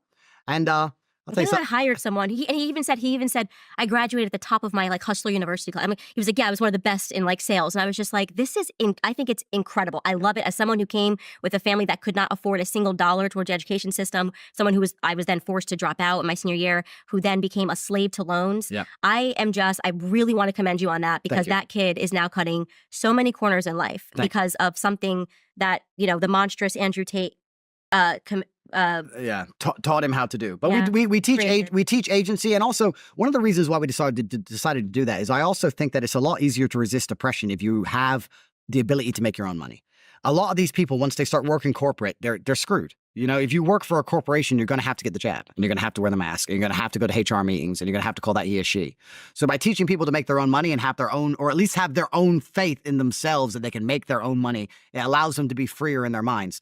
Hustlers University has been under massive attack by the Matrix as well. We have a whole bunch of tech problems. They keep trying to attack us and hack us and all these kind of things. And the MSM actually did an article attacking me, saying that I am promoting homophobia inside of my university, because what happens is, I mean, we have 250,000 students now. It's quite large. Wow. So I'm not in charge of all of the chats. Of course, I'm CEO, so I don't even know what's happening in the chats all the time. But we have open chat rooms where the students can talk with each other, which are moderated by AI, and we have a few moderators, but we can't moderate everything. And one guy said, "How do I cancel my subscription?" And everyone started replying rainbows. And I found it super funny. And because I laughed about it, they did this whole BBC hit piece on how my school promotes homophobia. Like, there's nothing I can do right in the world, unfortunately. I have TatePledge.com. I dedicate $25 million a year to feeding people. That's somehow wrong. I have an online educational platform that costs less than pizza, that teaches children how to focus and pay attention to make money online. Somehow that's wrong. I teach men how to be strong and to resist depression and to go to the gym and not be afraid to stand up for themselves. Somehow that's wrong. Like, you can't win against these people anymore. Well, because you're teaching them the code of how not to be enslaved by the Matrix. And so that's problematic. It's why I'm deemed problematic. It's why Ye, who survived Hollywood, in my view, survived MK Ultra attempt, is considered problematic, because you're teaching people to believe in themselves. And I think that's the number one thing that I have learned throughout all of this, is that what they really hate is the mother effing audacity. Like the audacity, Candace, when for you to go out on your own and like you were a part of this and you think that you can just keep saying that Brigitte Macron is a man. Yeah, Brigitte Macron has a penis. Yeah. I've said that, and I'm going to keep saying that That's right. because I've looked into it and it's true. Been around. And yeah, I've been around. I know a man when I see one, and this not pass a sniff test, and to say, you know, that these acts happened. And so I think that is the problem with people like you, people like me, people like Ye, is that we're giving people the permission to be themselves. It's so interesting you say that, because the first time I was ever super heavily attacked by the Matrix is when I said depression wasn't real.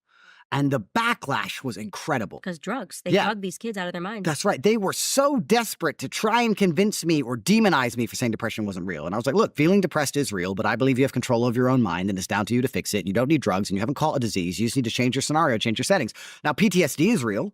I can tell you, I had it after jail. I know that mental health issues are real, of course. What I'm trying to say is that depression as an idea in the West is so massively overprescribed that it no longer has any value. It's just sadness. It's just sadness. You're just sad. That's normal human emotion. Like, you know, go outside, go for a run, hang out with your friends. That's right. I see. That's going to keep coming. Like waves of sadness. We're all sad. We get sad sometimes. Completely. I see it all the time. I see men to me, oh, I'm depressed. And I look at them and say, I'd be depressed too if I was you. You're a loser. Yeah. Like, of course you're depressed. Your life's because you're a loser because you've achieved nothing.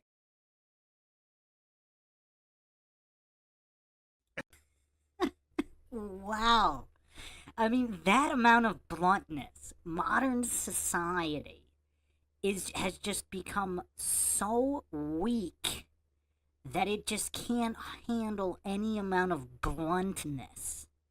Because that's blunt. I mean, that is indeed blunt. I mean, if you poison yourself all day, physically and mentally, I mean, obviously you're not going to be able to accomplish much, and you're not going to feel good about yourself being a slave. Being mentally and physically enslaved. So, I mean, just this amount of bluntness delivered this succinctly. I mean, once again, this is absolutely mind-shocking. I mean, I think Andrew Tate really leveled up for this interview.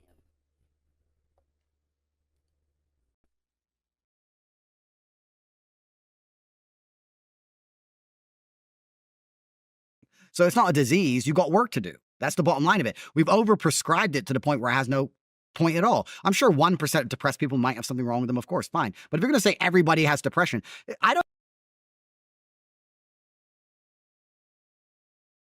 And you already know all the triggered goofs and scientists and bootlickers, they're going to completely ignore what he just said.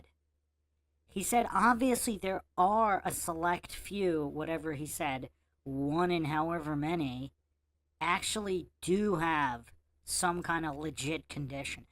But the 99% don't, and out of that 99, a lot of them just use it as an excuse. Like, how many obese people pretend they have a thyroid condition? Now, obviously, a certain percentage do. A small percentage actually do. But the majority don't, and they just use it as an excuse because of the narcissism, lack of accountability, mental weakness, etc. Same thing with what he's saying about depression. 99% of the people going to therapy have very easily, very easy to fix their issues. Stop poisoning yourself mentally and physically. Boom. Problem solved. Now that problem might not be solved for this 1% or less than 1% that have really legitimate conditions. And obviously all the goofs completely ignore that statement.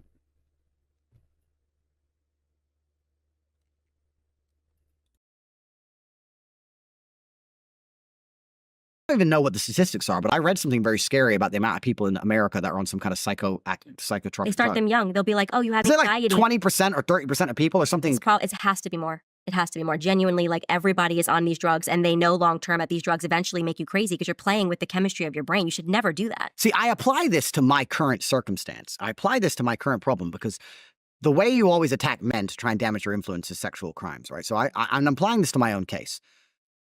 3 different countries, they've called over 2,000 women who I've ever known in my life. And they managed to find these 2 idiots, and you've done a breakdown of the case, which I super appreciate, and they haven't found anyone else, thankfully.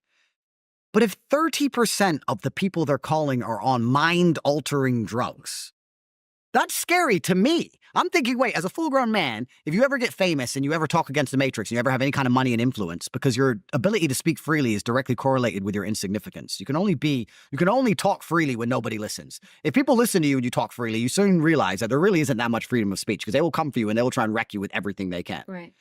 It reminds me of a point on freedom, which I want to talk about quickly. But now we're saying that this percentage of the population are on drugs. I always found this interesting when they say, we've been through his past and we found these people. What percentage of the population are autistic? What percentage of the population are mentally ill? And then what percentage of the population are on mind-altering drugs or depressed of some kind or anxious or whatever they're on? And then we're going to say and find someone from 11 years ago and say their word, their eyewitness testimony without any other proof is golden. It's just so crazy. It's Blasey Ford. 20 years ago, yeah, it happened. It's scary to me. It's actually very scary. The point I wanted to make on freedom is very interesting because you've experienced how the Matrix tries very hard to shut you up and they try to intimidate you. They try and ruin your life and intimidate you. That's effectively what they try and do. And it takes a particularly stubborn type of person. I am. I'm a Taurus. I'm just like... I'm ready. I'm built different. I'm built different. I love being a thorn in their side much more than whatever they can do to me. Yeah. It's like, I'm in jail. I'm like, yeah, but I'll piss them off. Yeah. Yes. And they hate how happy we are, too. Oh, completely. And they're like, this shouldn't be the results. They're miserable. We've done the studies. Yeah. And once we do these psychological attacks and we psychologically terrorize them and their family, they should be fatigued and broken. That's right. And then we just emerge and we're like, hey. Still standing. Built different. They can't stand it. But another one of my theories about the LGBT whole thing and the reason that they're marching in the street is, of course, they're trying to get everybody's children. But I also believe that it's part of propping up the false guise of freedom, right? Because what the West has built itself on is a very thin culture, and it's built itself on the idea that everybody can get rich. Nothing unifies us. If you look at here in Romania, even in this country, everyone has the same language, you have the same religion. They all watch the same TV shows growing up. Right? They have the same folk stories. They do the same thing at Christmas. Everyone has a similarity amongst them. So even if they disagree politically, there's a lot that unifies the people, which is why it's a safe society.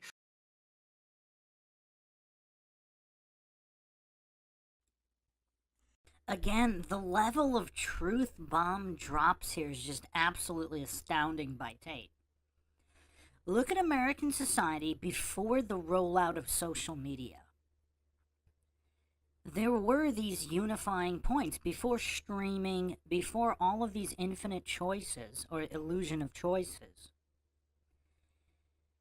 There was a certain unification because people had the same, I mean, not across the entire country, but you take one community in the 90s, whatever. Everybody's going home and watching Time Tracks or Renegade or whatever. Then they're going and engaging in their local culture of their community. There's all these unifiers. Now, post social media, with these infinite illusions of choice, there really aren't that many unifiers. And now you've seen basically what's amounting to the collapse of Western society in real time. Now, obviously, the psychological warfare has also been ramped up exponentially. Now, is it accidental that all of this is happening at the same time? The MINDSHOCK listeners can be the judges of that.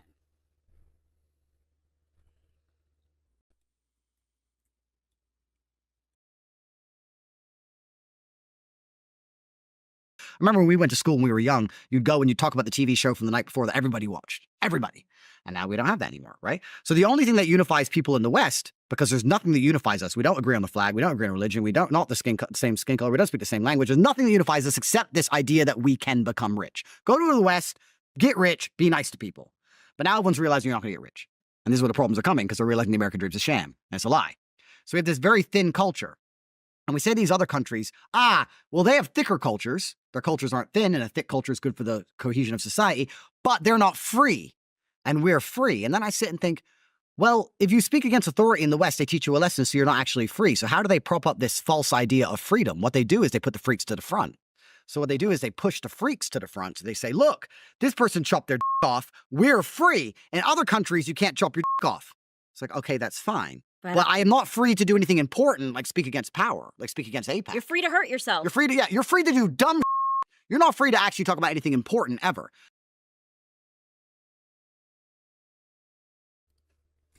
Now, a lot of people thought I possibly was being a little bit hyperbolic or facetious in titling these videos. What does everybody think now? Was that not Socrates level delivery and content right there? I mean, wow. Who has phrased it quite like that? I've never heard anybody break down the Matrix quite this way.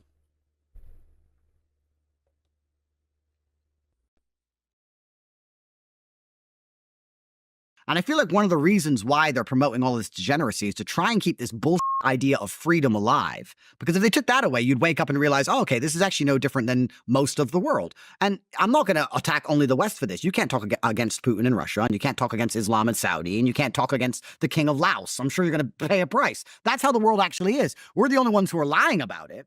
Sitting and saying, no, you can't talk, you can, we're free. The truth is you can't talk against authority at all. And to try and distract everyone and keep this bull dream of freedom alive, they're going to push freaks to the front, which is why I think that the freaks are getting more and more outlandish, because people are starting to realize that the freedom isn't real, and they're starting to feel the cage and close.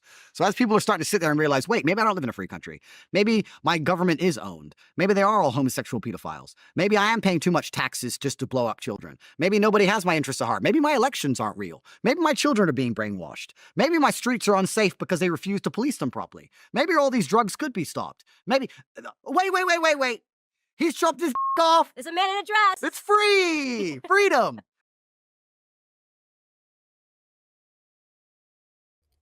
I mean, you really have to appreciate. I mean, this is also, I'm getting shades of George Carlin here with just the, I mean, he's laced this level of truth bombing with entertaining comedic delivery.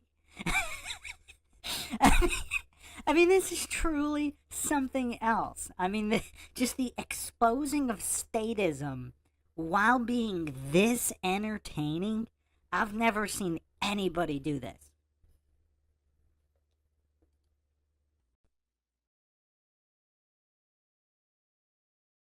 And I really think you could never have a man wear a dress in Putin's Russia. That's right. I think I want to go there. That sounds like, yeah, I don't want men wearing dresses. And that's the most crazy thing about it, is that trying to show this freedom, they're actually showing to anybody with a brain things we don't even want to see, right? You can take that away. That's fine. Let's take that away.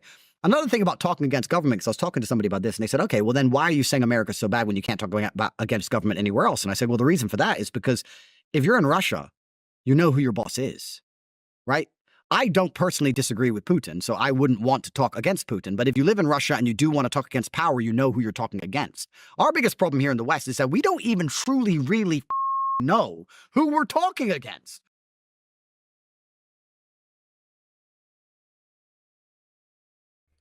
I mean, again, I think it's becoming painfully obvious that this video is accurately titled, is it not? Again, who has delivered this much truth? Alex Jones hasn't dropped this much truth bombs in a single video. You can argue that over 30 years, maybe he has. This is one interview. This is one interview, and Tate has touched on just about all of the facets of the cult of statism. All of the facets of psychological subversion through propaganda. All of the facets of the means of control of the Matrix. I mean, who is truly not impressed here? I wonder if the guy that was criticizing Tate at the beginning, Justice Wants, Justice Wants, are you still here? You weren't impressed because you thought he was kind of saying stuff that was already known, but like he really ramped it up to close this interview out. Like, can anybody name? I mean, I don't think Bill Cooper dropped this many truth bombs in a single interview. Now you can argue over the course of his career, maybe. In a single interview, though? In one interview? Tate might have just taken the mantle for spitting more truth in a single interview than anybody ever in a single interview.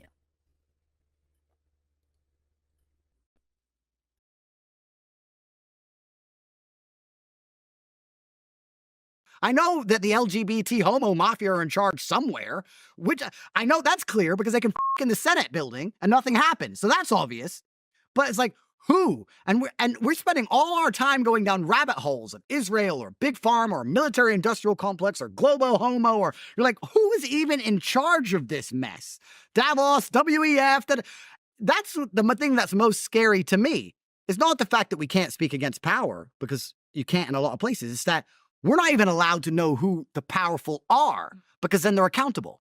It's all just theories. If they were to say it's this person, this person, and this person, those people would be in a lot of trouble very quickly. Mm-hmm. So they've removed their attachment to anything, so there's not even any accountability anymore in the West. That's what's truly scary. I'm just asking, I would like to know who's in charge here. I'd like to just wake up and say, you walk into a restaurant and everything's manager, like, why is there cockroaches? What's going on? I'd like to just go, who's the manager of the West now? Who's actually in charge of any of this mess anymore? At least in other countries, you get the good fortune of knowing who your boss is. Right. Right? Yeah, I keep trying to figure out why I'm supposed to hate Putin. I'm like, okay, so he doesn't let people desecrate churches. You can't just take your boobs out as a woman and like say you're protesting and stand on top of like a statue of Jesus Christ. I think I'm okay with that. Yeah. I'm like, I know I'm supposed to be hating this. You're telling me this is authoritarian. This is authoritarian, but what you guys are doing, locking up people for peacefully protesting on January 6th, hunting grandmothers, is not authoritarian. That's right. Because women are allowed to be whores. Yeah. Like I'm like, everything about this, like if that's going to be the boss, that makes more sense to me than the people, the deep state, the homosexual agenda, the pedophilia that's being promoted. The pedophiles are allowed to write articles and protect other pedophiles. Sounds a lot better to me to have him as my boss than the, like you said, the invisible bosses, or maybe one boss who knows that we're fighting and we see that they're perverse. Yeah.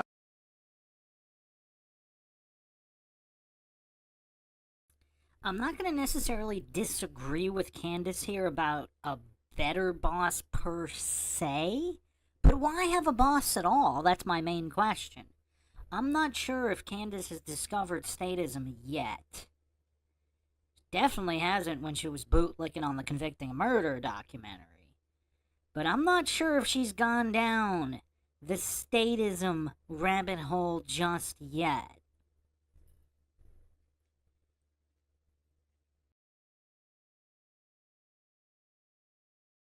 And I totally agree with you. Yeah, he's a competent nationalist, which is what anybody with a brain should want for their country. You should want a competent nationalist who puts your interest above the interests of anybody else.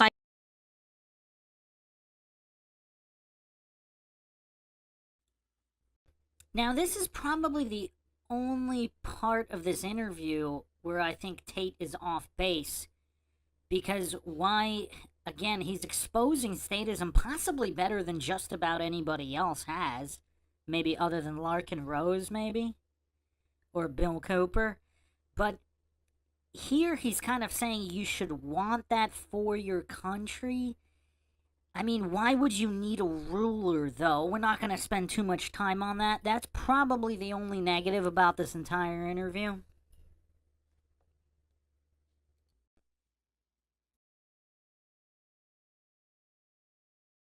Biden showering with his 4-year-old daughter, and the whole mainstream media colluding to hide the diary. We have Hunter Biden smoking crack and sleeping with people that look way too young, talking about incest on text messages, and the entire mainstream media colluding to cover these stories. Yeah, no, I think I want to try the other boss, if I can, just for a second. I just want to try to work there for a week and see what happens. Absolutely. So and you're completely right. We say, oh, Russia's not a free country because, you can't do LGBT insanity. And that's the only thing they can really come at them for. They can't come at them for. They've arrested 1/10 of the people the UK have arrested for Facebook posts.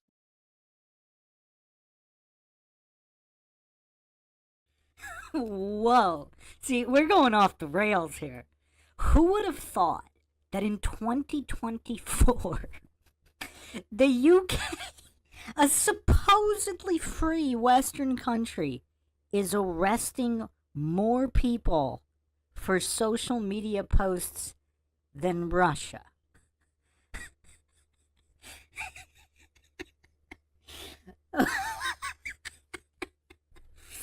Oh, man.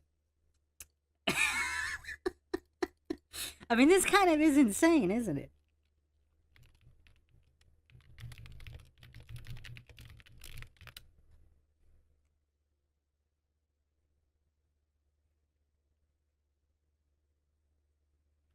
So the numbers as of last year that I found, whoa, this is crazy. I think it's actually even worse than Tate. I think Tate has 2 conservative numbers.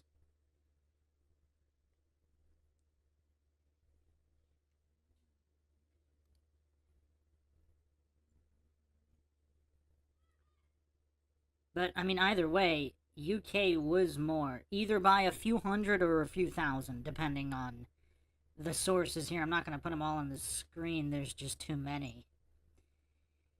But, wow.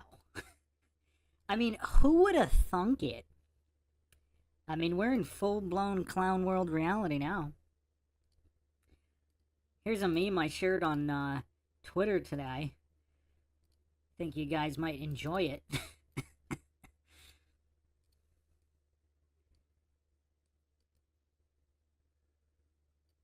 What is going on in the world today? You have the UK arresting more people for social media. Wow. Wow.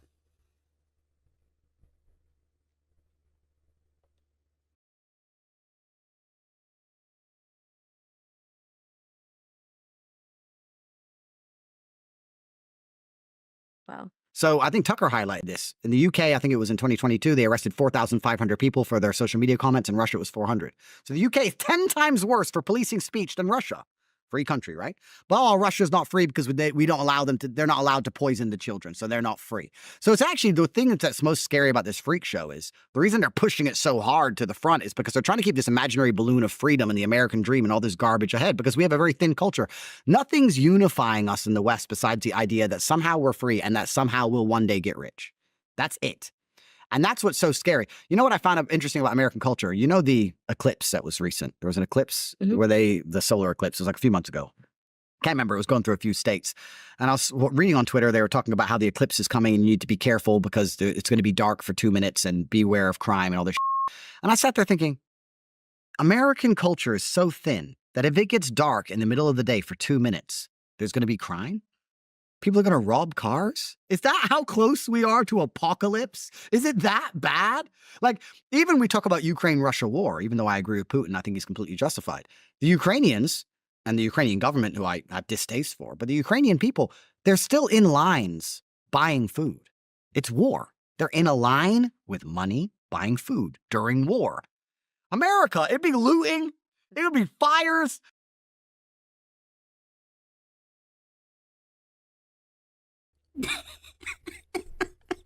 I mean, this is just so crazy.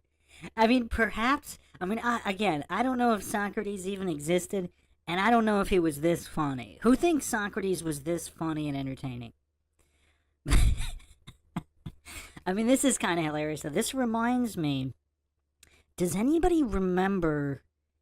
I believe it was a famous like blockbuster movie where there was this one like I guess it was a super short monologue where one character was saying how society is just hanging by a thread. Was it a zombie movie? I wonder if it was Dawn of the Dawn of the Dead remake. Maybe it was it was either a zombie. Actually, you know what? Maybe it wasn't a zombie or a post-apocalyptic movie. Maybe it was just some random action movie where some character was just talking about how society, like everything, you know, once the power goes out, it's over. If the power's out for longer than a certain period of time, civilized society is over because civilized society is just like some kind of illusion. Does anybody remember this movie? It was a mainstream movie. It was like a big studio movie, big Hollywood studio movie. Probably maybe 20 years old or so, somewhere around 20 years ago, I'm guessing. It's like a 90s, early 2000s movie. Where You Were When the... No, that doesn't sound familiar. Oh, you said it's from the 60s. No, it was 90s through early 2000s. Pre-2010 for sure. Pre-2010 for sure. I'm guessing late 90s, early 2000s. For some reason, I'm kind of thinking Dawn of the Dead 2004. But I'm not sure. It was maybe I'm thinking that movie because I watched another movie around that same time. So that would be somewhere around 04, 05, I guess. I'm not convinced it was a zombie or post-apocalyptic movie. It might have just been a character making an observation about society and how it's kind of all illusionary, like civilized society is illusionary because if the power goes out for more than X amount of days, there is no civilized society. It was quite a powerful, like, little speech. It wasn't that long, and it stayed with me. Was that Book of Eli, if it was a post-apocalyptic movie? I actually don't remember much about that movie at all. I've seen it. I don't remember thinking it was really good or really bad, but I just don't remember anything about it. For some reason I'm thinking no, because doesn't that take place after, like, because this would have been either during or before Blackout. I don't think the title was related to the speech. But anyway, I'll try to find it, because it was quite good. But what Tate is talking about here reminded me of that, because everything's always hanging by a thread, isn't it?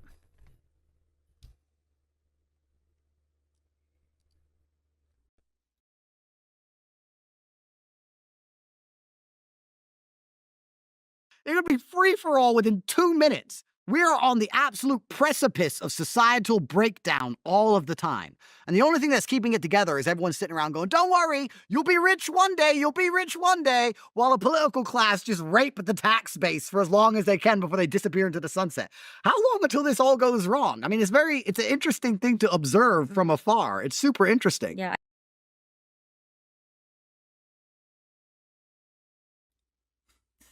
The one thing that makes me think possibly he might be a shill, he was kind of a little too gleeful in talking about that, wasn't he?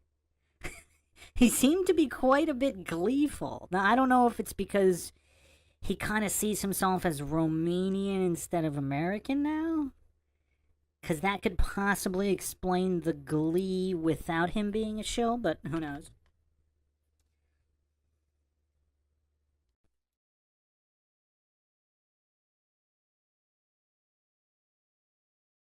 I think about it every day. I tell people I have an apocalyptic mindset. I've learned to grow vegetables. Yep. My husband hunts, he fishes. We're going to be good in the middle of the forest and we're going to survive. And you Yep. better think deeply about who you would want. I say this all the time in your tribe. And you're going to realize that it all comes down to basic survival skills. Yep. Can you hunt? Can you shoot? Can you fight? Can you grow food? Yep. Can you take after the children? And the majority of Westerners are ill-equipped for those things. They're like, well, I can receive the New York Times and read it and comprehend what they're telling me to believe, and that's going to be problematic.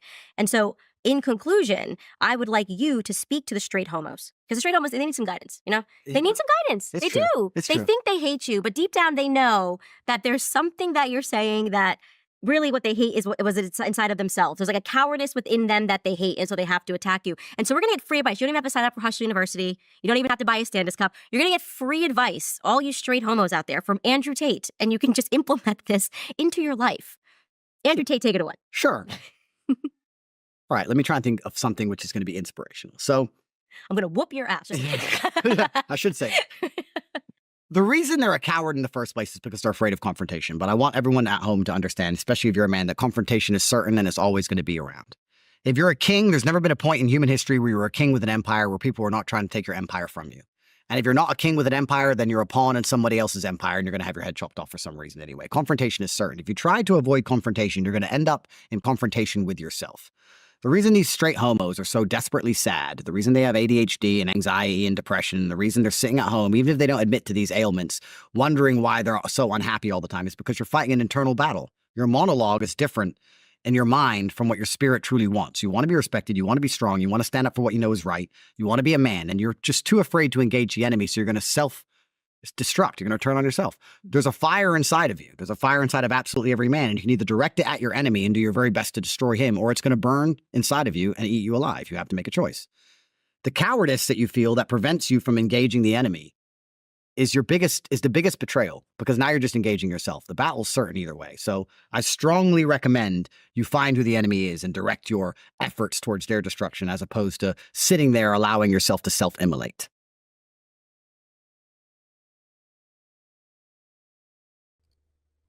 Wow. Has anybody spoken wiser words in the modern era than Andrew Tate just did right there? Now, like I said, I've heard bits and pieces of other interviews and videos he's done. I've never heard him say anything as wise as not only what he just said here, but this entire interview. It's like he's Andrew Tate Super Saiyan mode, where this entire interview has been so impressive, whereas I don't know if I've ever been truly impressed by any other video he's ever done. What he just said, is it possible? Like, he literally took 3 seconds to think of that and then fired that all off. Now, maybe that was a rehearsed speech he was waiting to unleash, but if that really was just spur of the moment spitballing, then his intellect is even far greater than I imagined. Because to be able to say something that eloquent and profound on the spot, like if he just riffed that, that has to be Socrates level. Is Andrew Tate not a modern day Socrates? I think everybody thought I was joking at the beginning of part 1. I think everybody thought I was joking, but when the receipts come flowing in, just like with Steven Seagal, when the receipts start piling up and the pile doesn't stop, and the pile gets so high that you can't even see the top of it, what say ye now? That was just truly profound from Tate. And again, I don't think I've ever heard anybody say it quite like that. And now, like, if Andrew Tate always was like this, it would kind of make more sense why they wanted to take him out so quickly. But this is literally the first interview I've seen where he's just been this eloquent and profound in his exposing of statism and his philosophical musings on solutions to the problems of the world.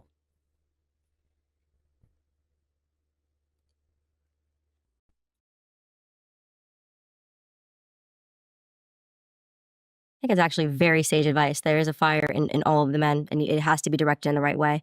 Well, Andrew, it has been a pleasure having you. This conversation is going to be so banned, so demonetized. Sorry. I don't care. I literally don't care. I like I said, don't care, build different, because people need to hear it. And I also am very optimistic because I think that people are starting to recognize that we keep telling them the truth about what's happening in the world, and it's taking them a while to catch up. But there's enough distrust now in the mainstream media that people are starting to listen to independent voices and go directly to the source rather than allowing the mainstream media to tell them about those people and pretend that they're hateful because we believe in natural order, you know? All right, guys, that is a wrap. I hope you enjoyed this episode of Candace. We will see you next time.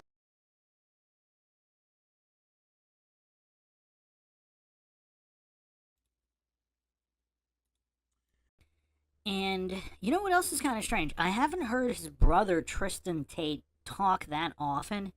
It seems like Tristan's just more out there to, trigger goofs, like Tate was as well. But Tate totally leveled up here. I mean, just incredibly. Does anybody know if Tristan is actually anywhere near this level? Because I would guess no, which is kind of strange because they're brothers, supposedly.